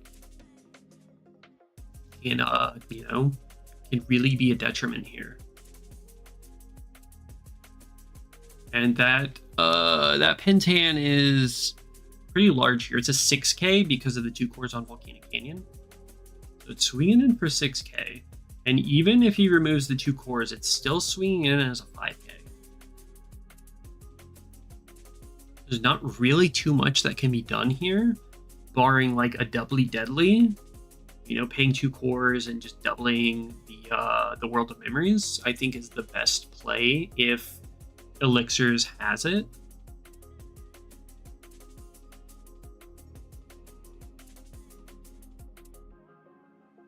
I think we're going into a no flash situation, guarding with the World of Memories. World of Memories is going to be destroyed here. And just a pass. Okay. We are taking this one slow. This is slow and steady. See, Elixirs has to be very careful of how he approaches these turns, because of course, we know Ira's in hand. There could be a Big Bang Energy in hand. So we'll have to see. We do see another accomplishing a miracle come out. And that's going to be at level 2. So we are going to be removing both of these spirits down to 1 core. However, we don't have the cores to use Infinite Sync Rate.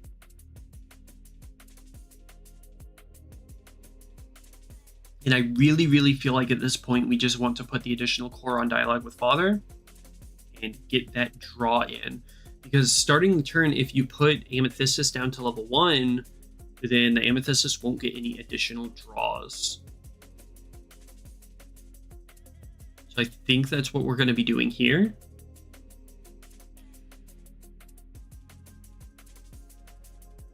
Let's see. Yes, Amethystis is going to be going down to level 1. And then we swing with Dialogue with Father, get that draw, and deny the draw to our opponent. However, yeah, we're just going to 3 for Dustworm and Dustworm and Big Bang. Passing, I don't know about that. Draw 3, ditch 2 every turn is so gross. Absolutely gross.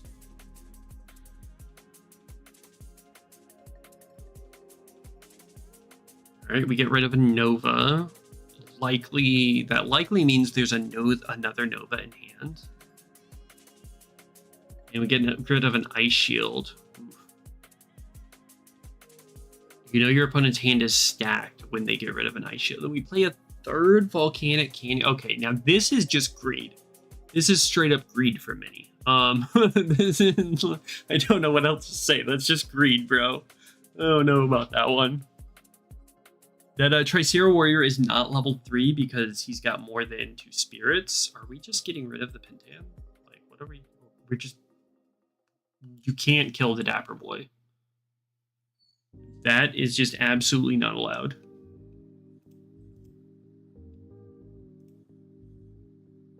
Not allowed at all. We have a bit of lag on Minnie's side. Yeah, you can't core up 1 and 2. Yeah, I mean, you can core up the Tricera Warrior to level 3 to give it confront, but I don't think you do here. You just swing 5k, and that keeps you over both of your opponent's spirits. Again, like, guard with one of the Accomplishing Miracles, one with 2 cores on it, and then Doubly Deadly. Is Elixir's even playing Doubly Deadly is the question, or is he just not drawn into it? Because a Doubly Deadly here would be gross. We see a pass from Minnie on over to Elixirs. Again, Minnie playing it very slow, very methodical. You know, having the Tricera Warrior be level 2 as a 5k to, you know, not trade with either of Elixir spirits. So very smart, very methodical here.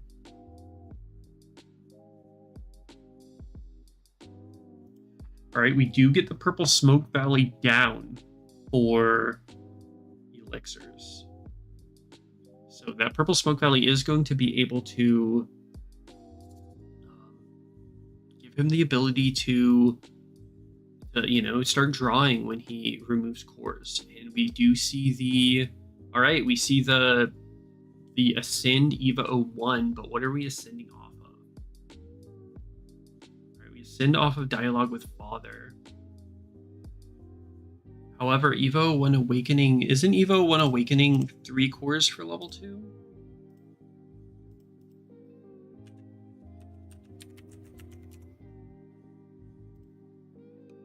Yes, it's 3 cores for level 2. Oh, so he's gonna have to get rid of another one. Ooh, that's so gross. That's unfortunate. Needing 1 more core to get the full value off of that Evo 1 Awakening is really, really going to hurt. However, starting the turn, I think you remove all the cores off of Tricera Warrior, swing with Awakening, and just kill it to get your draw off.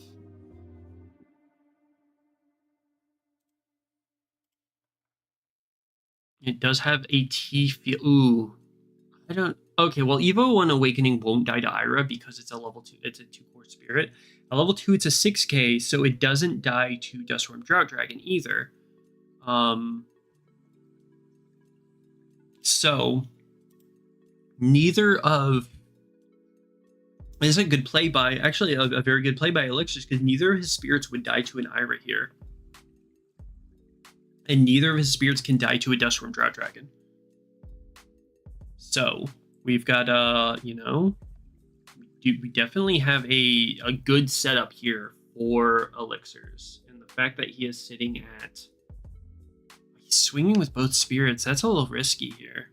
I don't know about that there. I don't know about that. I mean, what do? You just guard with your Pintan or go to 2? Oh, we just Ice Shield and stay at 3. Okay, makes sense, I guess. Makes sense.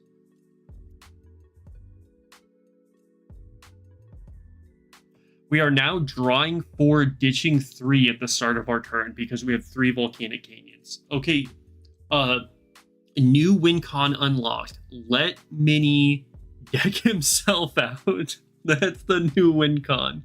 If we see Minnie deck himself out, this is going to be absolutely disgusting. This is going to be the best ever.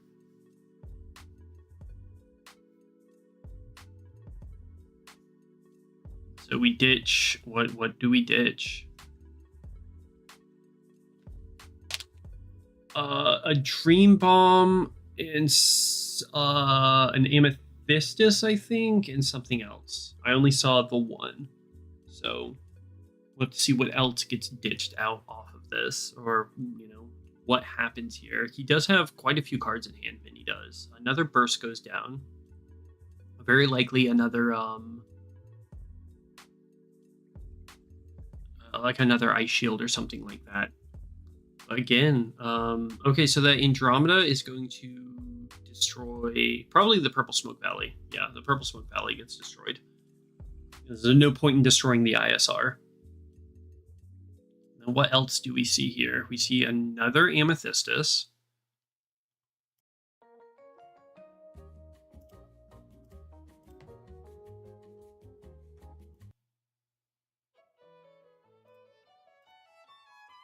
So Amethystus is going to swing. Yeah, he's got lethal on board. He's like, yeah, what are you going to do here? We have lethal on board. And we are going to try and kill you here. Elixirs goes to 2. Do we see... We see an ice shield. Okay. Yeah, we're just going to pay the 4. Go back to 3. Okay. Ice shield comes out, stops him from being able to do anything. We still have Accomplishing a Miracle plus Awakening on board. A good combo. We can like destroy the Andromeda or something like that. Which is something that, we really want to see.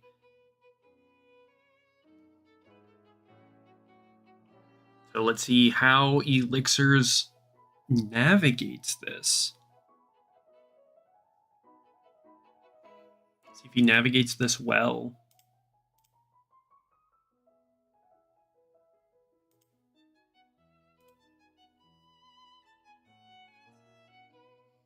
So, straight off the bat, one spirit is going to die. Like I said, probably the Andromeda. We do see that World of Memories come down for free. 3 drop, 3 reduction, which is super okay. And another Awakening. It's going to, it's going to send off of the World of Memories. So now we're sitting on double Awakening and an Accomplishing a Miracle. And with the Soul Core on that Accomplishing a Miracle, I don't know. Now he's determining, does he want to core up the Awakening or core up the Infinite Sync Rate? I think at this point, the better play is to just core up the Infinite Sync or the Awakening to keep it out of Dustworm range. Keeping it out of Dustworm range is going to be very important because, just having your Awakening straight up die to a Dustworm Drought Dragon is not something that you want. There we go. We see the additional cores on that other Awakening. So no Dustworms, no Andromedas, no Iras can kill anything on this board. And all we do here, no. I don't know about that. I don't know if that's the play, bro.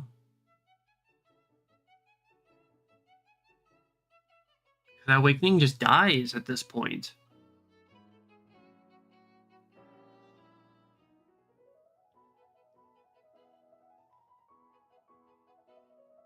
All right, well, we're removing all but 1 core from the Andromeda.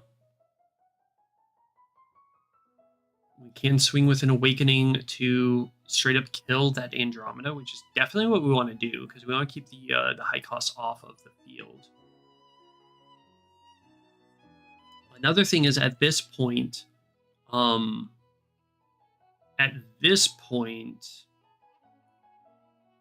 we do see a Core Theft come out, and it's only going to cost 2. Get rid of an Ira to kill the... Yeah, I mean, I don't know. We would have been much better to get rid of... It would have been much better to straight up force him to rip 3, I think, would have been the better play. And there's no point in discarding off of the Infinite Sync Rate because you can't kill the Pintan.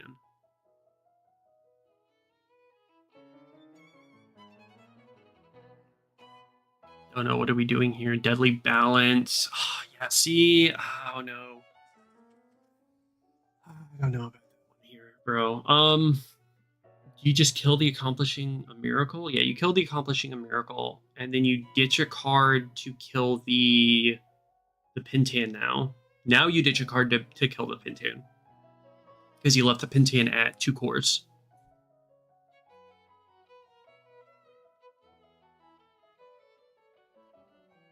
Yeah, rip 2 cores from the Pintan, and now he's going to be taking 2 damage, unless he has like a Dream Bomb or something in hand.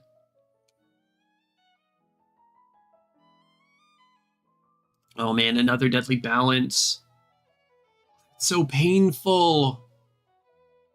Oh, we were so good. We could have him at 2 cards in hand. We could have had him at 2 cards in hand with coring up the Awakening instead of the Infinite Sync Rate. That's tough. Okay, another Ira gets ditched. Rubius. He's looking at his deck. His deck is getting pretty thin, and a Duststorm Drought Dragon gets ditched.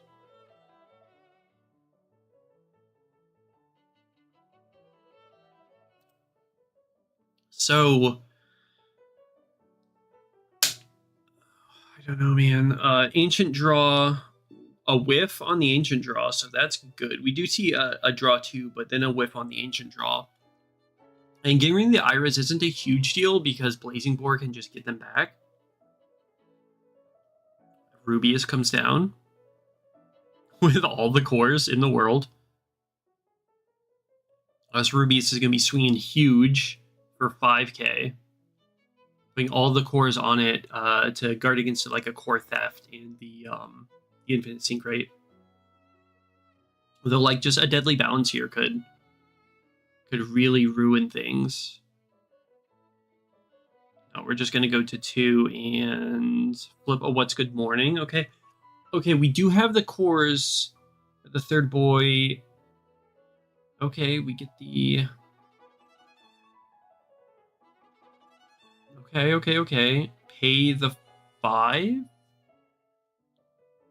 You do need to put a core back into life.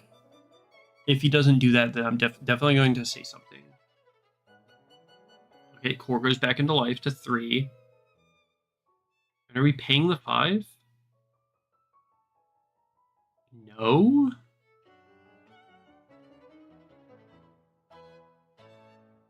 Why are we not paying the 5? It doesn't make any sense. Get a card in hand. I don't really get it. He does have a lot of cores to work with here. I don't understand. Why not just take a Mark 7 or something like that out of trash? Unless, oh, okay. Unless he's trying to fill his trash up for an 0113. Maybe he's going for like 0113, just swing for 3. Double entry, interesting. It's gonna cost 6.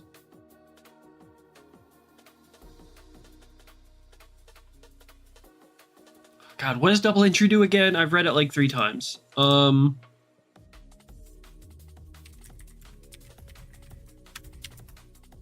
right, Eva 13 double entry. Remove a core from something and place it in the reserve when it attacks. If you have a Shinji Nexus, remove 2 cores. And when it attacks, if you control Kawaru Nexus, draw a card. One of your effects destroys one of your opponent's spirits. Oof. I don't know, and it's only a 1 symbol spirit. This could be rough here. Only 2 cards in hand. Again, I don't know, like, why are we not grabbing a nerve card off of What's Good Morning?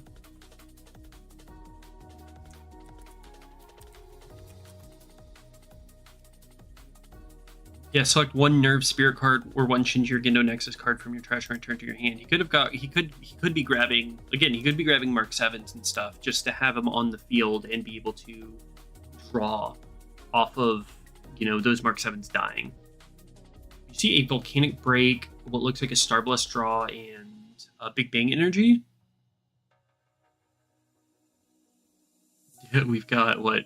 1, 2, 3, 4, 5, 6, 7, 8, 9. 9 cards left in deck. We do see the Big Bang Energy. And that Big Bang Energy, we do need to see another Spirit. Why is the Soul Corn on? Oh, Double Entry doesn't have AT Field. Okay, that makes sense.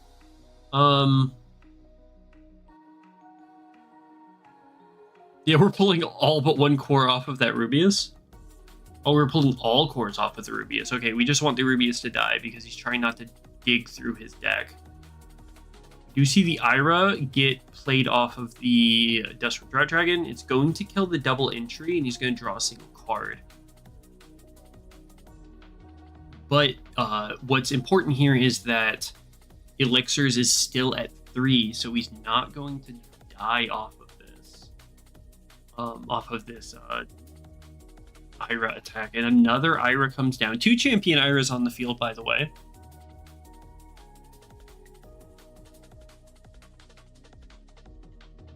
And swinging for 2.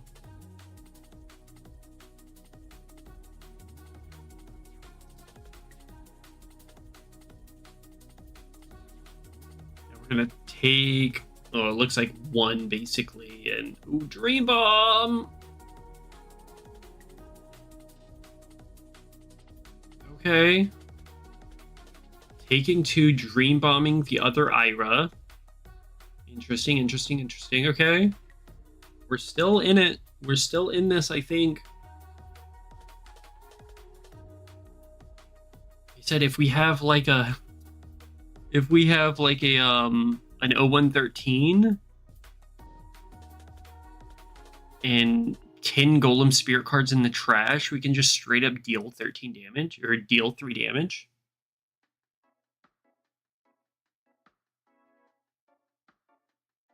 Is that something that we're going to be looking to do? That's something that I would be looking to do 100%. I'd 100% be looking to just straight up deal 3 damage. All right, Accomplishing a Miracle comes out for 3. Oh, this is tricky.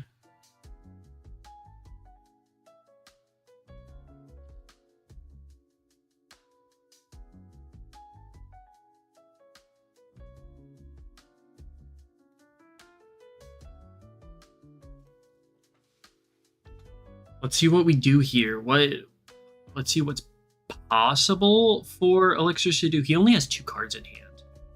So, like, what is it that he's gonna be able to do? Are we just going straight into attack step? Oh, I think Minnie's just taking the core off of... Oh, we're just straight up going into attack step. No 3 on the... Interesting.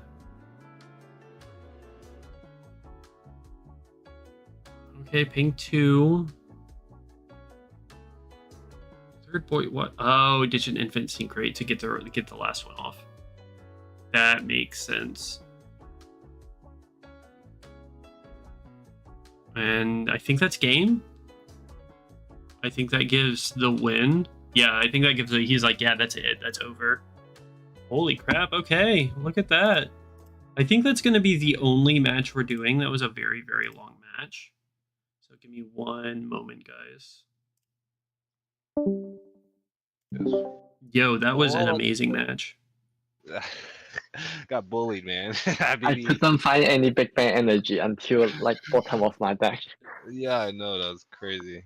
That's crazy. And I was scared to attack because I'm like, man, I'm not gonna just feel the BBE. So yeah, no, y'all both played that very methodically, and like I was so certain that when you had like double 01 Awakening and the I thought it was it, man. I thought I had him. Man. I was like, he's got two simple spirits. His other spirit has a soul core on it. Like, there's absolutely no way that Ira can't wipe this board at all. And then we saw core theft into deadly, and I was like, the whole time I was like, he needs more cores on his other Evo 01 Awakening. Because, like, if you would have had that one at, like, 3 or 4 cores, it would have ripped his entire hand out to be able to make that play. That's what I was thinking. That's kind of where I misstepped at. But yeah, no, Yeah. he had exactly what he needed pretty Yeah, much the whole time. It was great. Either way, that was an amazing match, and I'm glad that it was that good for the show match. GG's to both of you guys. Absolutely. Thank you so much for like, having us. I really appreciate it. Yeah, thank you guys for joining. You know, hope you guys join the next one and everything. And for sure. So thank you guys so much. All right, peace out, guys. Yeah, you have a Thank great you. rest of your day. You too, Minnie. Good night. Bye-bye. Yeah, that was dope. That was amazing. That was such a good match. Holy crap. Bring that back up. Like, wow. All right, and that's the stream, guys. That was the tournament. Thank you all so much for watching. Thank you to everybody who gifted subs or gifted members, and the love has been awesome. Way more, definitely more to come. It's been awesome. I have no more words. That was just great. Till next time, have a wonderful day. We'll see you guys in the next one. Congrats, everyone.